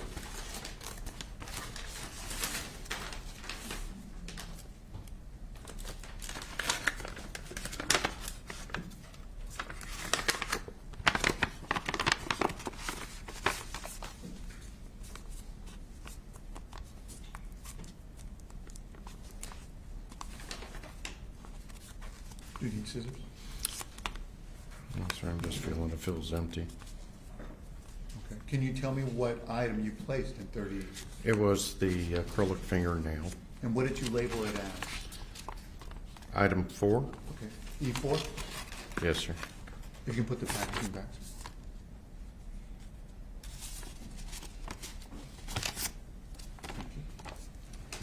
And the item that's been labeled as 38C, did that come from the larger package of 38s?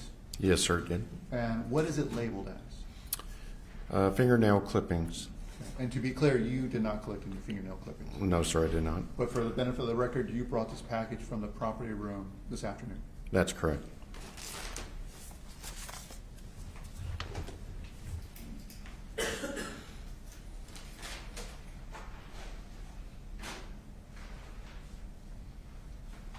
I'm going to show you what's a larger package that's been labeled as State's Exhibit number 39. Can you look into State's Exhibit number 39 and empty out its contents?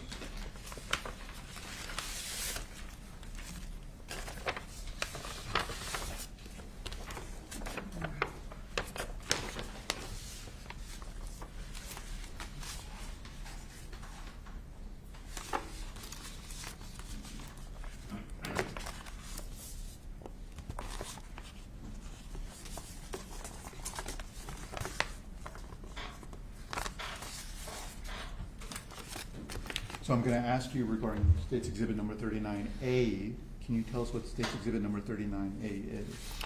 Yes, sir. This is a possible bullet fragment that was collected 2 floors down in the apartment building in front of apartment 16203.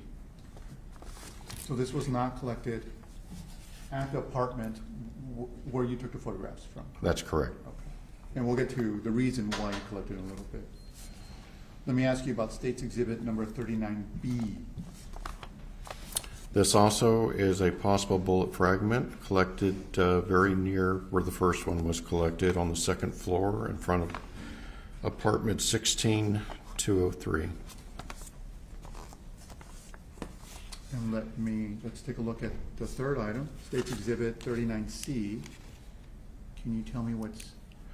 Yes, sir. This is a projectile from the victim's head that the medical examiner had extracted. Okay. And for the benefit of the record, you did not pull that, correct? No, sir. But this was included in the packaging from the SAPD property, right? That is correct. Which number was that? I'm sorry. 39C. C is Charlie? Yes.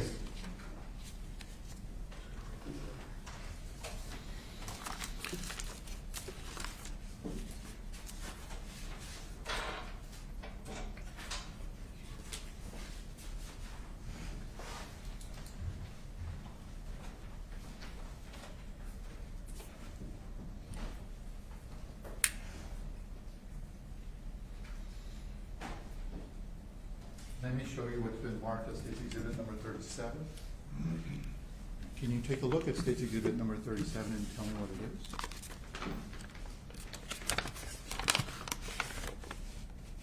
is? Yes, sir. It's the cell phone that was found under the victim's left arm on the floor.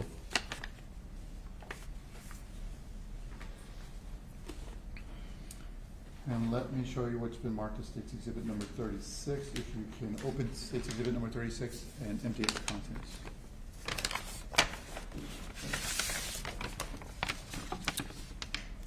You just want that open, right? Yes. You don't need that. Okay. This is a gunshot residue collection kit that I collected from the hands of the victim.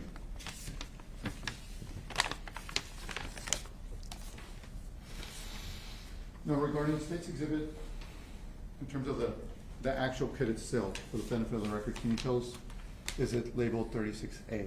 It is, sir.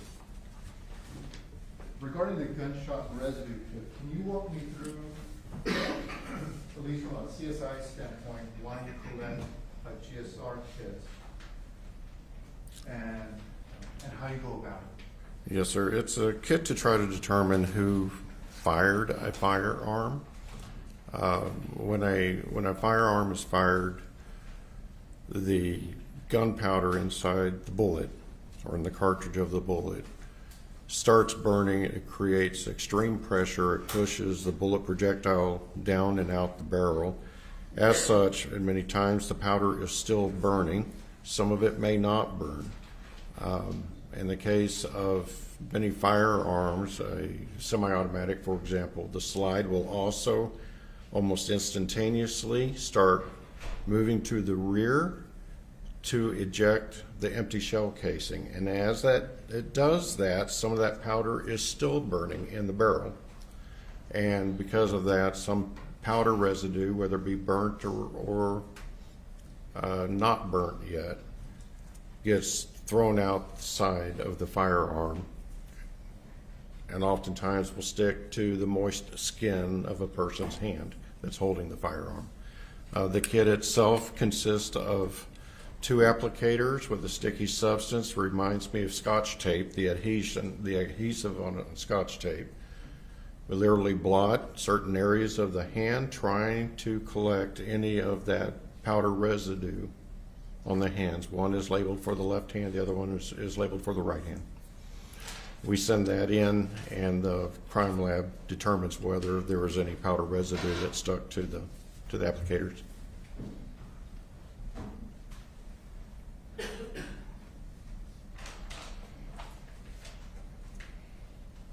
Let me show you what's been marked as State's Exhibit number 40.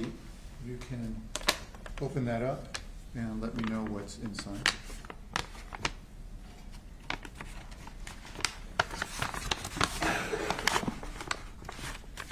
Yes, sir. This is the loaded firearm magazine that was found in the basket in the bedroom on the floor at the threshold of the closet door. Can you hold it up for the jury to see? Thank you.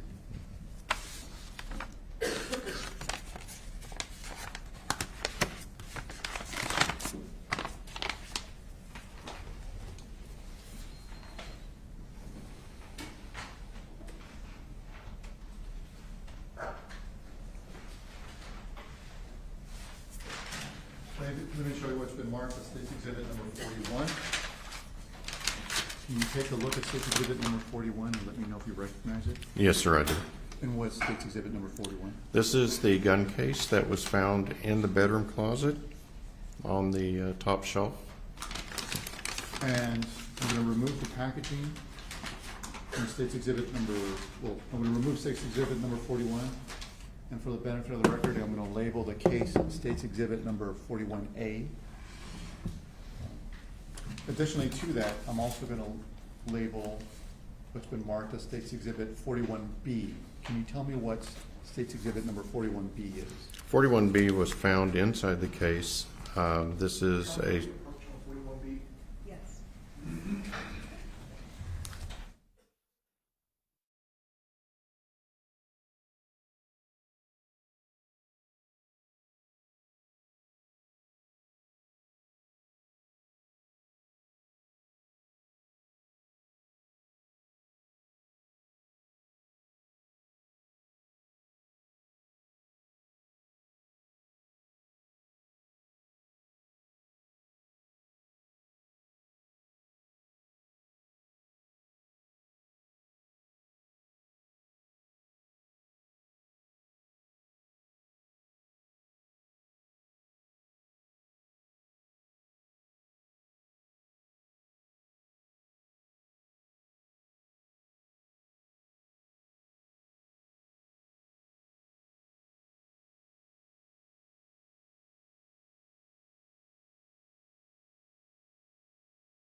Judge, at this time, I'm going to offer various exhibits into evidence, the exhibits that this witness has authenticated. If you can give me a moment just to put it in numerical order, so that it can be easier for bookkeeping.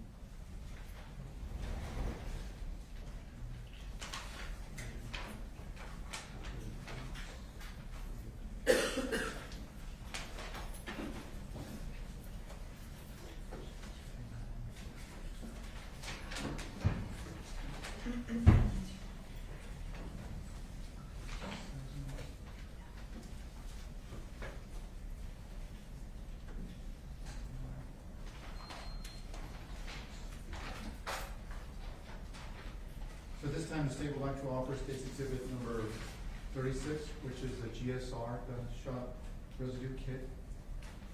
State would like to offer State's Exhibit number 37, which is a cell phone that was collected by Investigator Owens. State would like to collect State's Exhibit number 38A, which is labeled or considered a do-rag found on the bed. State would like to enter into evidence State's Exhibit 38B, which is broken fingernail. State would like to offer into evidence State's Exhibit 37A, which is possible bullet fragment. I believe that's 39. Excuse me, 39A. State would like to offer into evidence State's Exhibit 38B, which is also a bullet fragment. 39. And finally, the state would like to offer into evidence State's Exhibit 40.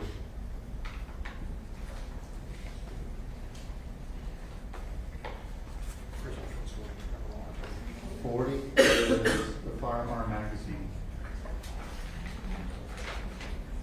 Can we approach briefly? Yes. Thank you, Madam.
State's Exhibit 37 is admitted. State's Exhibit 38A and 38B are admitted. And State's Exhibit 40 is admitted. And finally, Your Honor, the state would like to offer State's Exhibit number 41, the case by itself, without its contents. And we would ask the court if we could publish that case at a later time so it can give us an opportunity to remove the contents that are inside. I said, this case itself, I'm not sure if I necessarily see the relevance, Judge. And, State?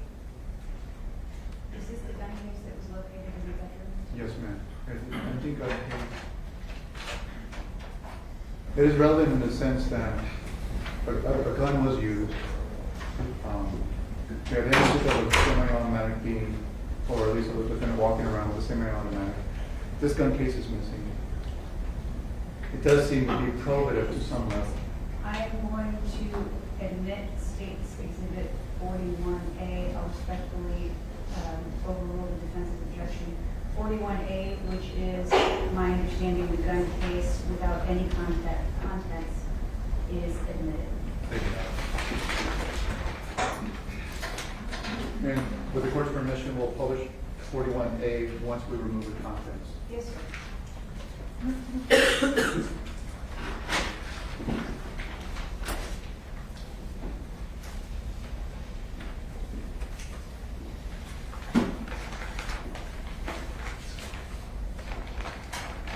Now, Investigator Ons, you mentioned that you collected some fragments away from the apartment, correct? Yes, sir. Can you walk us through what led you down to the second floor? Your Honor, I'm going to object again based on the previous objection. I think Mr. Ramos is, my understanding, trying to establish a predicate. I'll allow him some leeway to establish relevancy between those fragments and this offense. Yes, ma'am. Did you receive an instruction to remove yourself from the apartment and go down to the second floor? Yes, sir, I did. And once you received that instruction, what did you do once you went to the second floor? I went to the second floor, located the apartment that I was referred to, and photographed the scene there in the hallway, and then entered the apartment. The tenants were home, and took photographs both outside of the apartment, outside the front door, and photographs of the inside of the apartment. And when you went downstairs to the second floor, what were you looking for? Or let me rephrase, what specifically were you looking for? It was reported that the apartment on the second floor. Hearsay? Investigator on specifically, what were you looking for on the second floor in that apartment? Any evidence associated with a firearm. There was a bullet hole reportedly in the door of that apartment. Did you make your way to that apartment? Yes, sir, I did. And what did you observe or what did you see once you got to the second floor? Yes, sir. Apartment, the front door of apartment 16203 had an apparent, there were several dents on the outside of the door with an apparent bullet hole in the door. Directly across from that apartment was the door to the stairwell. It also had a penetrating apparent bullet hole completely through it as well. Did you take photographs of those observations? Yes, sir, of the apartment door. Did you observe any other SAPD personnel when you were on the second floor? Yes, sir. CSI Joe Rodriguez was with me. He was videotaping, and we ran into a detective, a uniformed evidence detective investigator, Detective Tran, that was also at that scene.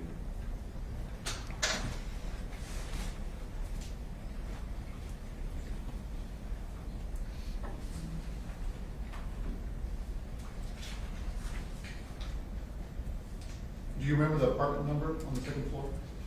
Yes, sir, I do. What number was that? It's 16203. Let me show you what's been marked as State's Exhibits number 84 through 97.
Do you recognize this exhibits 84 through 97? Yes, sir, I do. And do these images accurately show how you saw things on the second floor, apartment 16203 on that day? Yes, sir, with the exception, I believe it was the second to the last photo, a picture of my photo board that was taken in the parking lot when I first arrived on scene.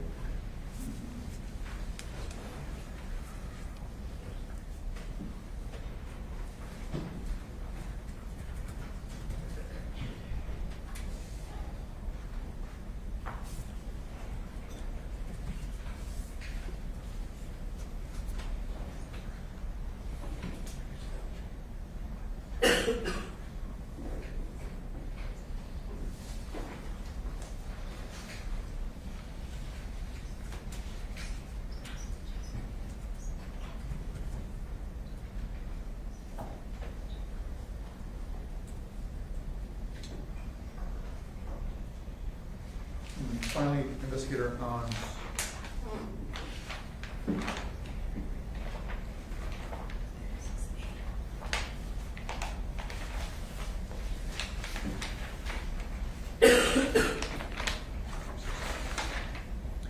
State's exhibit number 36A, gunshot residue kit. And 30 Can you walk us through the markings on State's exhibit number 36A? Can you tell us what sort of information you put on here and the markings that we see? Yes, sir. It asks on here the subject's name, which I have written down, Martell Derouen, and with his date of birth of 6/18/86. It asks for my name, my badge number, Archie Ann's, badge number 9422. The agency, San Antonio Police Department, and the agency case number, SAPD 21016-636. Also has markings from whoever had apparently processed this at the Bexar County Crime Lab. On the back of this is a sealing tape with my initials and the date that I sealed it. And can you walk us through an example? So in this case, you are by Martell's body, you begin to take a gunshot residue kit, you open up your clean package, you swab his hands, correct? That's correct. And then you take those swabbings and put them into this package, correct? Yes, sir. The applicator is not actually a swab. It's a plastic applicator that you pull the cap off of, and it has a pad on the top side of it that has a sticky adhesive substance on it, and you simply dab all over the outside of the hand, on both hands individually. One applicator per hand, and they're clearly labeled left and right. And the purpose of that is to see if there's any sort of evidence on his hands that he fired a gun, That's correct. or was near a gun. That's correct.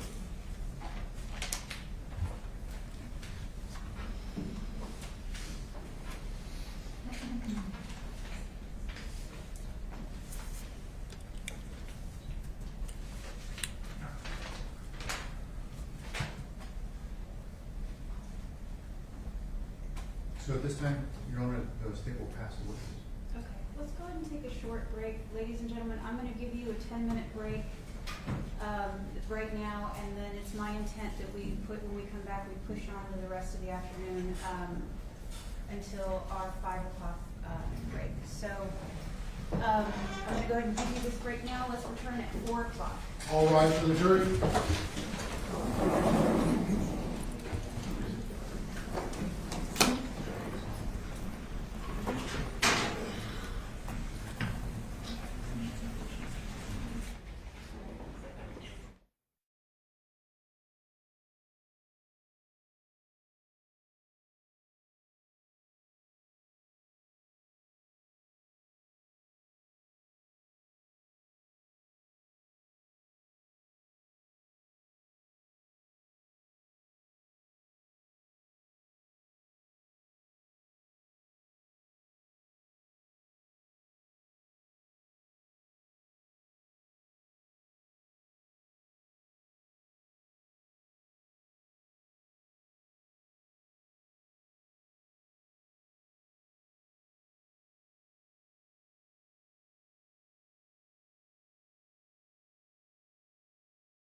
may be seated.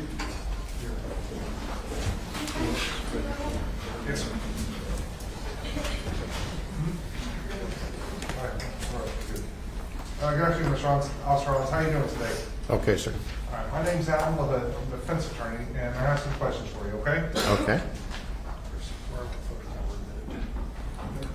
Or on the bench. Government may I approach? Yes. Thank you.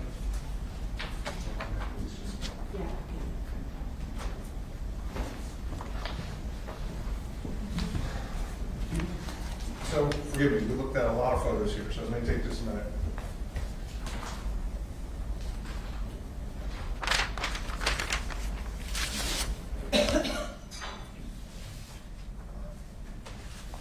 Sir, I'm going to start by republishing or re-showing you what's been marked as State's Exhibit 25.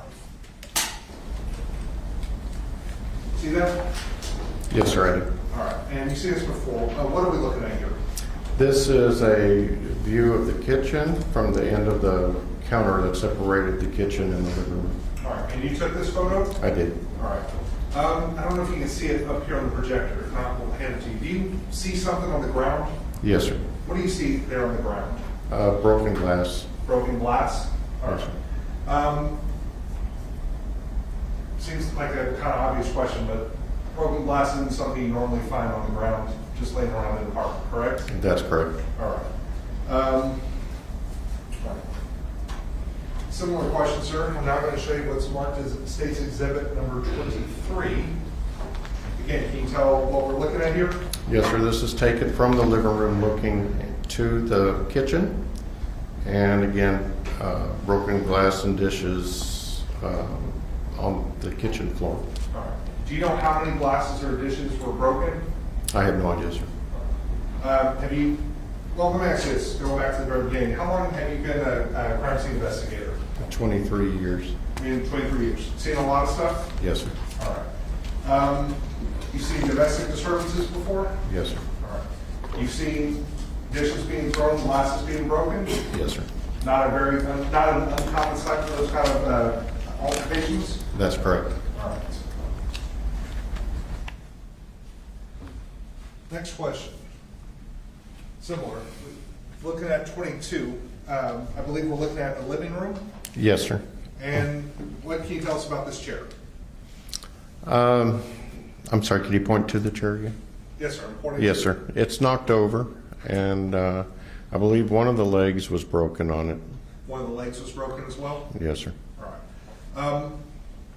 Seems self-explanatory, but when you enter a room, you, CSIs, police officers, you try not to disturb the scene as much as possible. Is that correct? That's correct.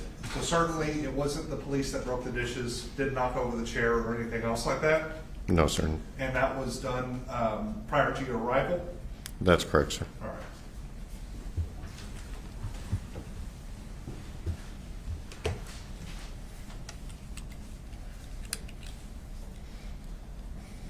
Sir. We're going to look at some more photos that you also took. This was, I forget this much a little bit, Exhibit 62, just kind of starting.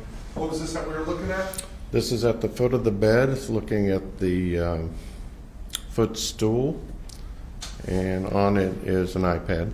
All right, and this was in the bedroom? That's correct. I may have asked you before, how many bedrooms was this apartment? Just one bedroom. It was just one bedroom, so Yes, sir. obviously this is the only bed you found in there? That's correct. Okay. Did y'all process the iPad for evidence? No, sir, we did not. You did not? Noted. Is that normal? It depends on, in this particular case, homicide detectives were at the scene and they told me they did not need it collected. All right. I'm going to show you one photo and then we're going to kind of zoom in on it, just a reminder. But showing you what's been marked as State's Exhibit number 56. I believe you said this is a picture of a do-rag that's on a bed. That's correct. And then kind of in the loop of this do-rag, and I'm going to show you a closer photo here, it would be a broken acrylic fingernail. That's correct. All right. This was in the bedroom, obviously. You conducted I guess you said GSR swab and everything else. Did the deceased have fake fingernails? Not that I noticed, sir. No. All right.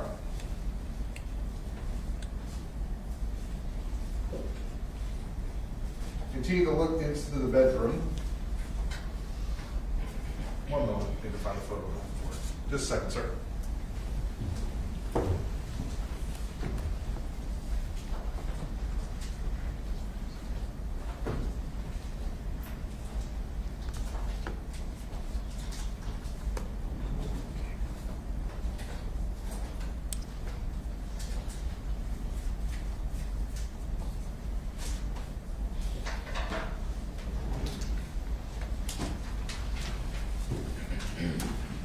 I'm now showing you what's been marked as State's Exhibit number 60.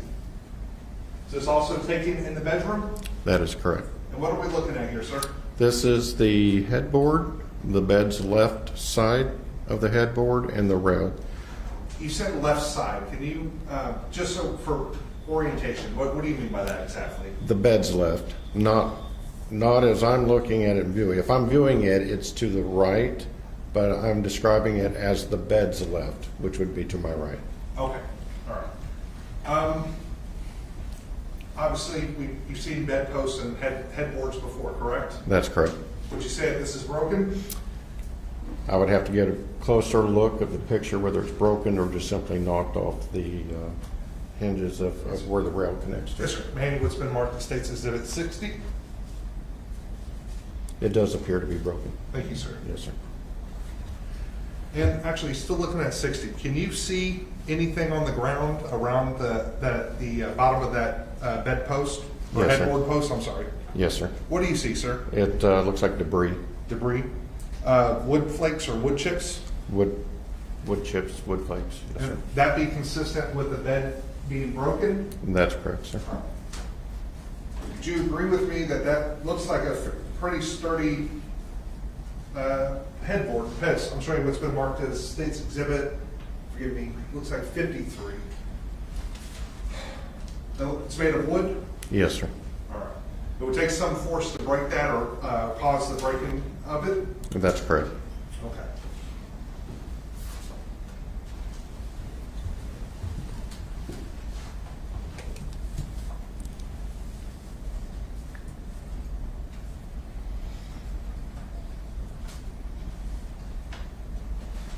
He had asked this, I had a little trouble hearing, so I just wanted some clarification. I'm going to show you what's been marked as State's Exhibit number 44. First off, it looks like we're looking at a drink and a bottle of water. That's correct. All right, was this in the living room area? This is in the living room to the couch's left, the front left corner of the couch. All right. Any idea what the drink was, or was it tested or anything of importance to you? No, sir. Okay.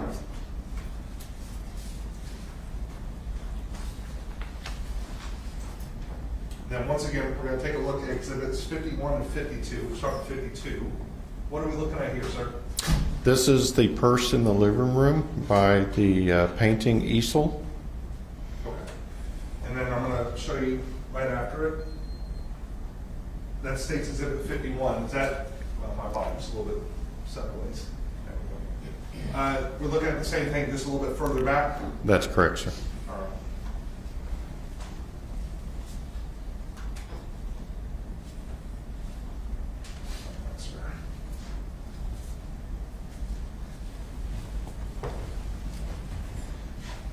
Sir, when you arrived on the scene, was the door already open? Yes, sir, it was. Okay. It required forced entry into the home or into the apartment, I'm sorry? That's correct. Okay.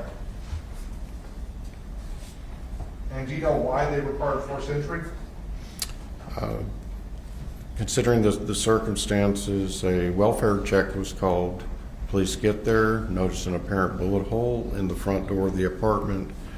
They knock repeatedly, trying to get whoever is inside, if there is anybody inside, to answer the door. Because of the apparent bullet hole, it worried them enough to warrant asking maintenance to break into the door for them. Yes, sir. And do you know, was the door locked from the inside? It must have been. I'm sorry. Yes, sir. Just one moment.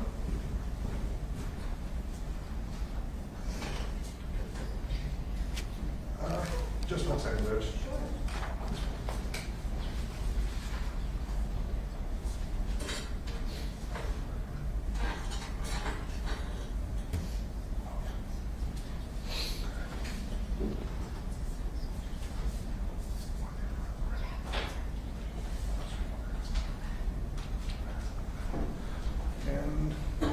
I'm looking for one photo, sir. There's been a lot of them. Here we go. Sir, I'm going to show you what's been marked as exhibit, looks like 78. Can you tell us what we're looking at here? Yes, sir. It appears to be 2 debit cards, both with the name Sasha Skare on them. All right. Did you personally recover these? No, sir. I believe one of the homicide detectives had possibly gotten it out of the purse, and it was the purse in the living room, item 10. Yes, sir. And that's the one that we looked at, it was kind of by the art easel, by the painting easel? That's correct. Okay. You didn't personally recover these, but, and again, if you don't know, it's fine, but to the best of your knowledge, these were recovered from that purse? Yes, sir. Okay, thank you, sir.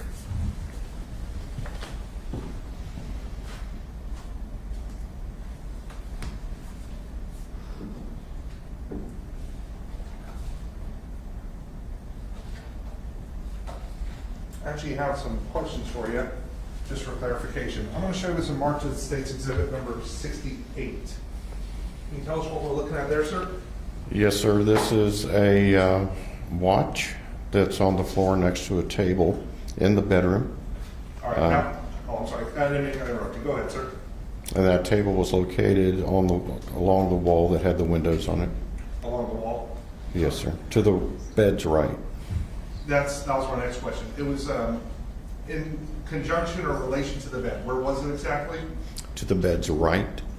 So, just so we're getting a clear view, if we may, if we're staring up to the bed, so this would be on the left-hand side, right-hand side, foot of bed over here, it would have been off to the right-hand side? No, sir. Other way. The bed's right. That side. That way. Okay, Yes, sir. sorry. That's okay. It gets a little confusing, the orientation. That's what I was just trying to ask you. And sir, you said this, and honestly, I didn't quite hear. This looks like a coat or something else that was found in there. Do you remember that? Did you see the photo up close? Yes, sir. Yeah, I'm sorry, I didn't show it to you. Seen it. That's okay. So I'm showing you what's been marked as State's Exhibit 77. Yes, sir. And what is that exactly? I refer to it as a basket. A basket? Yes, sir. And I'm going to show you, and I'll publish it in a second, what looks like State's Exhibit 75. Same picture of the basket, a little bit closer. That's correct, sir. Do you know where those were located? They were located exactly where they're found. That door is the bedroom closet door that it's located on the floor next to. Okay, and I think that may just answer the question. You said the bedroom closet door was open, is that correct? That's correct. All right. And it looks like up here to the left-hand side, we see a door, is that correct? That's correct, sir. And so, again, I think I harped on this a little bit earlier. When you go in to the best of your ability, you try not to disturb anything. You photograph stuff as it lays, where it lay. Yes, sir. All right, thank you, sir.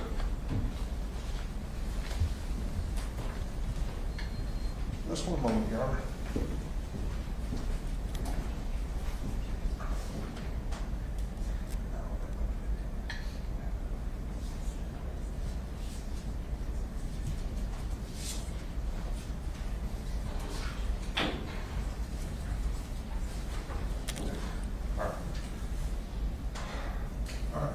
So, Investigator Arns, going back to the very beginning, you were called to the scene, and assuming you went down to the hallway, found yourself in front of door 16407, or the door to room 16407, correct? That's correct. All right.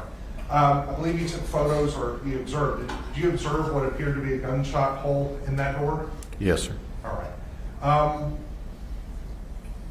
I don't know if the proper term, I've heard them called a few things. Some people call them plunket plunket markers are the little markers, but sometimes they call them plunket sticks. They can tell direction of a bullet kind of going in. Did you do that, or is that someone else that would do that? I think somebody else had done that. I did not do that. That's fine. To the best of your knowledge, did you photograph or make any photographs of it with any kind of ballistic marker sticks in it? No, sir, I did not. Okay. You're talking, going back to the door that leads to the exterior of the hallway, room 16407. Did you take measurements as far as height, width of the door handle, anything like that? I don't believe I did. Okay. Would you know how high above the people would have been looking out? No, sir, I would imagine average height between 5 and 6 feet.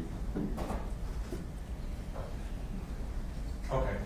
Would it surprise you if 88, Americans with Disability Act, says that the people should be at 43 inches? Does that sound about right? That's possible, yes. Okay.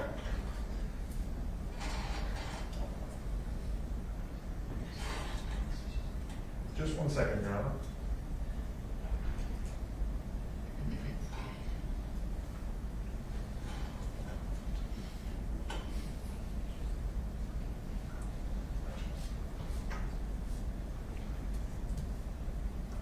So, Your Honor, we'll pass this witness. No further. May this witness be excused? Yes, ma'am. Your Honor, may we keep the subject to recall? Investigator, you are excused for today. However, you are still subject to recall, and I'm going to ask you to keep in touch with the state's attorney. The rule has been invoked, which means you cannot discuss your testimony with anyone except the attorneys for either side. And please refrain from watching any media coverage or any live stream of this trial until it's over. Okay. Thank you very much. State calls Detective Side.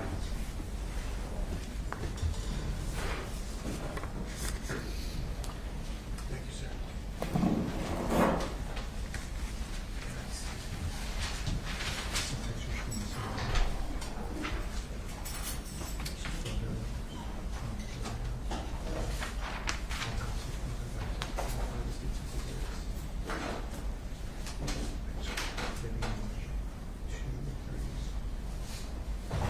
Yes.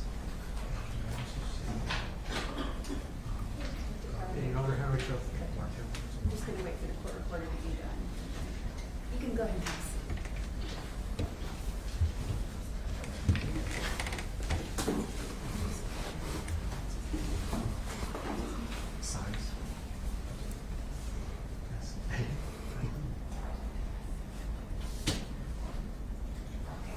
Detective, if you could please raise your right hand and state your full name.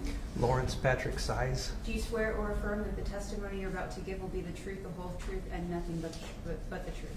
Yes, ma'am. Great. Thank you very much. Mr. Ramos, please. Detective Side, Yes, sir. can you tell us what you do for a living? I'm a San Antonio police officer, currently at the rank of detective assigned to the Homicide Unit Murder Investigation Detail. And how long have you been with SAPD? 29 years. And can you describe to the jury your various assignments before you were a detective and as a detective? Started in the police academy to get the basic peace officer certification. Was assigned to patrol for 14 years on a couple of areas of the city. Assigned to a community policing unit on the north side. Promoted to detective from there. I was assigned to a property crimes unit, a robbery unit, and then moved to the homicide unit. And within the murder unit, how long have you been a detective within the murder unit? 10 years. Back in January of 2021, you were assigned to the murder unit, correct? Yes, sir. And during that time, did you have an opportunity to investigate a homicide involving a one Martell Derouen and a one Sasha Skare? Yes, sir. Did you create a report describing the things you did and the things that you observed? I did. Would having a copy of your report help you refresh your memory to answer my questions or the defense attorney's questions? Yes, sir.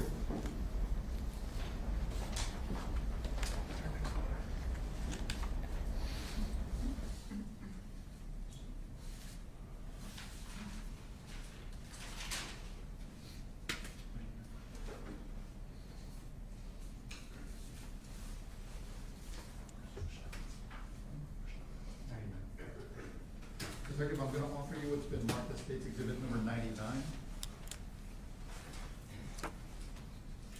Excuse me.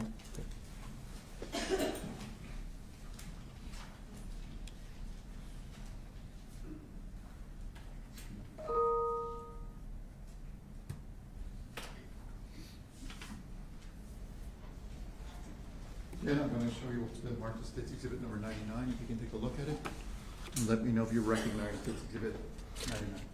Yes, sir. I do recognize it as the report I completed. And for the benefit of the record, what case number is associated with your report. Case number is SAPD 21016636. Detective, feel free to refer your report to answer any of my questions or defense attorney's questions. Yes, sir. Can you walk us through how you first became involved in this investigation? I was on duty. It was January 26th, 2021. It was a Tuesday. And at about 1 p.m., I was notified that officers had responded to a location for a welfare check and found an individual deceased with an apparent gunshot wound. And once you received that information, did you receive specific instruction, or did you take steps on your own to go to the scene? I did. Myself, my supervisor, and a couple of other homicide detectives responded to the scene. And for the benefit of the record, what is the address to that scene? The address is 16735 Cantera Parkway, apartment number 16407.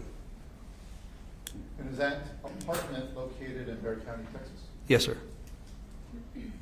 And once you arrived, can you describe to the jury your initial steps or who you encountered initially? Initially, we contact the officers on scene, the handling officers that are going to do the preliminary reports, and they brief us on what brought them there and what they discovered.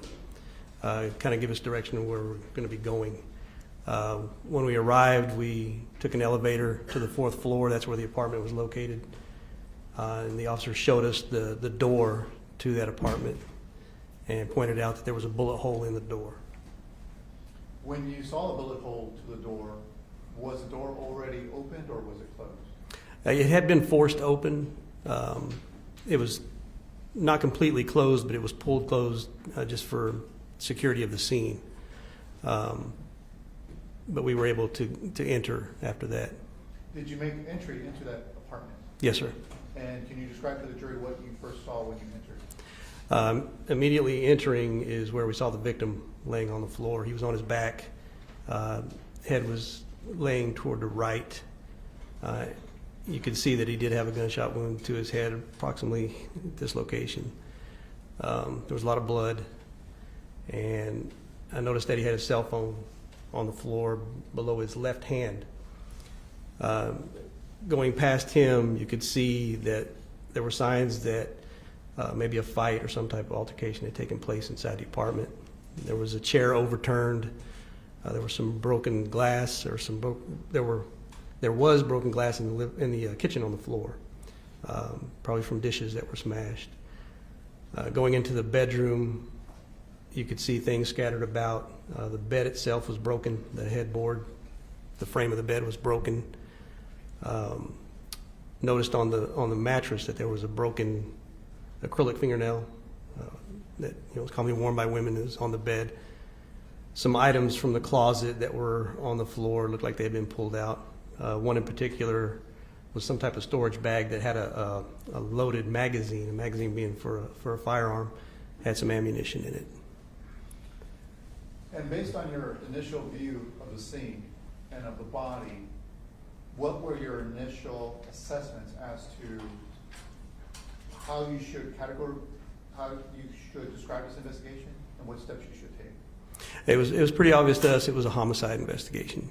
And what about your observations that you believe was a homicide investigation was required? The bullet hole through the door where it was located and where his injury was located on his head told us that he had been shot through the door from somebody outside the door. And as you're at the scene, did you contact any family members or come into contact with any family members who were related to the person who was deceased? I did. I was introduced to, and I hope I pronounced her first name right, Martell Derouen, who was identified as the victim's spouse. And through the course of your investigation at the scene, were you able to take steps to identify who identified the body? Yes. And through the course of your investigation, what identification did you determine? We were able to identify the victim as Mr. Martell Derouen.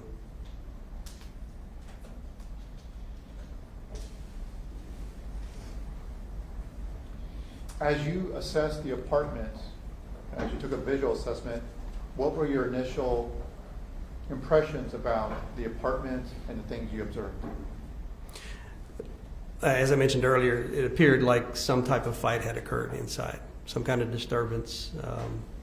Couldn't say for sure whether it was a physical altercation between the people involved or inside, but somebody definitely caused some damage. Things were, like I mentioned, were overturned. A chair was flipped over on its back. So we knew that there was something that happened in there prior to the victim being shot. Because it appeared to you that the victim had been shot, did you take steps to look for any firearms? We did. As I mentioned earlier, we saw that storage bag by the closet that had a magazine with some ammunition in it, so we knew there may be a firearm inside. We did locate a box in the closet on the shelf for a firearm. Let me show you what's been marked as and admitted into state's evidence, state's exhibit number 41A. Is this the gun box that you found? Yes, sir. And with this gun box, is there a serial number associated with this gun box? Yes. For the benefit of the record, can you tell us what it is? The serial number is HG940727. And did you take steps to look into this gun box? We did. And did you find a weapon? No. Through the course of your investigation, were you able to run that serial number? Yes, sir. And what sort of information did you receive when you ran the serial number? We ran that serial number through ATF, and they were able to tell us the original purchaser was the victim.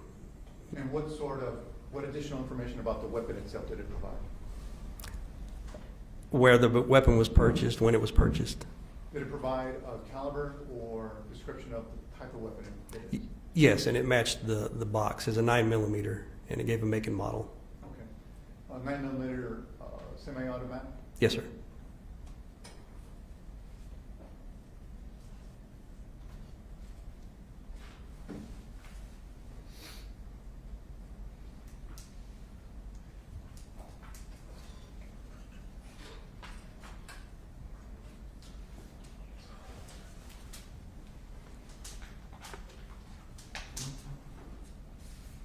Let me show you what's been marked as State's Exhibit number 83, which has already been admitted to evidence. Is this the individual that you saw in the apartment that was deceased? Yes, sir.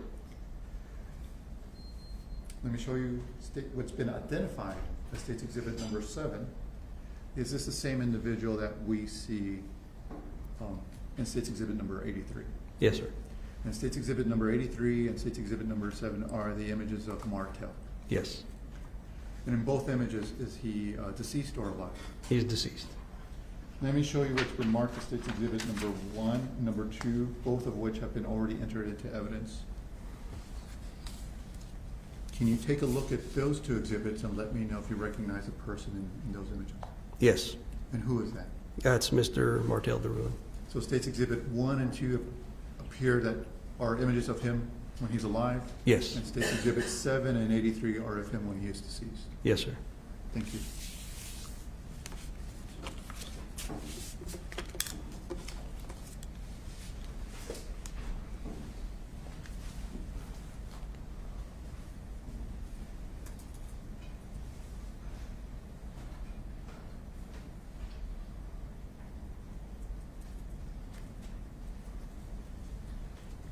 As you and SAPD began investigating a homicide, did you receive any information from the neighbor living next door? We did. There was a young lady who lived directly across from the victim's apartment. I believe her name was Caroline Eichman or Eicher. Yes, sir. Did she provide information to SAPD? She did.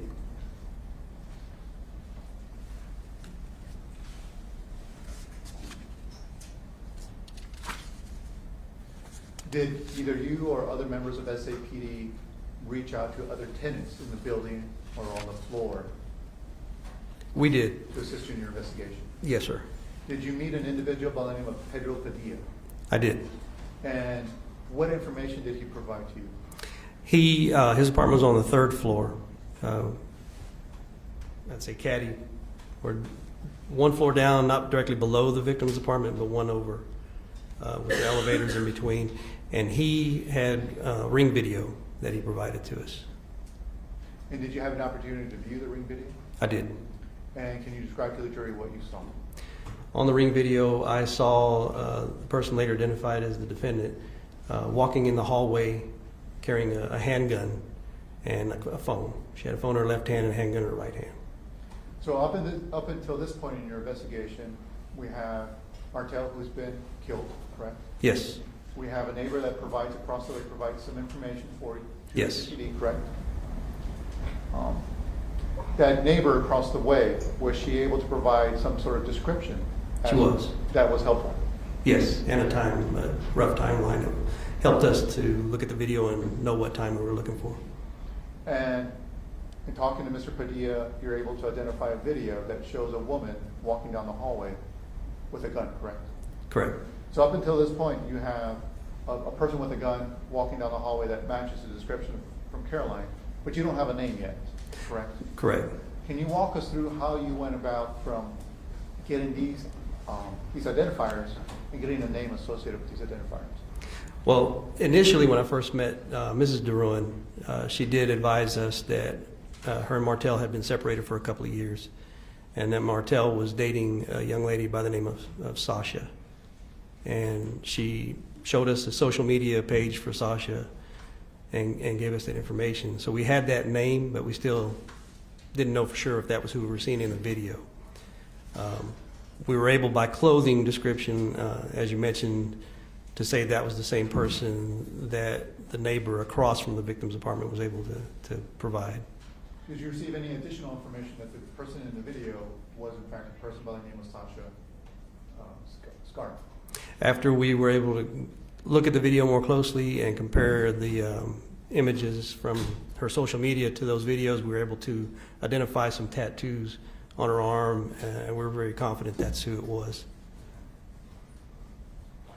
Are you in a position to see whether or not, let me ask you this, do you see an individual in court by the name of Sasha Skare?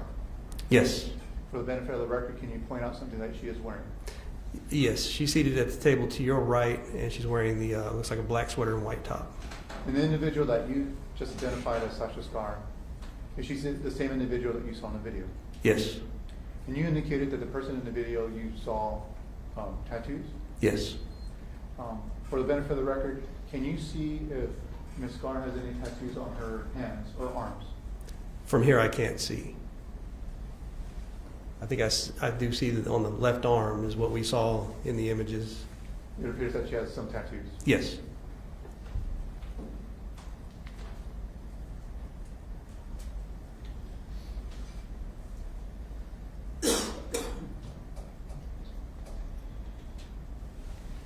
In Mr. Padilla's ring video, were you able to ascertain the time stamp associated with the images in which you saw the defendant? Yes. And what times were those? The date was the same, January 21st, 2020, or I'm sorry, 22nd, 2021. And I believe the timestamp was 20:52 hours, which is 8:52 p.m.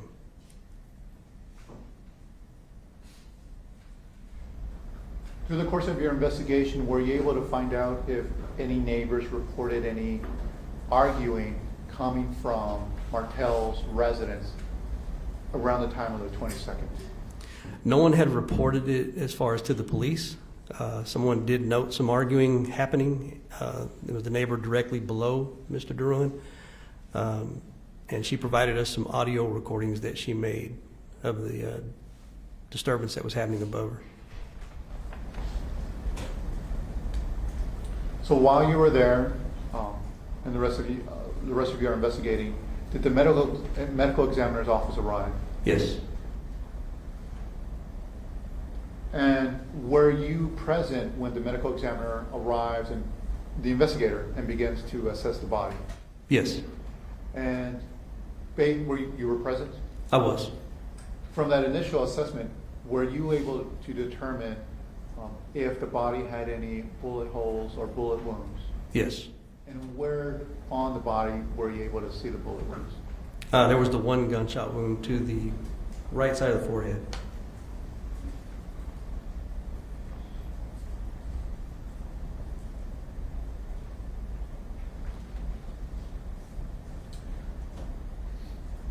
As the medical examiner was there, or the investigator, did you view any or see any additional injuries on Martell's body?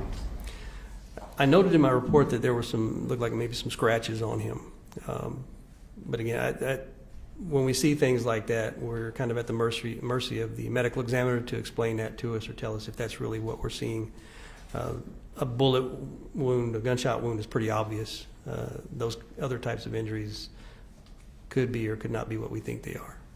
And once the medical examiner investigator is done with their initial assessment, what happens to the body, or in this case, what happened to Martell's body? He's then transported to the medical examiner's office and they schedule an autopsy. Through the course of your investigation, were you able to identify any 911 calls that were related to this incident coming from the apartment complex on January 22nd in the late evening? Yes. Did you have an opportunity to listen to the call? I did. Did you play the call for anyone else? There may have been other detectives present when I was listening to it. Were you able to either rule out any potential callers on that 911 call? Rule out, yeah. I'd have to explain what was odd about the call. Yes, sir, please. The person calling was identifying themselves as Joya Derouen. And having met her, we knew that she didn't call 911. She hadn't talked to or spoken to the victim since earlier that day on the 22nd. So that's the first thing that caught our attention, was that this person was trying to identify themselves as her. And the phone number was different. It wasn't for Joya. It was a different area code, a completely different phone number. Also, the caller, when the 911 clerk asked for an address, initially gave the correct numbers, but then said O'Connor Road, which was not where this was. This was La Cantera, obviously. We had already known, doing a little research on Sasha, that she had a previous address on O'Connor Road. So then we're like, okay, this is her. It also confirmed what we saw on the Ring video when she's making the call to 911. The call on the Ring video is consistent with the time that the call came in? Yes.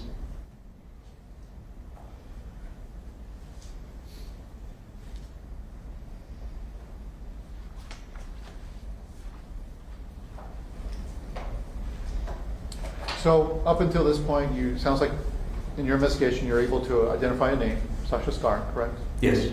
And you're able to identify her identifiers, correct? Correct.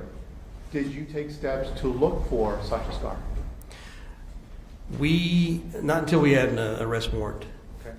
And then that information was provided to the marshal's office to locate her. And through the course of your investigation, did she voluntarily surface at any point? No.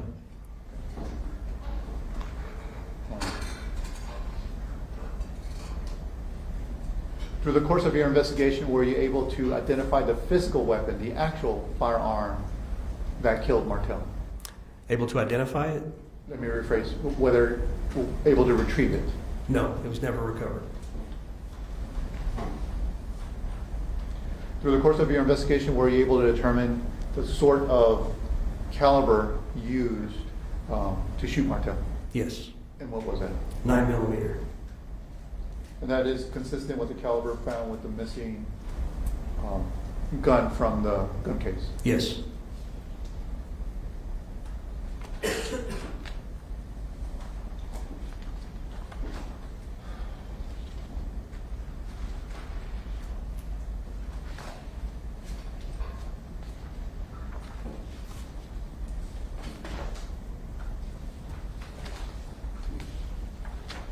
Now, while you were at the scene,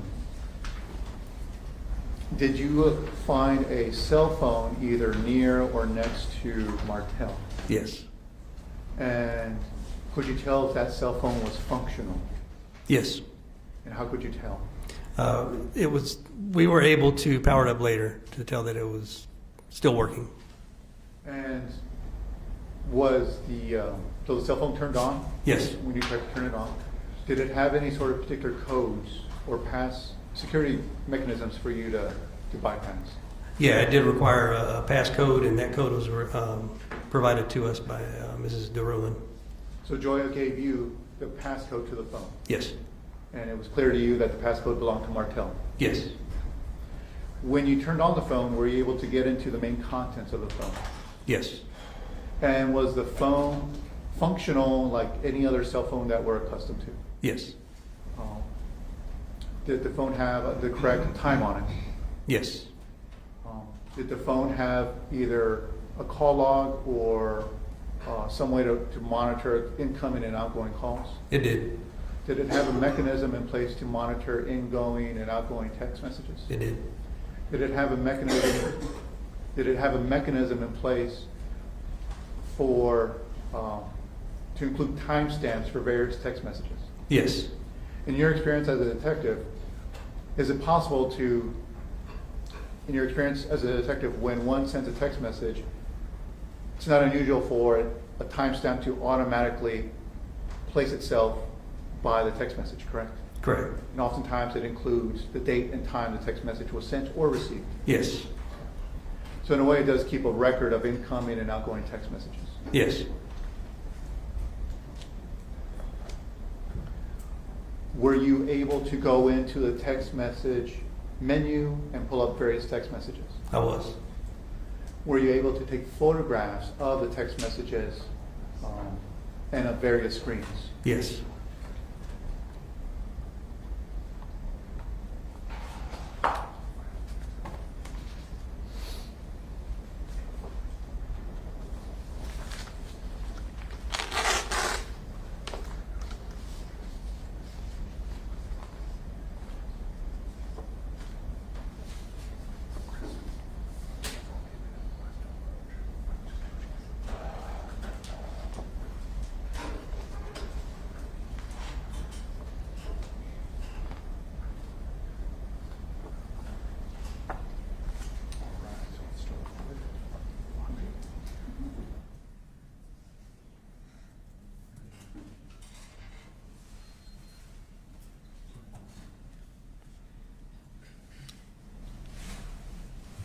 Mr. Ramos, I hate to interrupt you, but it looks like we're about to get into another big subject matter. Okay.